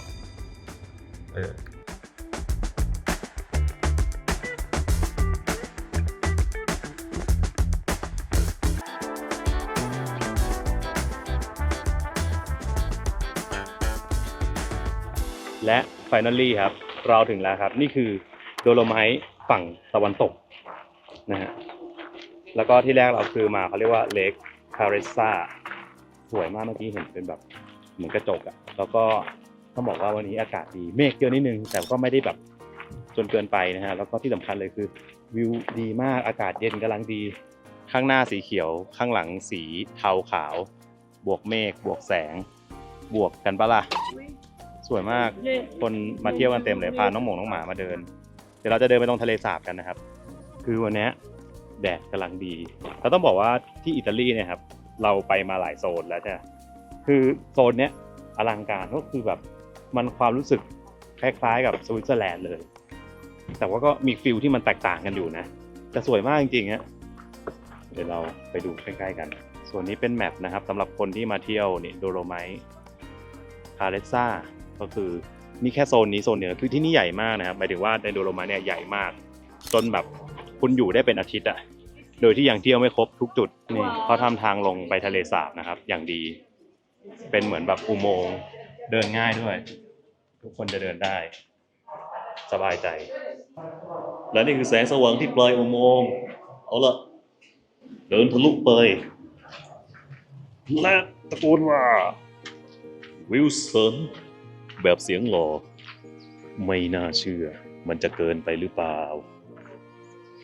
โอ้ my god นี่ครับโอ้โหสวยมากทุกคนทะเลสาบใสยังกับกระจกก็ใสจริงแหละเพราะกระจกจริงอะไม่หลอกมาตะโกนพร้อมกันว่าวิวสัน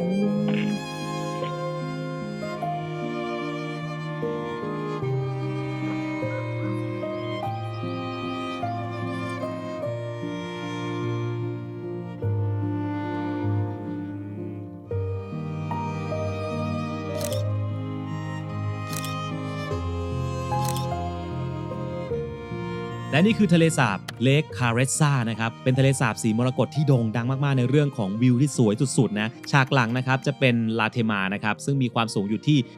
1,520 เมตรเหนือระดับน้ำทะเลนะที่นี่เขามีฉายานะครับว่าทะเลสาบแห่งเทพนิยายแห่งโดโลไมท์นะครับมาจากตำนานที่เล่าว่านะครับมีนางเงือกตนหนึ่งเนี่ยอาศัยอยู่ในทะเลสาบแห่งนี้ครับและก็มีพ่อมดคนหนึ่งนะครับได้ตกหลุมรักเธอครับพ่อมดก็เลยปลอมตัวเป็นพ่อค้าอัญมณีและเสกสายรุ้งที่ประดับด้วยอัญมณีมรกตขึ้นมาเพื่อให้นางเงือกเนี่ยสนใจครับแต่สุดท้ายครับนางเงือกก็รู้ว่าเขาเป็นพ่อมดครับและด้วยความตกใจเนี่ยเธอก็เลยดำลงไปในน้ำและไม่ปรากฏตัวให้เห็นอีกเลยและด้วยความโกรธนะครับพ่อมดก็เลยหักสายรุ้งทิ้งเหวี่ยงลงทะเลสาบ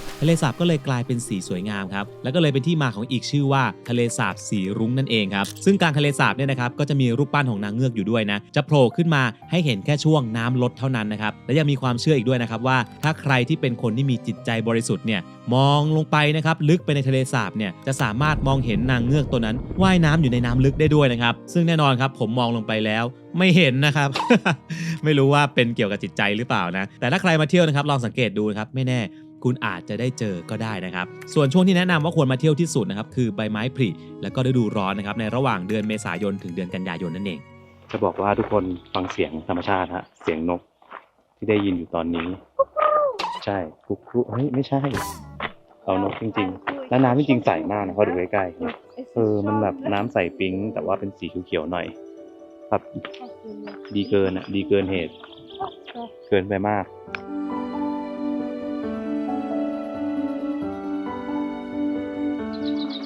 เรียบร้อยแล้วนะครับตอนนี้เราจะขับรถไปต่อแล้วจะต้องบอกว่าไม่แน่ใจว่าจะไปขึ้นกระเช้าทันไหมเพราะกระเช้าปิด5 โมงขึ้นทัน ลง แต่ มาทันไหม แต่ไม่รู้ว่าเวลาลงมัน5 โมงเหมือนกันหรือเปล่าก็เดี๋ยวต้องรีบขับไปดูนะฮะเดี๋ยวจะรีบไปโรงแรมก่อนไปเก็บของเช็คอินให้เรียบร้อยแล้วออกเลย โอเค อย่างน้อยขอให้ขึ้นได้1 อันจริงๆวันนี้ตั้งใจขึ้น2 กระเช้าแต่ไม่ทันชัวร์2 กระเช้าก็เลยคิดว่าขึ้นกระเช้าหนึ่งก็ยังดีแต่ ขึ้นกระเช้าครึ่งได้ไหม กระเช้าครึ่งก็ได้ แต่ก็ปีนแล้วก็กระโดดลงมาระหว่างอะไรอ่ะนั่นแหละฮะไป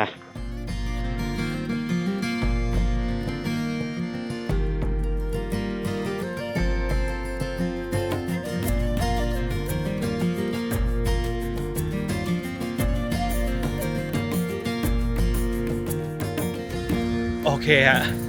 ถึงแล้วนะครับนี่คือโฮเทลโรเดสนะครับที่พักเราก็อยู่ในเมืองที่จะต้องขึ้นกระเช้านะครับอันนี้ก็คือแบบภาพจากหน้าโรงแรมเลยนะสวยงามมากเดี๋ยวขอเช็คอินก่อนเพราะว่าตอนนี้4 โมงครึ่งแล้วกระเช้านะครับที่จะขึ้นไปมันปิดประมาณมันมีอันที่ปิด5 โมงกับ6 โมงซึ่งผมไม่แน่ใจด้วยว่ามันจะทันไหมก็เดี๋ยวรีบเช็คอินเข้าของก็ขับรถไปขึ้นกระเช้าเลยนะไปกันทุกคน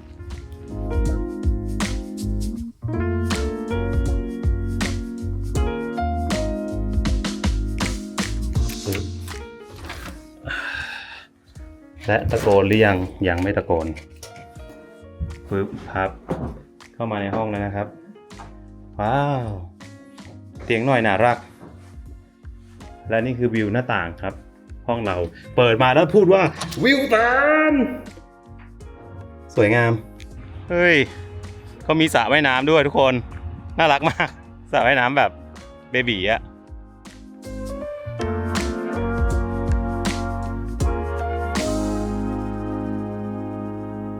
โอเคเรามาขึ้นกระเช้านะครับอันนี้มันเป็นสปอตที่ต้องเดินขึ้นไปข้างบน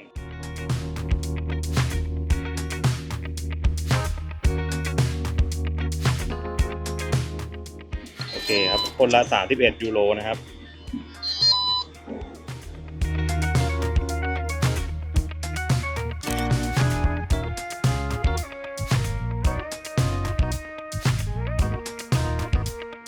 เราจะไปขึ้นเขาเรียกว่าอัลเปดีซิลซีนะครับ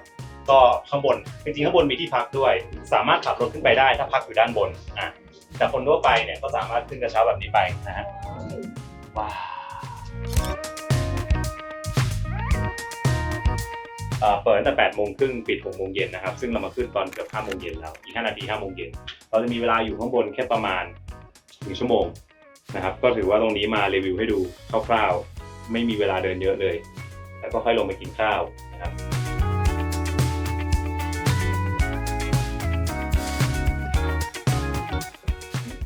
จะถึงนะครับอีกแค่เพียงนิดเดียวเท่านั้นก็จะถึงต้องบนสุดแต่จะทนถึงแล้วอย่าบอกนะว่ามีอีกชั้นหนึ่งอ่ะจริงหรอแค่นั้นแหละว้าวว้าวว้าวว้าวว้าวว้าวว้าวว้าวโอ้ยไปยังเร็วมีซิกแซกซะด้วย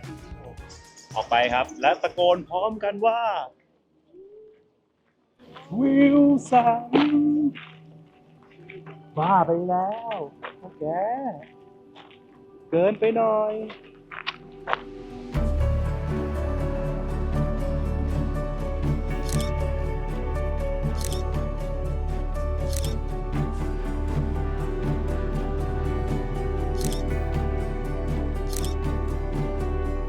และแล้วครับเราก็มาถึงครับที่นี่เป็นทุ่งหญ้าบนที่ราบสูงใหญ่ที่สุดในยุโรปนะครับมีระดับความสูงอยู่ที่ 1,600 เมตรถึง 2,400 เมตรเหนือระดับน้ำทะเลรู้จักกันในชื่อว่าอัลเปดิซิลซีนะครับหรือว่าไซเซอร์อัลนะครับเป็นเหมือนกับฟาร์มที่เงียบสงบนะครับมีโรงนาเนี่ยตั้งอยู่ตามทุ่งหญ้าซึ่งจริงๆแล้วนะครับเมื่อนานมาแล้วเนี่ยที่ราบตรงนี้เนี่ยเคยเป็นป่าสนทึบมาก่อนนะครับจนเมื่อ800 ปีที่แล้วครับเขาก็ได้โค่นป่าแล้วก็ทำเป็นทุ่งเลี้ยงสัตว์แทนวิวจากบนนี้เนี่ยนะครับโอ้โหผมบอกเลยนะเราจะได้เห็นฉากหลังเป็นเขาเรียกว่าแลงโคเฟลกรุ๊ปนะครับเป็นหนึ่งในกลุ่มเทือกเขาของโดโลไมท์ที่มีชื่อเสียงโด่งดังและมีจุดสูงสุดอยู่ที่ 3,181 เมตรเหนือระดับน้ำทะเลนะครับและด้วยความที่พื้นที่ราบเนี่ยมีแสงแดดเกือบตลอดทั้งปีนะครับที่นี่ก็เลย เลยเหมาะสำหรับการทำกิจกรรมกลางแจ้งมากๆครับอย่างเช่นการมาเดินป่านะครับก็แนะนำให้มาช่วงต้นเดือนกรกฎาคมเป็นช่วงที่มีดอกไม้ป่าบานกำลังสวยครับส่วนในช่วงฤดูหนาวนะครับที่นี่ก็มาได้เหมือนกันนะครับจะถูกเปลี่ยนให้เป็นพื้นที่เล่นสกีครับเรียกได้ว่ามาได้ทุกฤดูจริงๆ จะบอกว่ามันสวยมากๆจริงๆนะฮะผมเองตกตะลึงความสวยงามไอ้ตรงข้างล่างนี่แบบสุดๆอะข้างล่างมันเป็นเหมือนกับเนินเขาแบบเทเลทับบี้อะแล้วก็หญ้าข้างล่างฮะไม่มี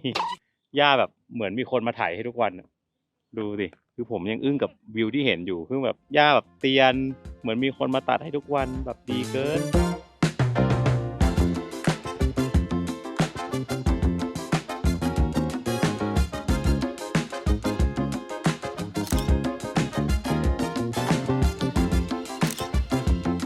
โอ้โห เกินไปมาก นี่มันยังกับภาพวาดอ้าย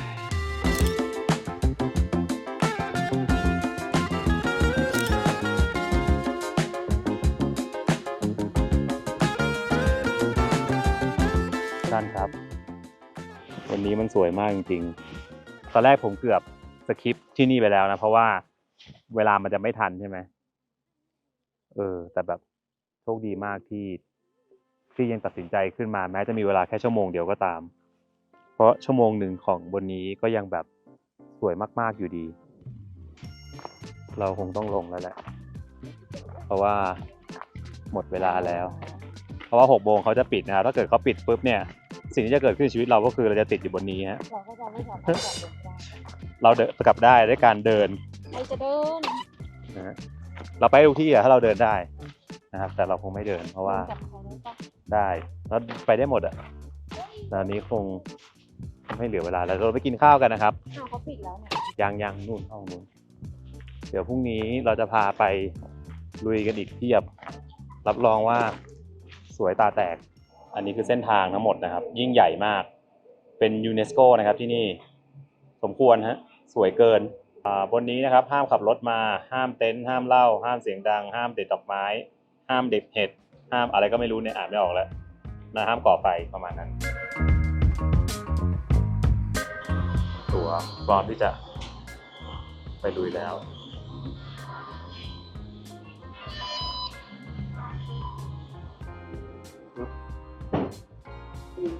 ไปนะทุกคนลงข้างล่างครับใช้เวลาประมาณ10 นาทีนะจากตอนที่เราขึ้นมาขึ้นลงก็คือ10 นาทีสบายๆ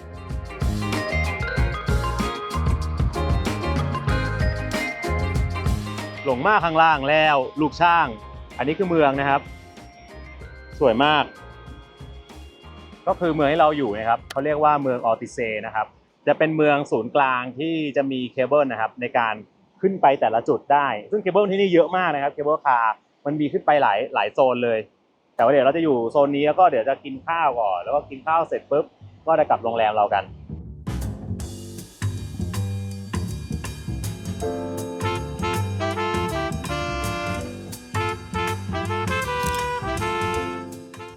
มากินข้าวกลางเมืองนะครับร้านชื่อเดี๋ยว Vedel Moline SRL. โอเค แบบนี้เลย ระหว่างที่คุยกันเมื่อกี้บอกว่าคนเสิร์ฟพนักงานเสิร์ฟพูดไทยได้ด้วยตลกมากบอกว่าภรรยาก็เป็นคนไทยเขาบอกเคยไปเนี่ย10 ปีแล้ว 20 ปีแล้วแบบเป็นแฟนกันมา20 ปีแล้วอยู่แล้ว อ๋อโอเคเขาก็เลยพูดไทยได้เมื่อกี้บอกว่าน้ำเปล่าแล้วฝรั่งน้ำเปล่า ใจเลยแบบฮะ ตกใจนะ เดี๋ยวละ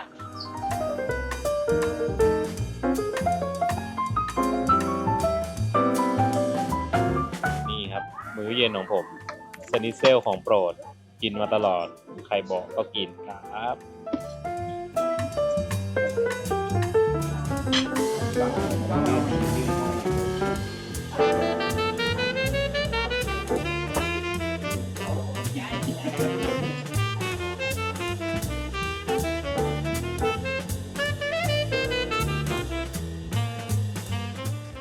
กินอิ่มเรียบร้อยแล้วนะฮะบรรยากาศตอนเย็นในเมืองดีมากไม่เชื่อดูเขานี่ถ่ายอยู่คนเดียวอ๋อตอนเราที่โรงแรมเราโดนไม่ใช่ดิ ที่แท็ก ใช่ไหมเท่าไหร่ 27 ยูโรกว่า ต่อคนเหรอ ๆทั้งหมด อ๋อ4 คน น่าจะ2 คืนด้วยมั้ง อ๋อมันคิดเป็นคืนเหรอถ้าหาร2ก็ตกประมาณ จำไม่ 10 ได้แต่ว่าจำได้เหมือนเขาน่าจะ ไม่ยิบก็ตกประมาณ15หาร3ประมาณ7ประมาณ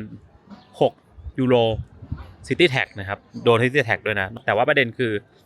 เราจะได้เป็นแบบบัตรรถบัสอะครับก็คือง่ายเราจะมีบัตรที่ขึ้นบัสที่เนี่ยได้เลย Public Transport ฟรี ใช่ขึ้นฟรีไม่เสียเงิน ก็เดี๋ยวคืนนี้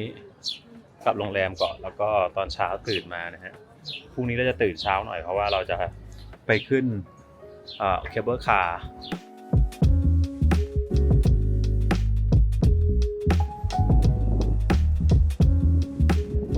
ถึงแล้วนะครับโรงแรมยามเย็นนะฮะส่วนอันนี้หมวกโกเวนโกนะครับใครอยากได้ลิงก์อยู่ใน description จบ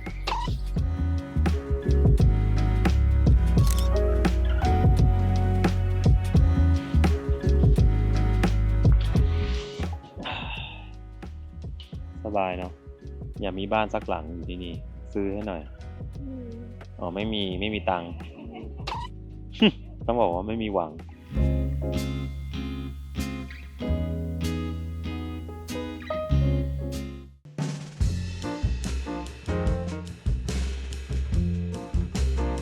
อรุณสวัสดิ์ยามเช้าครับเพราะว่ายามกะดึกออกเวรไปแล้ว พูดอยู่คนเดียวโอเควันนี้เราจะไปขึ้นที่ซิเคด้านะครับเป็นเคเบิลคาร์อีกอันหนึ่งซึ่งอยู่ใกล้ๆนี่แหละ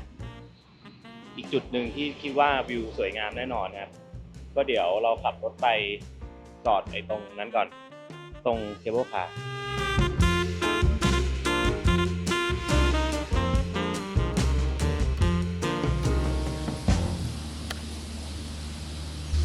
ถึงแล้วนะครับเดี๋ยวซื้อตั๋วก่อนคือกระเช้าเหมือนจะมี2ต่อนะครับคือบางคนเดินต่อเดียวแล้วก็เดินต่อไปบางคนก็ซื้อถึงข้างบนเลยแล้วแต่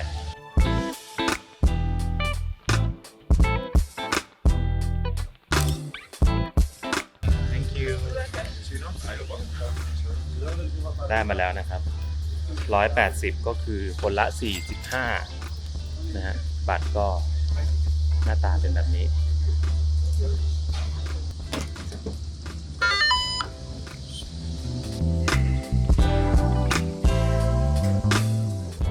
ไปแล้ว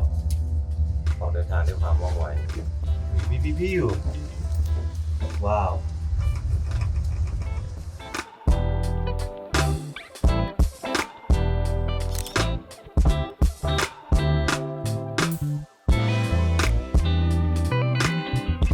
ครับมันจะขึ้นมา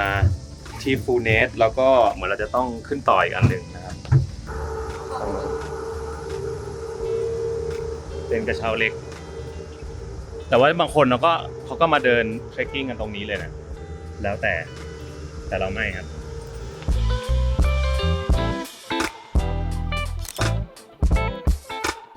นี่ครับเป็นอีกลิฟต์หนึ่งที่ต้องขึ้นไปอันนี้ใหญ่เนาะเป็นแบบยืน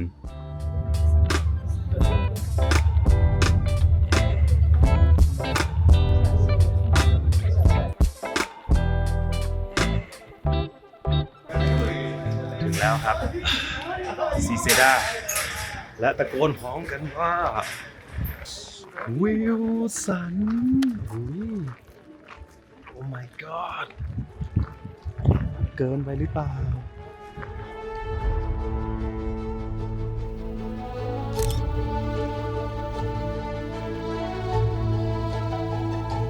หลังจากที่เรานั่งกระเช้าไฟฟ้าขึ้นมานะครับเราก็จะมาถึงจุดหมายของเราครับนั่นก็คือเซเชดานะครับเป็นภูเขาที่ตั้งอยู่ในเขตเมืองออทิเซ่ความสูงนะครับ 2,519 เมตรครับเป็นภูเขาที่มีเอกลักษณ์มากๆนะครับของโดโลไมต์ตรงจุดนี้ครับเราสามารถถ่ายรูปนะครับที่เป็นไฮไลท์ได้เลยคือมุมด้านข้างยอดแหลมของหน้าผาครับเราจะเห็นเป็นทรงยอดเขาที่ลาดเอียงและมีปลายแหลมยื่นออกไปนะและด้านหนึ่งครับเราจะเห็นเป็นทุ่งหญ้าสีเขียวส่วนอีกด้านหนึ่งครับก็จะเป็นไอคอนิกของที่นี่เลยนะครับจะเป็นสีเทาๆน้ำตาลอะไรแบบนี้นะซึ่งเราสามารถเดินเลียบตรงหน้าผาไปจนถึงจุดชมวิวได้เลยนะครับมีการทำทางไว้อย่างดีเลยผมบอกเลยนะสวยมากสวยแบบบ้าคลั่งอ่ะมันสวยมากอ่ะสวยว่าผมงงไปเลยเกินใจจะอดทนทุกคนคือมันโอ้โหมันเป็นภูเขาที่เท่มากแล้วก็คนมาเล่นเหมือน พาราไกลดิ้งใช่ไหมแบบบินลอยกันอยู่ตรงนั้นนะเต็มไปหมดเลยอะอย่างดีอะอะไรนะ ใครบอกร้อนไม่หนาว หนาวไง สูงอ่ะ จะหนาวเหน็บหนาวเพียงไหนไปเดินกันจะได้ออกกำลังกายเราจะเดินไปตามเส้นทางนั้นนะครับ เพื่อไปตรงแหลมๆความเท่มันอยู่ตรงนั้นโอเคเขาเขียนว่าถ้าคุณจะดูวิวนี้ คุณจะต้องเดินไป10 นาทีนี่ มินิก็น่าจะลงปะ ประมาณนั้นนี่ครับวิวนี้นะครับบนนี้มีร้านอาหารมีบาร์ด้วยนะครับเขาเขียนเลยว่าเป็นร้านที่สูงถึง 2,500 เมตรจากระดับน้ำทะเลนะครับแล้วก็แน่นอนครับถ้าเด็กๆมาไม่ต้องห่วงเพราะมีสนามเด็กเล่นแบบคุมโทน นี่เธอเล่นเหรอ ใช่ ยากอยู่นะ นี่มาแล้วเนี่ยมาแล้ว ยากนะ ตึง ดูเป็นแบบฮาร์ดคอร์ เริ่มได้เชือกครับ เริ่มปั่นได้เชือกครับไปฮะ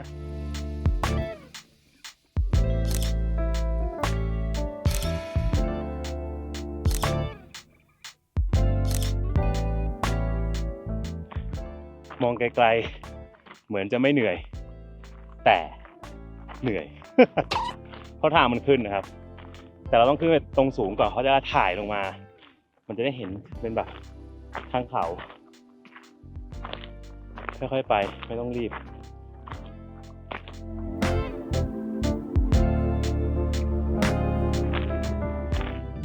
ถึงแล้วในที่สุดเมื่อถึงแล้วคุณก็จะได้พบกับ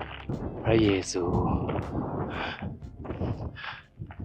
ท่านมามีไม้กางเขนอยู่บนนี้โอ้คุณเหนื่อยมากอันนี้เป็นไม้แกะสลักนะฮะทำสวยมากอะ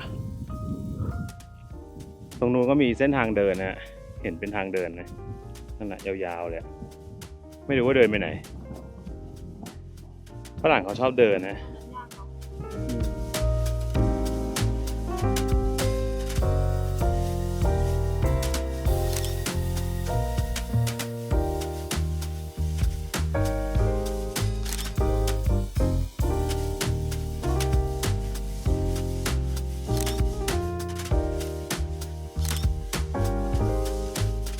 บนนี้ครับก็จะมีเป็นเหมือนกับให้ดูว่ามีเขามียอดเขาอะไรบ้าง ในโซนนี้โอ้นี่อ๋อไม่ใช่เลยอันนี้ทั่วโลกเลยเนี่ยเพราะมีตั้งแต่เนี่ยบูเอนอสไอเรสมาดริดปารีสวอชิงตันดีซีโอ้ลอนดอนมีหมดเลยอะมาคนเดียวก็ต้องเซลฟี่ไปฮะแต่ผมเห็นคนเกาหลีมาคนเดียวเยอะนะโอ้ผมเละหมดเลยไม่เป็นทรงนี่ครับเราจะมาถ่ายมุมด้านข้างครับตรงนี้ไม่ใช่ด้านข้างมุมตรงนี้เป็นจุดที่เรียกได้ว่าเห็นชัดๆโหทุกคนสวยมากสวยเกินไปแล้วอันนี้คือเส้นทางครับคือบางคนเนี่ยเขาก็เลือกที่จะเดินไปใกล้ๆเลยก็ได้แต่ถ้าจะเอาแค่ถ่ายรูปก็จริงๆไกลๆก็จะเห็นง่ายกว่า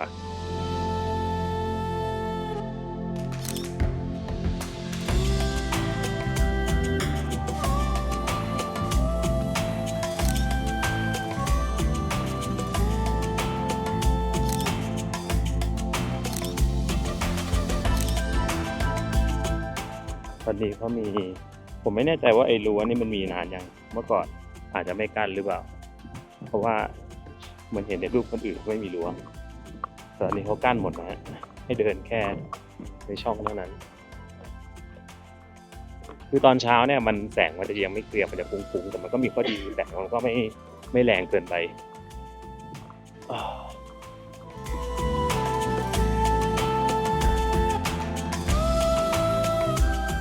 โอเคครับคนส่วนใหญ่จะเดินตรงไปทางนู้นต่อเนาะแต่เราไม่ไปนะครับเราจะมาเส้นทางใหม่ครับเพราะผมคิดว่านี่เป็นเส้นที่ดูถ่ายรูปสวยงาม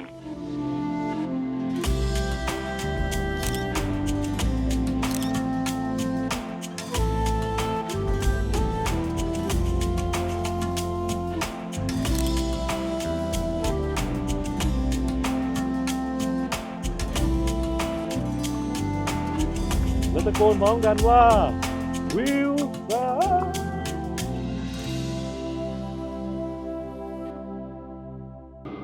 ถึงทั้งหมดแล้ว เวลากดน้ำมีหลากหลาย ให้คุณได้เลือกสรร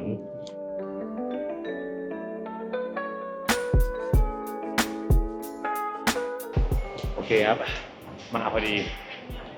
ทรงผมก็ประหลาดตอนนี้คนขึ้นมาเยอะเลยนะแบบขึ้นมาเต็มไปหมดเลย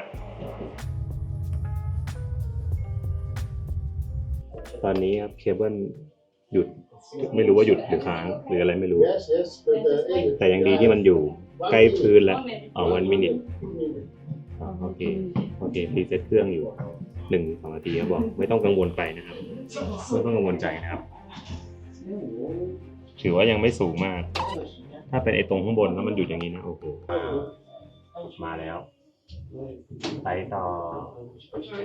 ไปกันต่อโอเคสบายใจนะครับนึกว่าตัวเองจะเป็นผู้ประสบภัยแล้วก็เกินไปหน่อยแล้วดูคนทุกคนนี่ดีมากนะที่เรามารอบเช้าสุดอะเพราะว่า คนแน่นมาก ตอนนี้คือแบบโอ้โหคนล้นแล้วอะหมายความว่าถ้าคุณมาช้ากว่านี้รอบต่อไปอะคุณจะต้องรอคิวแล้วแบบทั้งขึ้นเคเบิลคาร์ทั้งขึ้นอะไรต่างๆนานาเนี่ยต้องรอคิวแล้วคนเยอะมาก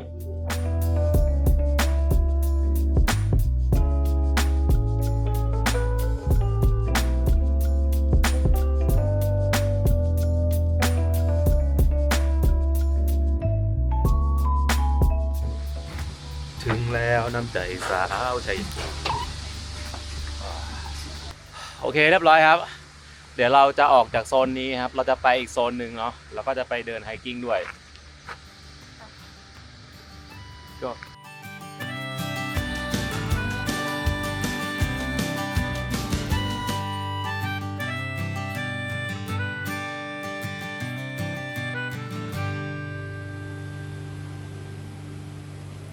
โอเคครับทุกท่านครับตอนนี้เราอยู่ที่ชื่อว่าซานตาแมดดาเลนานะครับเป็นเมืองเป็นหมู่บ้านเล็กๆนะฮะที่อยู่ระหว่างเส้นทางเนาะที่นี่คนก็ชอบมาจอดรถแล้วก็ไปถ่ายรูปกันเพราะว่าข้างหลังมันจะมีโบสถ์ที่สวยๆแล้วก็มีเห็นภูเขาเห็นโดโลไมต์อะไรอย่างเงี้ยค่าจอดรถครับ4 ยูโรนะครับจอดยาวๆไปเลยตลอดชีวิต พูดเล่นเหมือนคิดเป็นวันมั้งคิดเป็นครั้งโอเคนี่เขามีบอกหมดแล้วต้องไปถ่ายรูปตรงไหนง่ายมากก็คือเป็นสัญลักษณ์รูปคนเดินนะครับแล้วก็มีรูปกล้องก็เราสามารถตามนี้ได้เลยโดยที่ไม่ต้องงงงวยไป และตอนนี้ครับเราอยู่กันที่หุบเขาที่มีชื่อว่าวาลดิฟูเนสนะครับเป็นหุบเขาเล็กๆนะครับของฝั่งโดโลไมต์ตะวันตกนี่แหละมีชื่อเสียงและเป็นที่รู้จักนะครับจากหมู่บ้านที่ถูกเรียกว่าหมู่บ้านวิวสวรรค์นะครับนั่นก็คือหมู่บ้านซันตาแมกดาเลนานะครับหรือว่าเซนต์มักดาเลนาครับเป็นหมู่บ้านเล็กๆนะครับที่นี่มีคนอาศัยอยู่น้อยมากนะครับ370 คนเท่านั้นเองบ้านแต่ละหลังเนี่ยก็จะตั้งเรียงอยู่ตามเนินเขาวิวก็สวยมากครับโดยที่มาของชื่อหมู่บ้านเนี่ยนะครับมาจากชื่อของโบสถ์ที่ตั้งอยู่ในหมู่บ้านนี้เนี่ยแหละสร้างขึ้นเพื่ออุทิศให้กับนักบุญแมรี่นะครับแมกดาเลนเธอเป็นนักบุญหญิงนะครับที่เป็นหนึ่งในผู้ติดตามของพระเยซูครับอย่างในคัมภีร์ไบเบิลนะครับก็จะมีเรื่องราวของเธออยู่ค่อนข้างเยอะเลยนะซึ่งเธอก็เป็นคนแรกด้วยนะครับที่เห็นพระเยซูฟื้นคืนชีพขึ้นมาซึ่งก็มีตำนานเล่ากันด้วยนะครับว่ารูปปั้นของนักบุญแมรี่แมกดาเลนถูกพัดมาตามแม่น้ำโฟปานนะครับซึ่งปัจจุบันครับไม่รู้ว่าคือตรงไหนนะแต่ก็น่าจะไม่ไกลจากที่นี่แหละเขาก็เลยสร้างโบสถ์ขึ้นมาครับแล้วก็เนินเขาที่เป็นที่ตั้งของโบสถ์เนี่ยนะครับก็เชื่อกันว่าเป็นสถานที่ทำพิธีกรรมนอกรีดกันมาตั้งแต่สมัยโบราณแล้วก็เลยเป็นเหมือนกับสถานที่สำคัญเป็นสัญลักษณ์ของหมู่บ้านนี้นั่นเองข้างในมีร้านอาหารมีน้ำไหลเชี่ยวสวยมากเพิ่งเห็นมาดูจริงว่าน้ำใสมากอันยองโอ้ยน่ารักนะ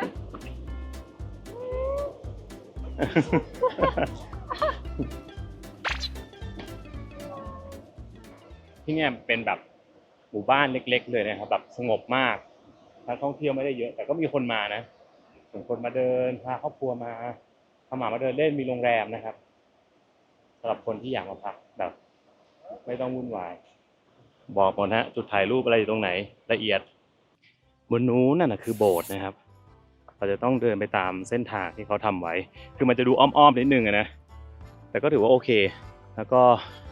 เหมือนเขาจะไปถ่ายรูปจากด้านซ้ายไปทางนู้นเพราะว่าด้านหลังจะเห็นภูเขานะครับเดี๋ยวเราลองเดินไปกัน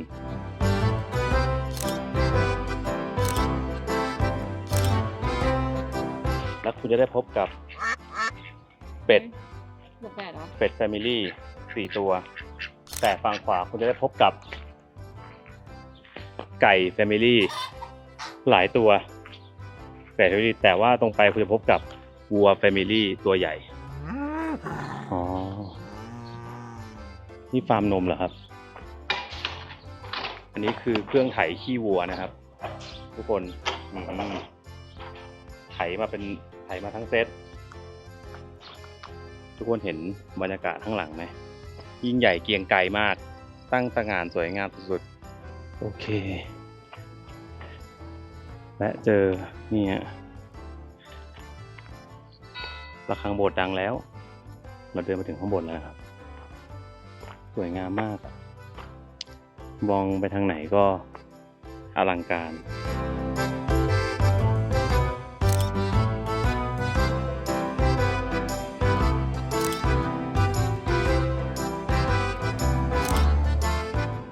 ครับถึงโบสถ์แล้วแต่เมื่อกี้ผมไปดูแล้วคนส่วนใหญ่ถ่ายรูปเนี่ยเขาไม่ได้ถ่ายตรงนี้เขาจะต้องเดินไปตรงนู้นนะทุกคนเห็นไหมแล้วถ่ายย้อนกลับมาครับมันถึงจะเห็นแบบโบสถ์เล็กๆอยู่ไกลๆแล้วก็เป็นโดโลไมต์อยู่ด้านหลังอะไรอย่างเงี้ยก็คือต้องไปตรงนู้นกันนะครับที่เขาไปนู่นเนี่ยซึ่งดูจากสภาพแล้วครับเขาน่าจะท้อกันแล้วตอนนั้นก็แค่ตรงนี้แหละ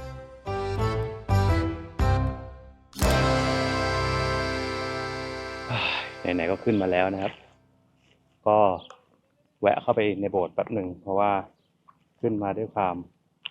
ลำบากยากขอเข้าไปดูหน่อยก็เข้ามาถึงครับข้างหน้าก็เป็นสุสานอุ๊ยไม่มีอะไรครับตกใจว่าจะเจอห้องนี้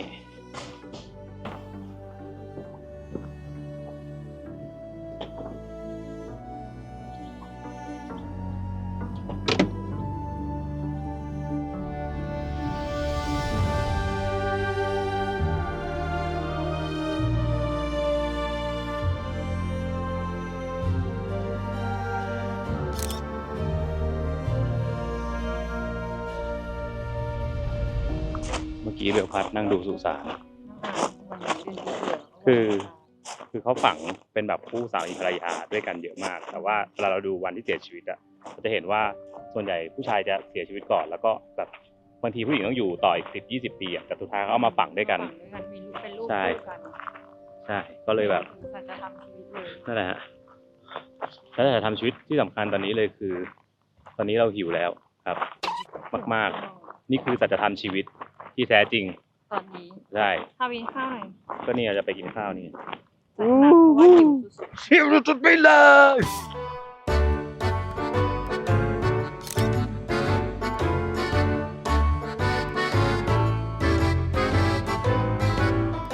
เราจะแวะเยี่ยมนะครับเพื่อนบ้านเฮ้ยทำไมไอ้ตัวนี้ได้อยู่ข้างนอกอ่ะใช่ไก่งวงนี่เนี่ยได้อยู่ข้างนอกตัวเดียวเลยทำไมอ่ะอภิสิทธิ์เหรอตัวอื่นอยู่ในคอกนะฮะส่วนนี้คือเจ้างัวมองด้วยบูบู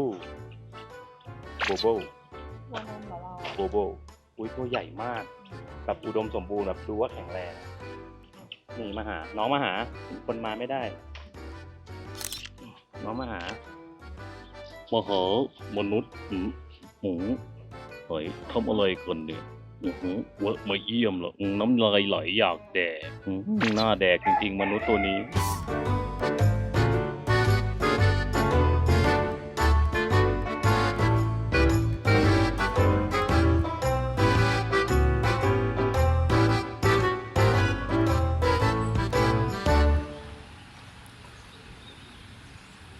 ตอนนี้มากินข้าวนะครับชื่อร้านว่า Washli Cake ก็คือง่ายๆอ่านไม่ออก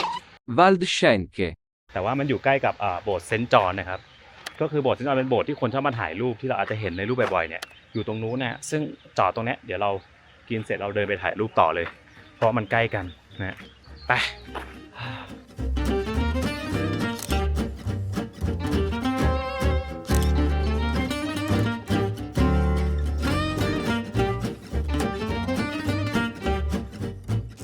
โอเคครับเดี๋ยวจะไปถ่ายรูปโบสถ์นะครับมันเป็นจุดที่แบบคนทุกคนมาถ่ายรูปกันหมดมันคือโบสถ์เซนต์จอห์นซึ่งก็อยู่โซนนี่แหละอยู่ใกล้ๆกันหลายๆคนเนี่ยก็จะมาถ่ายรูปโบสถ์แล้วก็ข้างหลังก็เป็นวิวของภูเขาอะไรเงี้ยแต่ว่าเรากินต่อตรงนี้แล้วเสียตังค์แล้วก็เดินเอาดีกว่าง่ายๆไป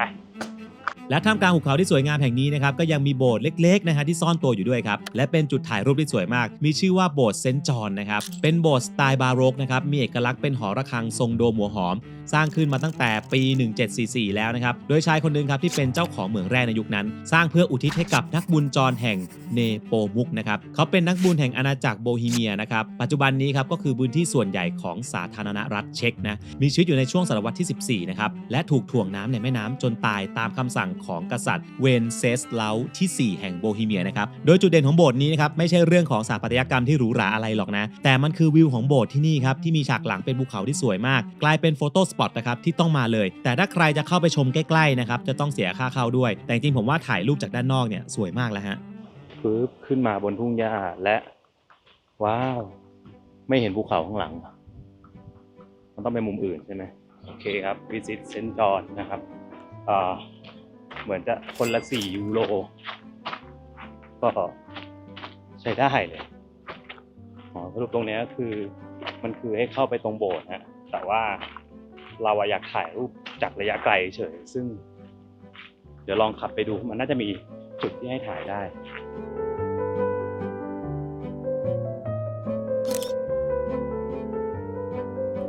โอเคครับเราได้รูปที่อยากได้นะครับคือเราอยากได้รูประยะไกล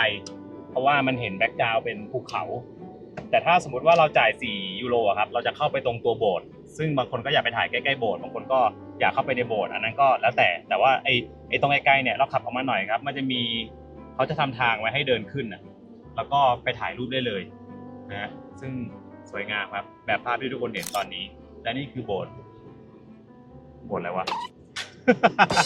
เซนต์จอห์น แล้วแบบในหัวเมื่อกี้คือเซนต์ปีเตอร์ไม่ใช่เซนต์เบอร์นาร์ดอะไรวะ อยู่ก็ลืมนั่นแหละครับเซนต์จอห์น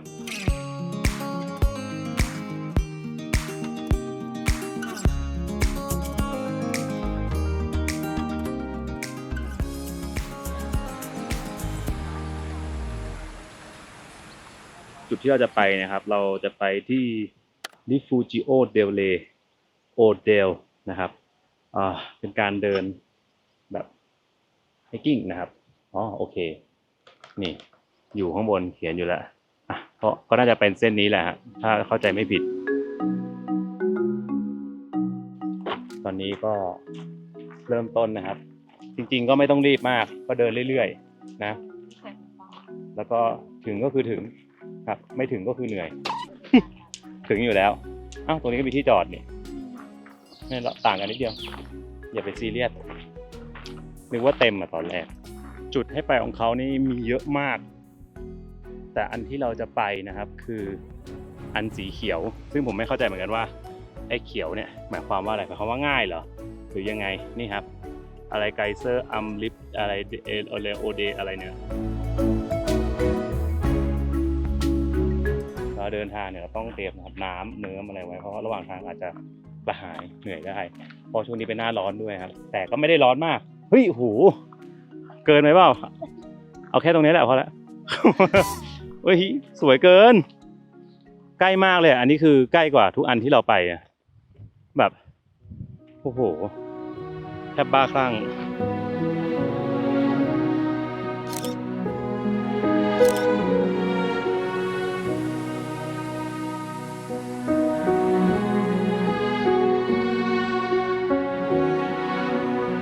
และหลังจากที่เราเดินกันมาสักพักหนึ่งครับเรามาถึงกันที่นี่ครับนี่คือ Rifugio delle Oden นะครับในภาษาเยอรมันก็จะเรียกว่า Geisler Arm นะครับเป็นที่พักร้านอาหารที่ตั้งอยู่บนภูเขานะครับซึ่งอยู่ในเขตอุทยานแห่งชาติ US Oden นะมีชื่อเสียงโด่งดังในฐานะจุดชมวิวที่แบบโอ้โหสวยอลังการมากๆเพราะว่าจากตรงนี้ครับเราจะเห็นวิวภูเขาโอเดนได้อย่างใกล้แล้วก็ชัดมากนะซึ่งผมแนะนำนะครับใครจะมาต้องเผื่อเวลากันดีๆนะครับเพราะว่าเดินค่อนข้างนานนะครับไปกลับทั้งหมด9 กิโลเมตรนะครับใช้เวลาประมาณ3 ชั่วโมงแล้วแต่ความช้าเร็วแล้วก็ความแข็งแรงแต่ละคนนะครับซึ่งต้องบอกเลยนะครับว่าเราพลาดครับเพราะว่าเราเดินไปผิดทางนะครับแต่สุดท้ายเราจะเดินไปถึงไหม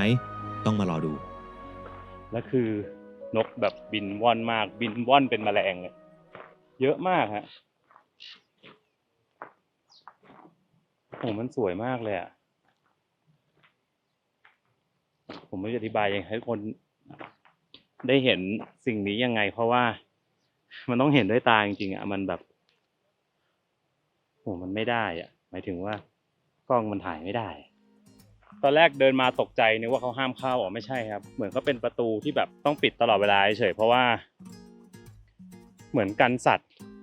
อะไรอย่างนี้ออกมั้งนี่ผมเดานะเนี่ยเพราะมันมีหินถ่วงไว้ใช่ไหมมันก็จะดึงกลับสดชื่นมีลำธารมีสัตว์ป่าทางไหนต่อเลยทีนี้พูดว่าอะไรนะเมื่อกี้บอกว่าชอบเดินแบบนี้มาก แต่ว่าต้องฟังเพลงด้วยนะ อยากเดินอีก10 ชั่วโมง ได้ดิ ชอบมากไม่เบื่อเลย ป่าไม้กว้างใหญ่หนทางแสนยาวไกลเดินไปเดินไปเดินไปแสนกว้างใหญ่แสนกว้างใหญ่สัตว์ป่าอย่างเป็นสุข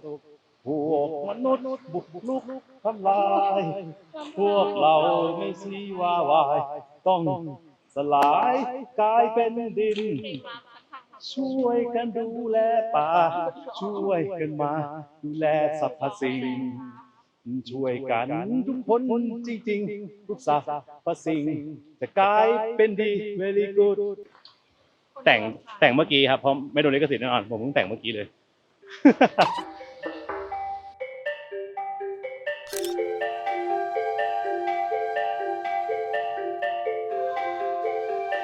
เมื่อกี้เบลถามชาวอิตาลีที่เดินสวนมาว่าแบบมันใช่ทางนี้ไหมเพราะว่ารู้สึกแปลกๆไม่มีใครตามเรามาเลยเขาบอกว่าไม่ใช่ก็คือเดินผิดทางหรอประเด็นคือตอนแรกเราจะใช้ Google Map แต่พอมาถึงโซนเนี้ยปรากฏว่ามันไม่มีสัญญาณอินเทอร์เน็ตเลยนะครับฉะนั้นถ้าใครจะเปิดแมปเปิดไว้ตั้งแต่แรกเลยนะก็จะดีกว่าเพราะตอนนี้เปิดไม่ได้แล้วหนักเลยสวัสดีค่ะพบกับพวกเราโกเวนกาก็เบียดตอนนี้เราอยู่กันที่โดโลไมท์ก็สวยแหละแต่มันเหนื่อยมากตอนนี้เรากำลังเดินไปที่ริฟูจิโอใช่เป็นอะไรทั้งอย่างซัมติงแต่ว่าเดินไกลมากเอิร์ธบอกมาว่า50 นาทีนะคะตอนนี้เราเดินกันไปจะเป็นหลายชั่วโมงแล้วค่ะไม่ถึงนาทีป้ายบอกอะไรป้ายบอก2 ชั่วโมง ป้ายบอก2 ชั่วโมง ทางแล้ว2 ชั่วโมงตอนนี้เรากำลังเปลี่ยนทางใช่เพราะว่าเราไม่ไหวเราโตแล้วเราไม่ไหวเราไปเดินต่อไปกันต่อสรุปครับทุกคนถามทางว่าอีกรอบนึงเรารู้แล้วเหมือนเราเลือกจุดสตาร์ทผิดเพราะว่าตรงเนี้ยมันไปจุดที่เราจะไปได้เหมือนกันแต่ว่ามันใช้เวลา2 ชั่วโมงเพราะมันต้องเดินขึ้นเขาก่อนแล้วก็ตัดขวาแล้วค่อยลงแต่ว่าไอตอนสตาร์ทเราเลือกสตาร์ทผิดทางเหมือนมันต้องไปสตาร์ทฝั่งออกทางขวามันถึงจะเดินขึ้นอันนี้เร็วกว่าเพราะว่าที่อ่านมาทุกคนบอก50 นาทีกด Google Map ก็50 นาทีแต่นี้มันบอก2 ชั่วโมงก็เลยงงว่าทำไมมันเยอะขนาดนั้นตอนนี้เรากำลังเลือกเดินกลับนะครับแล้วไปเริ่มต้นใหม่บ้าบอ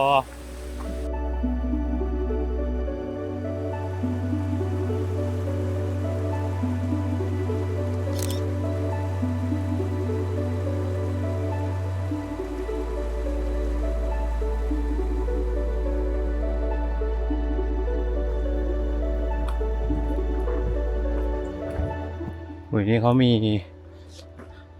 ตัดต้นไม้เต็มเลย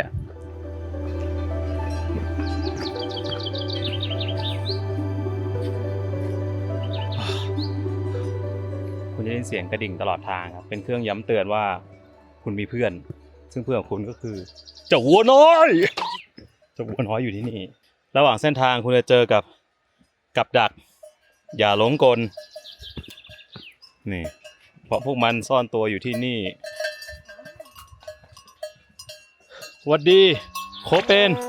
หวัดดีเฮเกน และมีคนขวางเส้นทางเดินของคุณอยู่นะครับนั่นคือเจ้าบรูโน่หิวหายบรูโน่กินหญ้าอย่างรวดเร็วเอ้ยขอผ่านไหม บรูโน่โมโหเว้ยบรูโน่ทำอะไร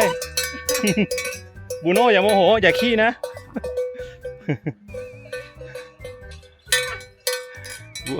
บรูโน่แกกำลังโกรธแค้นแกกำลังโมโหแต่มันรำคาญแมลง มันแบบเอาหน้าสะบัดใส่เอาข้ามมาสิ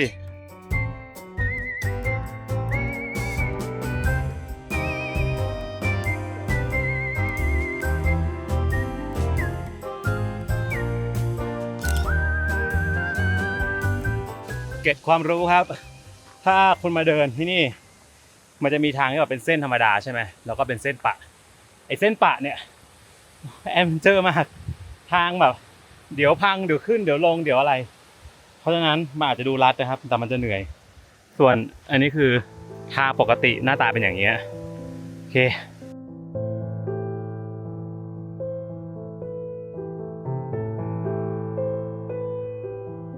ตอนนี้เวลาประมาณ5 โมงครึ่งครับ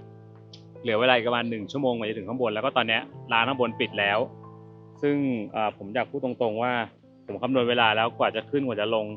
อาจจะมี2-3 ทุ่มได้ซึ่งมันจะดึกเกินไปผมก็เลยคิดว่าเราจะพอเพียงเท่านี้ซึ่งจริงๆต้องบอกว่าตรงเนี้ยจุดที่เราอยู่เนี่ยอีกแค่ประมาณ5 โค้งถึงแล้วนะครับแต่เป็น5 โค้งที่ชันจะใช้เวลาประมาณเกือบชั่วโมงในการเดินขึ้นไปแต่เราคำนวณว่าคือเนื่องจากเราไปผิดทางแต่แรกเราเสียเวลาตอนแรกไป1 ชั่วโมงเราก็เลยคิดว่าเราจะตัดใจจากจุดนี้นะครับเพราะว่าไม่งั้นมันจะกลับดึกจนเกินไปเดี๋ยวมันจะลำบากเอา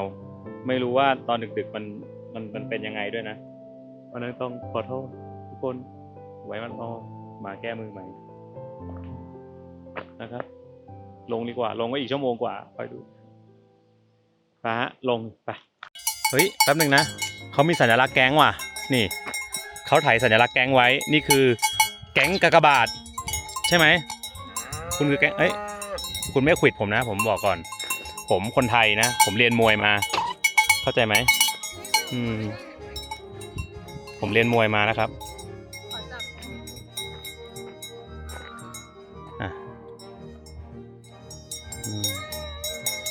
มันมาหาอย่าพ่นน้ำลายใส่ เคยโดนพ่นใส่เต็มหน้าเลยรอบก่อน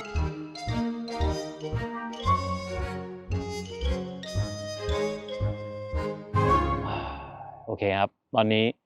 กลับมาถึงโรงแรมเรียบร้อยแล้วนะครับต้องบอกว่าเป็นมิชชั่นสุดท้ายที่ไม่สำเร็จเพราะว่ามัวแต่ไปหลงทางอยู่ประมาณ1 ชั่วโมงกว่าแต่เขาไม่เป็นไรครับถือว่าก็ได้เดินเล่นชมวิวคือจริงๆมันสวยทุกจุดแหละแต่รายแค่ไม่ได้ขึ้นไปด้านบนแค่นั้นเองนะฮะแล้วก็ต้องบอกว่าที่โดโลไมท์เนี่ยวันนี้เราเที่ยวแค่2 วันฝั่งตะวันตกอย่างเดียวนะโอ้โหแบบแต่ละจุดนี่คือสวยมากแล้วจริงที่นี่มันใหญ่มากนะครับมีหลายจุดให้ไปที่เราประทับใจมากๆเลยอย่างเช่นแบบทะเลสาบพอเรซ่าหรือว่าจะเป็นแบบว่าจุดชมวิวอย่างเงี้ยแบบโอ้โหแต่ละจุดนี่คือแบบสุดๆทั้งนั้นนะก็ใครมีโอกาสอิตาลีครับผมแนะนำนะว่าให้ลองมานะแบบมันสวยมากจริงแล้วเราเลือกมาช่วงฤดูร้อนนะครับซึ่งนี่ก็คือเดือนมิถุนายนก็จะได้เห็นทุกอย่างเป็นแบบเขียวๆอะไรเงี้ยสวยงามมากอะไรอย่างนี้นะ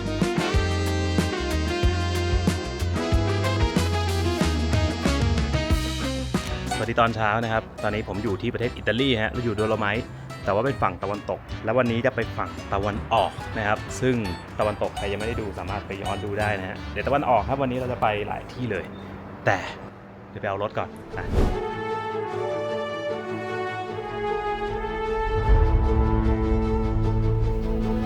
และในคลิปที่แล้วนะครับผมได้พาทุกคนไปเที่ยวโดโลไมท์ฝั่งตะวันตกมาแล้วมีสถานที่สวยๆเยอะมากนะครับแล้วก็ได้เล่าแฟกต์ที่น่าสนใจเกี่ยวกับเทือกเขาแห่งนี้ทุกคนรู้จักกันแล้วนะแต่ในคลิปนี้ครับเราจะเดินทางสู่ฝั่งตะวันออกกันบ้างนะแล้วถ้าถามว่าฝั่งตะวันออกกับฝั่งตะวันตกเนี่ยต่างกันยังไงครับจริงๆแล้ววิวนะครับสวยเหมือนกันเลยนะครับเทือกเขาเดียวกันนี่แหละแต่มีเอกลักษณ์ที่แตกต่างกันนิดหน่อยอย่างพวกภูมิทัศน์ที่เที่ยวนะครับฝั่งตะวันตกเนี่ยจะเป็นหุบเขาแคบที่ยาวแล้วก็ล้อมรอบด้วยกำแพงหน้าผาสูงชันส่วนฝั่งตะวันออกครับจะเป็นภูเขาที่ชันมากๆครับแล้วก็ขั้นด้วยทะเลสาบสีเขียวมากกว่าซึ่งถ้าใครมาเที่ยวโดโลไมท์นะครับผมอยากแนะนำนะว่าไปทั้ง2 ฝั่งนะครับแล้วก็เตรียมจำนวนวันไว้ให้มากพอด้วย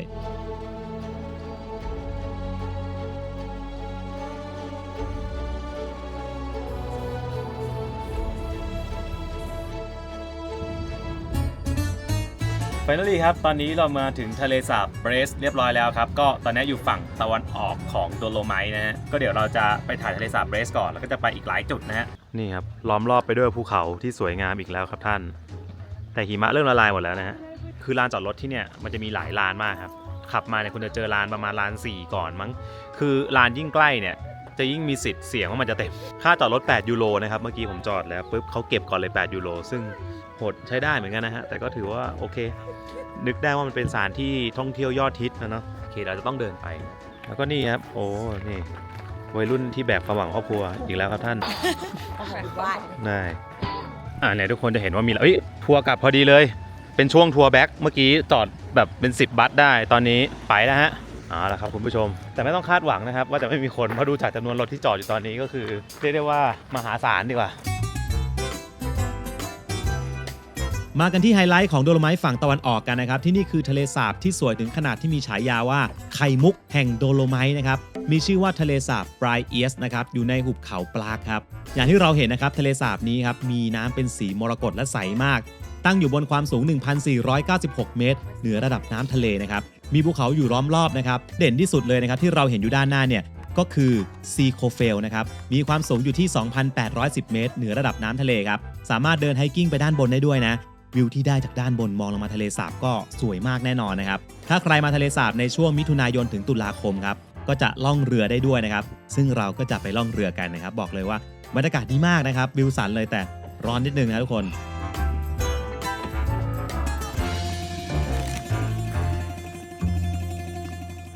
โรงแรมตรงนี้สวยมากแบบตึกเป็นอิฐและข้างหลังเป็นภูเขางดงามอ่ะถ่ายรูปซะหน่อย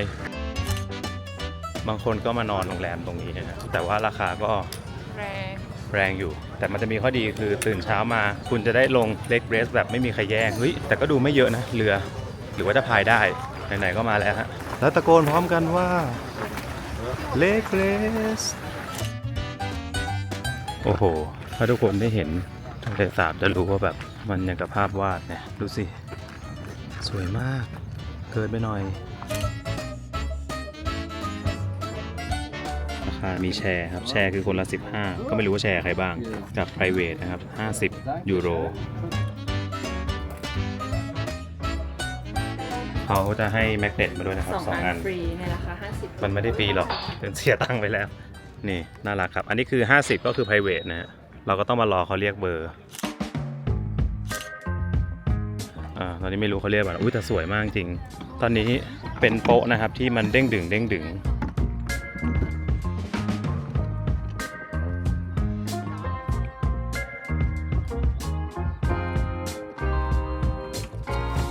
ริงๆไม่ค่อยถนัดเท่าไหร่แต่มันก็ไปได้ชีวิตของเราเขาถามว่า you know how to row แล้วยังไงอ่ะก็เนี่ยอย่างเงี้ยนะครับไปแค่นิดเดียวเท่านั้นเองครับ ก็รู้สึกเมื่อยซะแล้วฮะมันติดเสื้อเรือล่มในหนองทองจะไปไหนทุกคนเราต้องไปไหนอ่ะก็ได้หมดแต่ต้องกลับมาตอนเที่ยงครึ่งหรอเนี่ยเขาเขียนเวลาไว้โอเค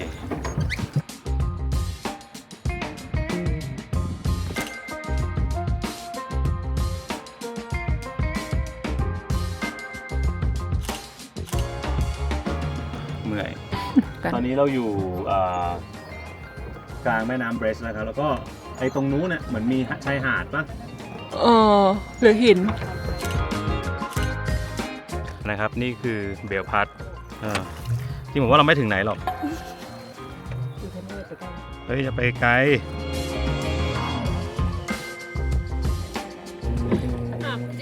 จริงไปพี่อย่างเงี้ยเก่งมากบ้านอยู่ในคลองอ่ะลองดูอ่ะเลยอยากเห็นนักเชียวชุดเขาธรรมะทะแมงวัดทะแมงร้องเพลงแล้วตะโกนตะแคงนี่เป็นไงโอ้โหเก่งเหลือเกินเก่งแต่บอกคนอื่นหันไปทางโน้นสิมันจะไม่สวยเอาข้างเดียวให้มันหักไปทางโน้นนั่นแหละนั่นแหละโอเคไปมันไปนี่ฮะแต่สวยจริงนี่หันไปนี่เห็นภูเขาข้างหลังพายเรือนี่สุดยอดเสียงต้องมาก่อนเลยไปครับเปลี่ยนตัวครับเอาละครับนักกีฬาคนต่อไปครับค่อยๆทำมันเอียงเอาข้างนั้นข้างเดียวก่อนตอนนี้เรือมันหักต้องหักไปทางนู้นข้างเดียวดึงเลยแล้วหาย นั่นแหละ อีกรอบ จะมีจุดนู้นนะครับที่เป็นเหมือนกับชายหาดเนี่ยก็จะมีคนไปเที่ยว แล้วก็โอ้นู่นไปยืนอะไรก็รู้เต็มเอ้ยเขาไม่ต้องเนี่ยเขาถ่ายแบบยืนอ่ะแบบพอไปไกลๆแล้วเขายืนเห็นป่ะมันก็ออกมาสวยดีนะไม่เชื่อต้องลอง เรานั่งก็ได้ เฮ้ยเราต้องยืนดิยืนเด่นเป็นสง่าดูครับความสามารถของเขาครับพายเรือเป็นวงกลมนะครับอย่าไปไกลมากเดี๋ยวตอนกลับลำบาก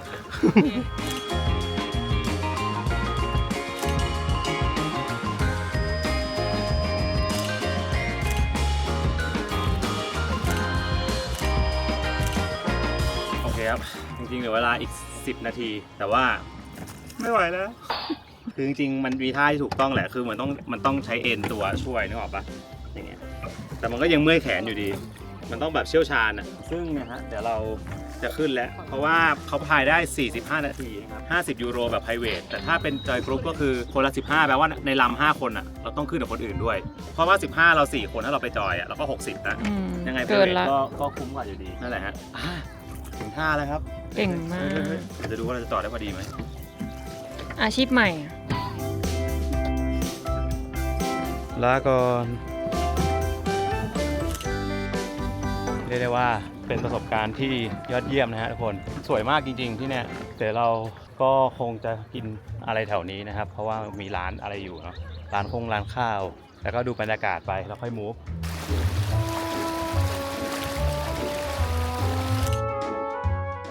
เรียนรู้เรื่อง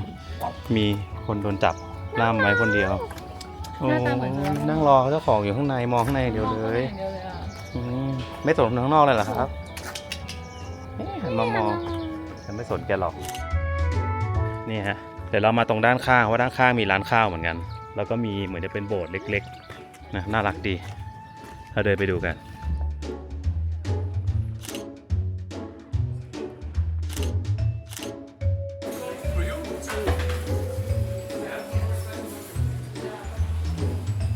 อันนี้คือพาต้าเนื้อปุกเดเปโกนะครับแล้วก็นี่ครับไส้กรอก ลูกวิว ลูกวิวคือลูกวัวน้องลูกวัวฮะ ชูไซ แสนอร่อย แล้วก็ระหว่างกินดูวิวนี้ครับสวยงาม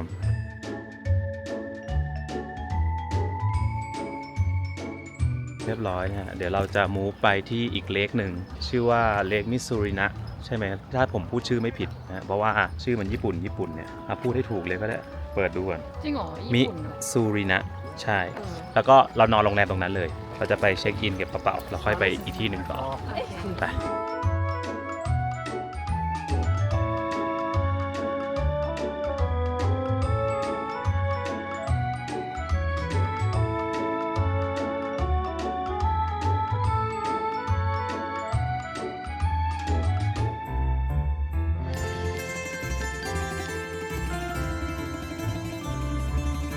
และนี่คืออีกทะเลสาบหนึ่งนะครับตรงนี้เป็นจุดที่บอกเลยนะครับว่ามีอากาศที่บริสุทธิ์ที่สุดในโลกแห่งหนึ่งเลยที่นี่คือทะเลสาบมิสซูรินานะครับหรือว่า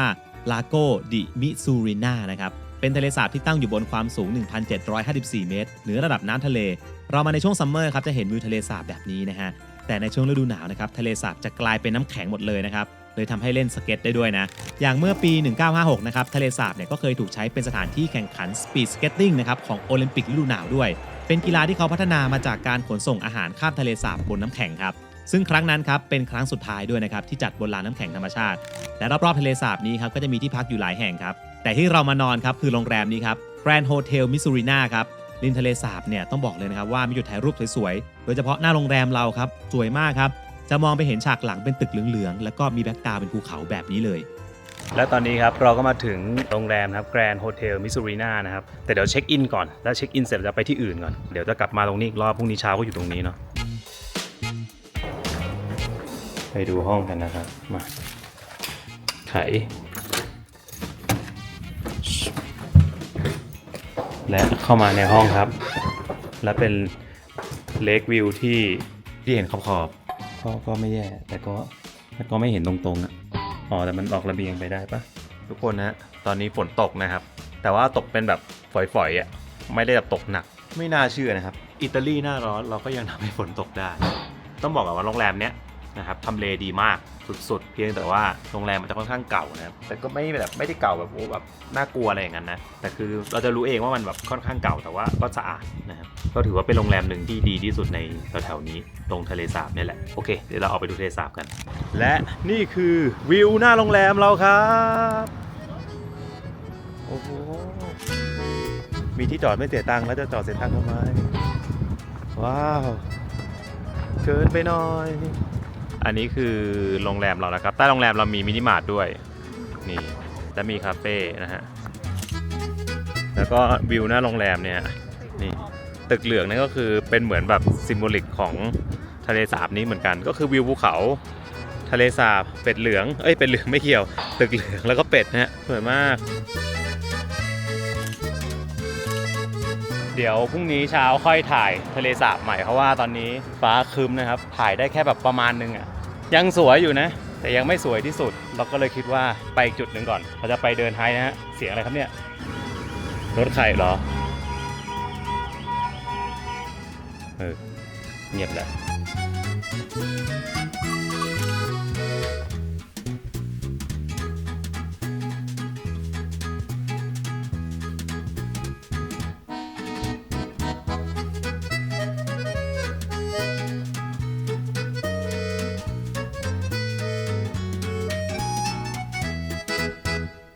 ถึงแล้วนะครับที่นี่คือเทรคิเมนะครับภูเขา3ลูกอ่ะเป็นหนึ่งในไฮไลท์ของโดโลไมต์นะครับแล้วก็ตอนนี้ฝนตกหนักครับเราก็เลยยังไม่ออกไปครับโอ้ตอนนี้หนักแล้วหนักเลยเยี่ยมไปเลยหนักเลยทีนี้ เยี่ยมไปเลย หนักเลย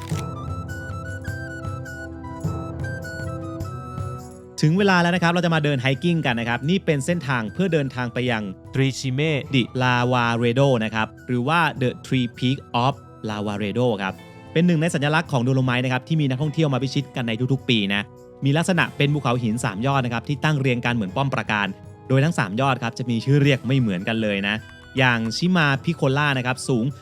2,857 เมตรนะครับแล้วก็มีชิมาแกรนเดนะครับสูง 2,999 เมตรครับแล้วก็ชิมาโอเวสนะครับสูง 2,973 เมตรครับโดยการจะไปที่นั่นเนี่ยนะครับเราจะต้องเดินตามเส้นทางไฮกิ้งไปเรื่อยๆนะครับเป็นเส้นทางที่เขานิยมมาเดินกันนะเพราะว่าเลเวลไม่ได้ยากมากนะครับมือใหม่เดินได้ครับแต่เดินไกลอยู่นะจุดที่เริ่มต้นนะครับเรามาจอดรถกันที่ตรงนี้ครับ Rifugio Oronzo ระหว่างทางครับจะมีหลายๆจุดให้ถ่ายรูปกันนะฮะเดี๋ยวไปดูกันนะครับว่าเป็นยังไงบ้างแต่บอกก่อนนะครับว่ารูทของเราเนี่ยครับเราไม่ได้เดินไปจนครบนะครับเราเดินแค่ครึ่งหนึ่งจะเห็นเขาทั้ง3ลูกเรียงกันอยู่นะครับและจากนั้นเราจะเดินกลับในเส้นทางเดิมนั่นเองครับ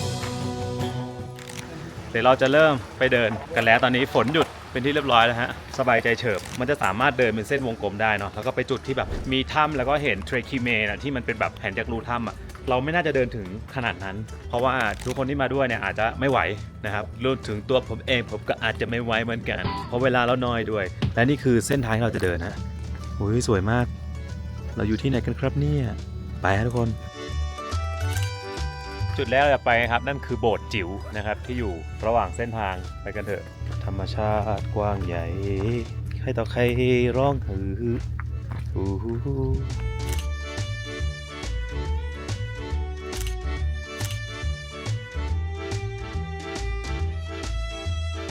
อย่างที่เห็นนะครับว่าเส้นนี้มีให้เดินไฮกิ้งหลายเส้นมากแล้วก็แลนด์สเคปสวยมากคือมันเป็นภูเขาครับมีเขียวๆแซมอาจจะมีเขียวเพราะว่าฤดูร้อนแต่บนนี้ไม่ร้อนนะครับอากาศเย็นเลยสบายๆนะเฮ้ยโอ้ตรงนั้นคนเดินอยู่สวยมาก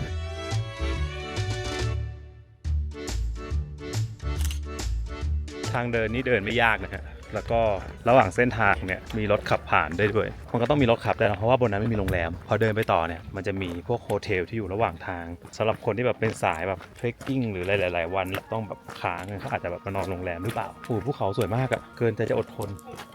ตอนนี้ฟ้าเคลียร์มาก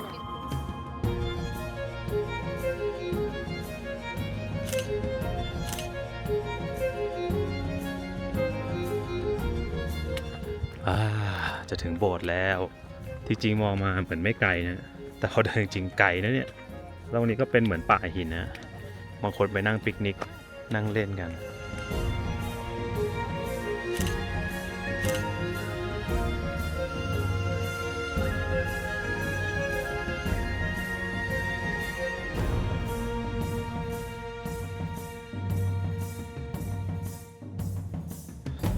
ถึงแล้วนะฮะพอยต์แรกโบสถ์อัลปินีเป็นโบสถ์ที่มาตั้งอยู่ระหว่างทางมาตอนนี้ยังไม่ค่อยเหนื่อยเท่าไหร่เริ่มเห็นเป็น3ภูเขานะแต่ว่ามันยังไม่สวยต้องเดินไปอีกโบสถ์ไม่ได้เปิดนะครับเป็นโบสถ์ที่ปิดอยู่ พอเดินมาเรื่อยๆนะครับเราจะเจอกับโบสถ์แห่งหนึ่งครับเป็นโบสถ์เล็กๆที่มีชื่อว่า Cappella degli Alpini นะครับสร้างขึ้นในปี 1916 ถึง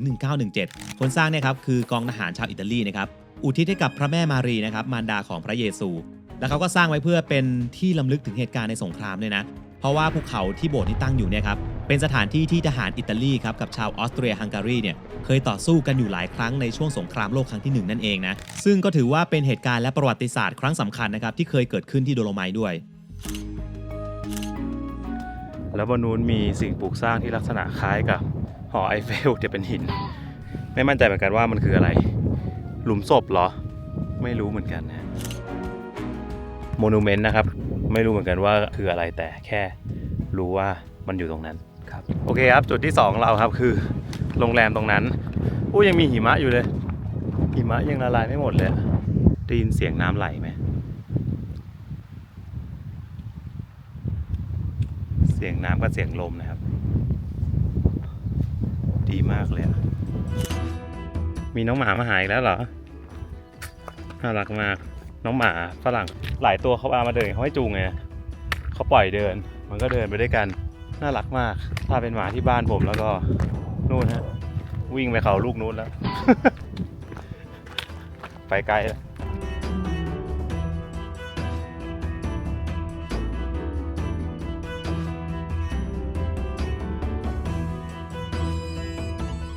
โอเคตอนนี้ถึงโรงแรมแล้วนะครับLavaredoเป็นจุดเช็คอินที่2เราจะไปแค่3จุดนะครับจริงๆถ้าไปโรงแรมนี้ก็เผื่อใครหิวแวะกินข้าวอย่างเงี้ยเหรอเฮ้ย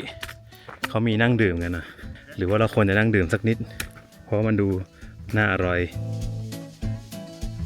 และตรงนี้ครับคือ Rifugio Lavaredo นะครับเป็นโรงแรมเล็กๆนะครับที่มีมาตั้งแต่ปี 1954 แล้วนะคนสร้างเขาเป็นไกด์บนภูเขาในสมัยนั้นนะครับใช้เป็นที่พักให้กับคนเดินทางที่มาเยือน3ยอดเขานั่นเองเป็นอีกหนึ่งจุดเช็คอินนะครับตามเส้นทางนี้ซึ่งตรงนี้เนี่ยจะอยู่ที่ระดับความสูง 2,344 เมตรเหนือระดับน้ำทะเลแล้วนะถือว่าตรงนี้เนี่ยก็ค่อนข้างสูงแล้วนะครับแต่แน่นอนครับใครจะแวะเข้าห้องน้ำได้ก็1 ยูโรหรือว่าจะแวะจิบก็ได้ครับเขามีขายอยู่โอเคครับอันนี้คือรูปจากจุดต่างๆที่เราจะได้เห็นนะฮะคือเอาเป็นว่าตอนเนี้ยเราอยู่ตรงนี้แหละภูเขา3ลูกมันคือ3อันนี้ใช่ไหมแต่ประเด็นเลยคือมันจะเรียงกันสวยๆเนี่ยมันต้องมีทิศของมันนะฮะก็ Lavaredo ก็คือตรงนี้โอเคครับจุดสุดท้ายครับที่เราจะไปคือเราจะไม่ได้ไปวนรอบทั้งเส้นนะเราจะขึ้นไปแค่ด้านบนตรงนี้ที่ทุกคนเห็นนะด้านบนนั้นนะบนนู่นน่ะน่าจะประมาณ120 เมตรได้จากตรงนี้เหรอความสูงคือที่ผมรู้ไม่ใช่อะไรหรอกเพราะว่าเดี๋ยวนี้ Google Map อ่ะกดแล้วมันบอกได้ว่าต้องเดินขึ้นกี่เมตรดีไปฮะเอาละครับคุณผู้ชมถึงเวลาต้องเหนื่อยแล้วก็จะพร้อมที่จะสู้ทนเขามาถ่ายพรีเวดดิ้งกันด้วยถ่ายกันหลายคนนะไม่ใช่แค่คนเดียวนะผมเห็นถ่ายหลายคู่อยู่ครับความแบบว่าเดินเขาแล้วถ่ายพรีเวดดิ้งนี่ก็สู้อยู่นะชุดเชิ้ตอะไรอย่างเงี้ย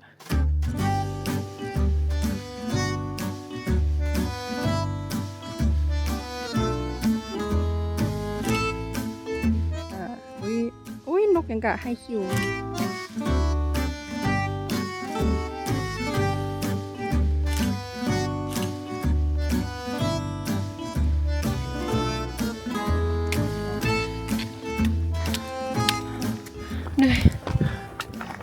เหนื่อยไหม เหนื่อยสิรออะไรอ่ะ ชอบไหม ได้ออกกำลังกายดีเพราะกินเยอะมากชุดนี้ คิดดูขนาดน้องหมายังน้อยยังหอบเลยหมาตกใจเลยอ่ะพี่ดี แล้วพวกเขาทั้งสองได้เดินทางเพื่อไปอัญเชิญไตปลาแกงไตปลามาแล้วหมายถึงว่ายาดมเอาออกมาแล้วมันไม่เหนื่อยเก่งมากทุกคน บอกตัวเองเถอะนี่คือระดับความสูงที่เราขึ้นมาแล้วนะครับจากโรงแรมที่เรา แวะเมื่อกี้นี้ทุกคนเห็นไหมนี่อยู่นี่โรงแรมอยู่นี่นะฮะตอนนี้เราอยู่บนนี้แล้วนะสูงมากทุกคนกำลังนั่งพักอีกสักแป๊บหนึ่งนะฮะจริงๆเราจะเดินเส้นนี้ก็ได้ครับเส้นนี้ดูเดินง่ายกว่าแต่ว่าดูอ้อมมันจะซิกแซกไปซิกแซกมาเส้นนี้มันจะตัดตรงๆมันจะสั้นกว่าแล้วแต่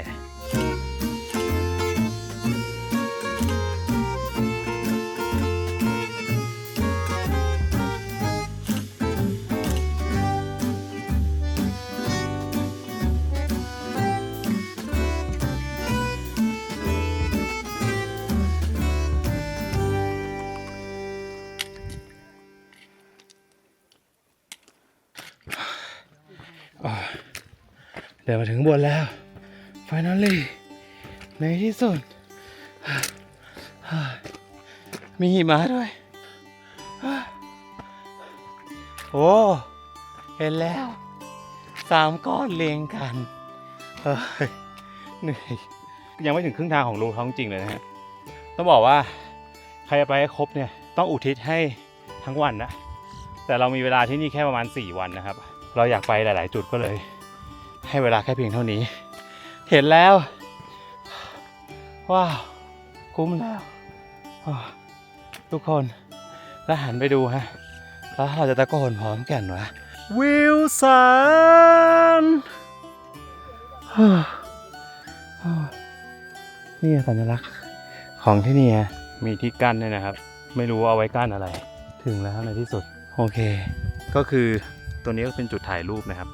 ถ้าใครจะไปไกลกว่านี้ก็จะได้เห็นจุดที่สวยกว่านี้อีกแต่เราสิ้นสุดที่จุดนี้ครับเพราะว่าเวลาเราไม่พอแล้ว Finally ในที่สุดผมก็ทำได้ในที่สุดนะครับนี่น้องเข้ามาแล้วจุดเช็คอินนะนี่นั่งพิงสักนิดนึง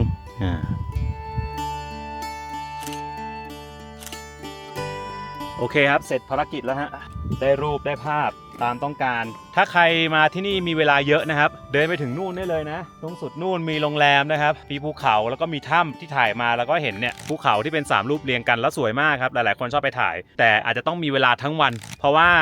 บางคนเนี่ยถ้าแบบไม่รีบนี่ก็มีเป็น10 ชั่วโมงถึงว่าเดินไปกลับเนี่ยนะแวะถ่ายรูปอีกแต่ถ้ารีบๆหน่อยก็น่าจะมี5 ชั่วโมงได้ไม่รู้ผมอ่านมาผมก็ยังไม่ได้เดินถึงผมเดินมาแค่ตรงนี้แหละขนาดมาตรงนี้แล้วยังมา2 ชั่วโมงเลย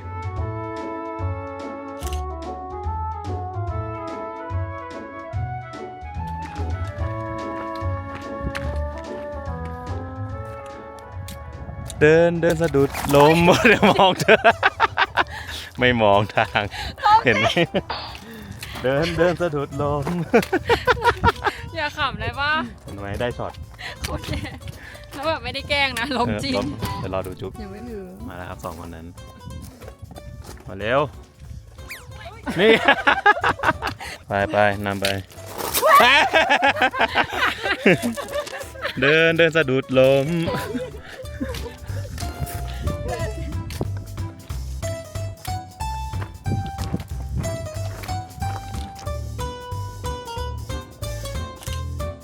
ทุกคนตอนนี้ฮอบินเข้าไปชิดภูเขาอะช่วยเหรอมีคนขึ้นไปตรงนั้นด้วยเหรอ ไม่แต่เขาไม่น่าจะมีคนเป็นไรเปล่าไม่งั้นเขาไม่มาบินตรงนั้นหรอก ใช่มันเรามีคนปีนขึ้นไปตรงนั้นเลยเหรอโหดมากอะแล้วกลับมาไม่ได้อย่างเงี้ยเหรอทุกคนเห็นฮอเลยนะ แต่อยากรู้ว่าเขาจะทำอะไร เนี่ยดูดิ เขาอยู่ หาวิธีช่วยเหรอเนี่ยเขารับอะไรมาไม่รู้อะคนเหรอคนเนี่ยน่าจะคนนะหรือเปล่าหรือว่าของ ไปเอาอะไรกันนะ นั่นดิ มันเป็นเปร มันเหมือนเปรย์อะเป็นเปรย์อะโอ้ยคนนอนเปรย์เสียวตายเลยเนี่ย ไม่มันจะเป็นอย่างนั้นอยู่แล้ว เข้าใจแต่มันเปรย์ใช่ไหมอันนี้ถ้าผมเดาไม่ผิดครับเขาขึ้นไปรับคนนะแล้วก็อยู่ในเปรย์แล้วก็ห้อยไปเลยแล้ว มันต้องเป็นอย่างนี้ แต่ถ้าเราเป็นคนที่อยู่ในเปรย์นะแล้วตอนเหวี่ยงเป็นเชือกลงมาจากฮอโอ้เสียวตายเลยแต่ตอนนี้ก็น่าจะปลอดภัยแล้วเพราะว่าเขารับไปแล้วฮะฮอสีเหลืองเป็นไงเนี่ยเขาขับกลับมาตรงเดิมอีกรอบแล้วก็หย่อนเชือกแล้วอะใกล้ๆเดิมเนี่ยเขาหย่อนเชือกลงไปเห็นปะทุกคนสรุปเขารับคนจริงๆด้วยและมีหลายคนมากอะคือเขารับหลายรอบอะครับแล้วก็ เหมือนเอาออกจากตรงนั้นน่ะไม่มั่นใจเหมือนกันว่าเกิดอุบิเหตุอะไรขึ้นถึงต้องมารับทุกคนแต่โอ้โหโอ้ยหวาดเสียว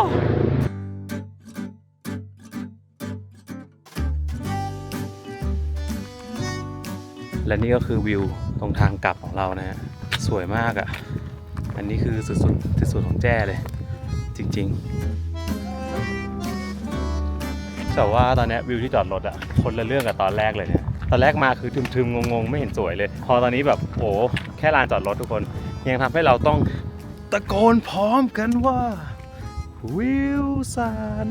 ลานจอดรถก็ที่สุดเหมือนกันยี่ห้อเมื่อกี้นะครับเขาไปรับคนลงมาเรียบร้อยแล้วสบายใจโอเคครับเดี๋ยวเราจะเข้าไปในเมืองนะครับไปกินข้าวเมืองที่เราจะไปเนี่ยเขาเรียกว่าเป็นหนึ่งในเมืองใหญ่แล้วกันถ้าเกิดว่าเรามาจากเวนิสเนี่ยก็จะผ่านเมืองนี้ก่อนนะครับเดี๋ยวไปกินข้าวที่นั่นกันแล้วค่อยกลับโรงแรมอีกทีหนึ่งไปพร้อมไหม Yes of course Of course. I'm so starving now ไป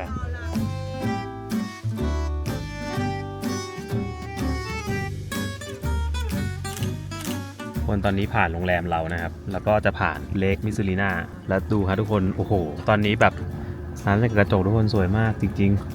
ๆผมเห็นแล้วผมอึ้งเลย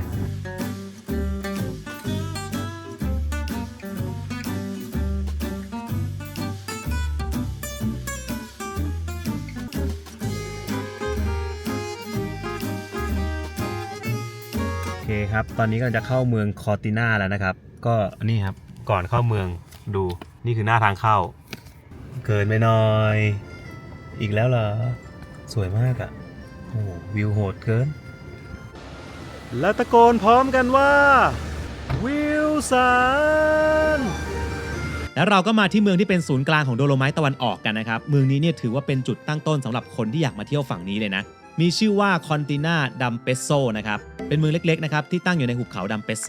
หลายๆคนนะครับถ้ามีแพลนจะมาไฮกิ้งที่ภูเขาหิน3ยอดครับส่วนใหญ่จะมานอนกันที่เมืองนี้นะแล้วก็ยังเป็นจุดที่ไปเที่ยวไฮไลท์อื่นๆของฝั่งตะวันออกได้สะดวกด้วยเป็นเมืองเก่าแก่แล้วนะครับมีความเป็นมาตั้งแต่ช่วงยุคกลางแล้วแหละแล้วก็เป็นเมืองแห่งกิจกรรมกลางแจ้งด้วยครับเคยเป็นเจ้าภาพจัดงานโอลิมปิกฤดูหนาวนะครับเมื่อปี 1956 ด้วยนะครั้งนั้นครับเป็นครั้งแรกที่มีการถ่ายทอดสดทางโทรทัศน์ในระดับนานาชาติทำให้คอร์ติน่าครับกลายเป็นสถานที่ที่มีชื่อเสียงขึ้นมาแถมยังถูกใช้เป็นโลเคชั่นถ่ายหนังมากมายเลยครับอย่างเรื่องเจมส์บอนด์ 007 ก็เคยมาถ่ายที่นี่ด้วยเช่นกัน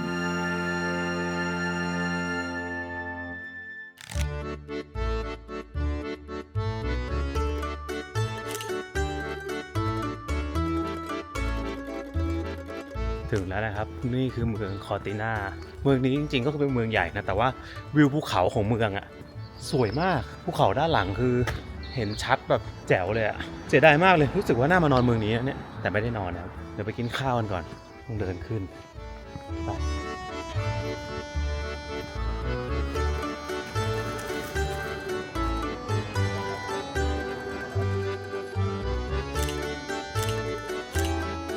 เหมือนแถวนี้ครับเป็นถนนช้อปปิ้งเพราะว่าแบรนด์เนมร้านอาหารเต็มไปหมดเลยเนี่ยมียิปแซงมีดีออมีหลุยก็ถือว่าเป็นเมืองที่แบบมีให้ช้อปปิ้งด้วยแล้วสวยด้วยเหมือนเบลจะเลือกร้านนี้นะครับที่มีที่นั่งเอาท์ดอร์แต่คงไม่ได้นั่งเอาท์ดอร์มั้งคนเดอะขนาดนี้ได้นั่งเอาท์ดอร์ด้วย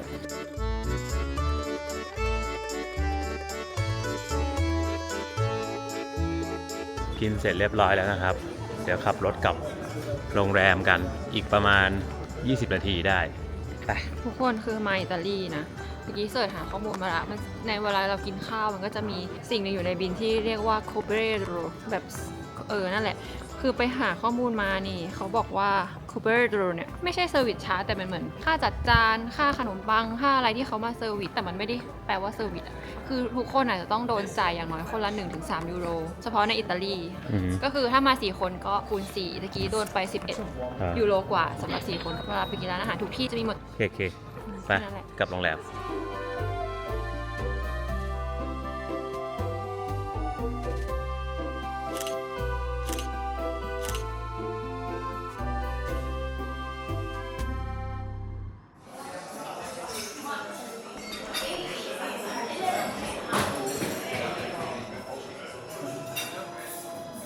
อรุณสวัสดิ์ยามเช้าจากหน้าโรงแรมครับเมื่อกี้ก็ไปกินข้าวอะไรเรียบร้อยแล้วนี่ สวยมากใครได้นอนที่นี่ฮะผมบอกเลยว่าแบบแฮปปี้สุดๆเพราะบรรยากาศมันแบบสุดยอดอะน้ำนิ่งเห็นภูเขาข้างหลังครับตรงนู้นทุกคนน่าจะเห็นภาพอยู่ตอนนี้สวยจริงๆ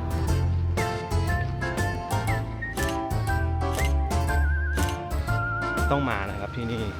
สวยมากจริงโอเคตอนนี้เดี๋ยวเราจะต้องรีบไปต่อเพราะว่าวันนี้เราต้องกลับสนามบินด้วยนะฮะถ้าใครมีเวลาก็ลองเลือกนอนที่นี่ไปเลยเพราะว่าบรรยากาศหน้าโรงแรมมันดีมากจริงนะราคาแรงอยู่แล้วครับโซนนี้แรงทุกโรงแรมแล้วก็อย่างที่สองคือโรงแรมอาจจะไม่ได้ใหม่มากครับแต่ว่าถือว่าสะอาดแล้วก็โอเคเลยแล้วก็อยู่วิวนี่แบบสุดยอดแล้ว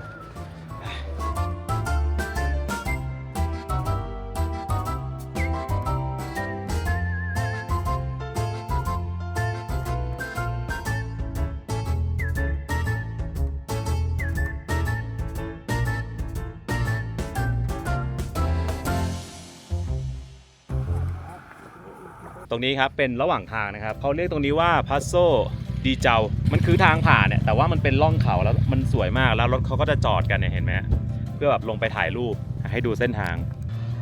นี่มอไซค์เข้าโค้งและตรงนู้นคือจุดที่เขาถ่ายครับ และนี่คือหนึ่งในเส้นทางขับรถที่สวยที่สุดในโดโลไมต์นะครับและมันก็คือเจ้าพาสนะครับหรือว่าพาสโซดิเจ้านะเป็นเส้นทางคดเคี้ยวนะครับที่ตัดผ่านภูเขาอยู่ที่ระดับความสูง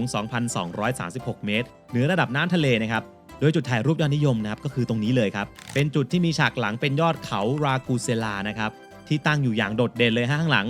ซึ่งเขาครับทำทางเดินให้เราสามารถเดินไปใกล้ๆได้ด้วยนะเป็นจุดที่แนะนำเลยนะครับว่าเวลาเราขับผ่านนะครับก็แวะได้เลยนะครับมีที่จอดรถ ท่านแน่ทำอะไร ตอบงาน อ๋อสวยไหม สวยมาก ดูสิ เฮ้ยเป็นภูเขาเป็นรูปแบบ ภูเขาต้องเป็นลูกอยู่แล้วใช่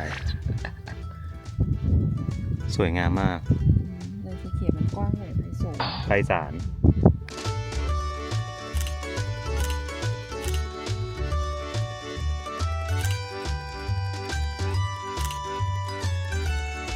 นี่ครับเขามีทางเดินนะครับให้สามารถที่จะไปใกล้ๆกับตัวภูเขาได้พัสโซเจ้าข้างๆเป็นร้านอาหารนะแล้วก็เป็นทางเดินแบบเราสามารถที่จะเป็นจุดที่แบบเหมือนคนแวะเดินเล่นถ่ายรูปกันนะขึ้นได้ถึงบนนู้นเลยครับแต่ไม่ไปหรอกนะเราเดินมาถ่ายรูปแค่นี้แหละ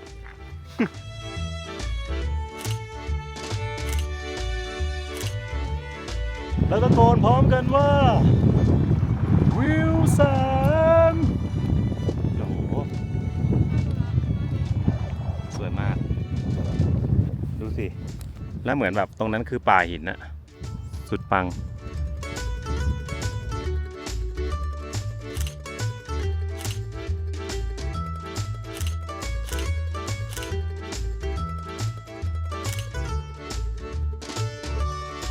ณจุดนี้เหมือนคนทั่วทุกสารทิศนะครับมารวมตัวกันเต็มไปหมดสวยงามจริงผมนี่ปลาปลื้มโอเคฮะออกเดินทางต่อ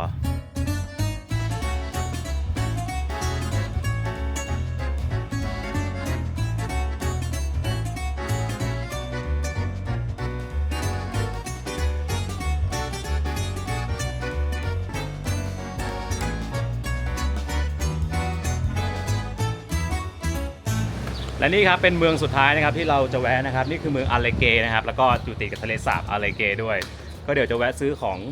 นิดหน่อยถ่ายรูปนะครับเราก็จะมูฟไปสนามบินแล้วแต่ตอนนี้ต้องกดไอ้เครื่องนี้ก่อนเมืองนี้มีเคเบิลคาร์ด้วยนะครับขึ้นไปข้างบนแล้วก็มีร้านอาหารมีโรงแรมก็เป็นหนึ่งเมืองที่คนแวะมาเที่ยวครับแล้วก็มานอนได้แล้วก็ข้างหน้าเราจะเป็นโบสถ์อันแสนสวยงามเพราะติดตรงนั้นก็จะเป็นทะเลสาบพวกร้านอาหาร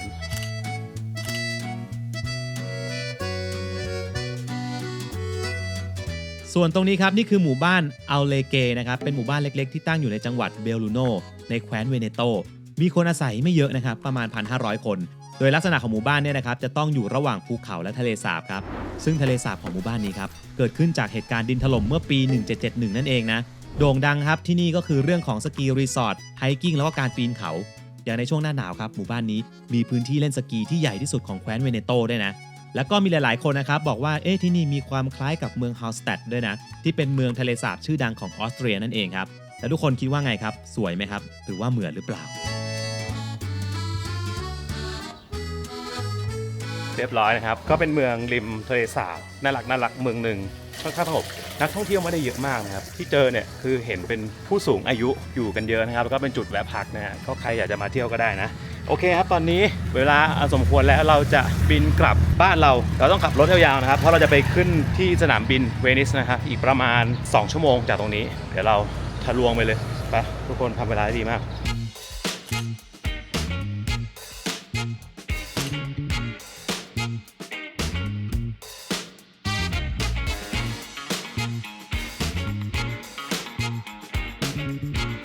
เรียบร้อยนะครับตอนนี้เรามาอยู่ที่สนามบินมาโคโปโลนะครับประเทศอิตาลีที่เมืองเวนิสเป็นที่เรียบหมื่น 100 ครับผมเรียบร้อยแล้วนะฮะแล้วก็ตอนนี้ก็เช็คอินนะครับเข้ามาคือต้องบอกว่าโดโลไมต์นะครับไม่ว่าจะเป็นฝั่งตะวันตกหรือฝั่งตะวันออกที่เราไปว่าวันนี้นี่คือแบบสุดยอดมากนี่คือเอาใส่ในลิสต์แบบเบอร์ต้นๆไปแล้วนะแบบท็อป5แล้ว จริงแบบตอนแรกก็มีท็อป 3 ในใจมากๆ แต่พอแบบมาเจอที่นี่ก็อยู่ในแบบท็อป 5 เลยงงมาก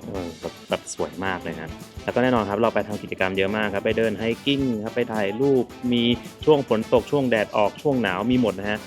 และทั้งหมดนี้ครับคือทริปอิตาลี 2024 ของเรานะครับเป็นทริปที่บอกเลยครับว่าครบทุกรสชาตินะครับตั้งแต่เมืองเก่าประวัติศาสตร์นะครับไปเที่ยวโซนธรรมชาติไปเมืองโรแมนติกนะครับต้องบอกเลยว่าอันนี้มันประทับใจมากจริงๆนะฮะถ้าใครนะครับสนใจนะครับอยากไปเที่ยวอิตาลีนะครับจะตามรอยตามรูทแบบนี้เลยก็ได้ก็ถ้าใครชอบลองอิดิแบบนี้ครับอยากดูที่ไหนอีกเป็นพิเศษอย่าลืมพิมพ์บอกเราในคอมเมนต์นะครับแล้วก็ถ้าใครชอบคลิปนี้ให้กำลังใจพวกเราและทีมงานง่ายๆนะครับด้วยการกดไลค์กดแชร์กด Subscribe นะครับหรือว่าถ้าใครอยากได้รับการแจ้งเตือนทุกครั้งที่ลงคลิปใหม่ครับก็กดกระดิ่งเอาไว้ด้วยนะฮะวันนี้ไปแล้วครับเจอกัน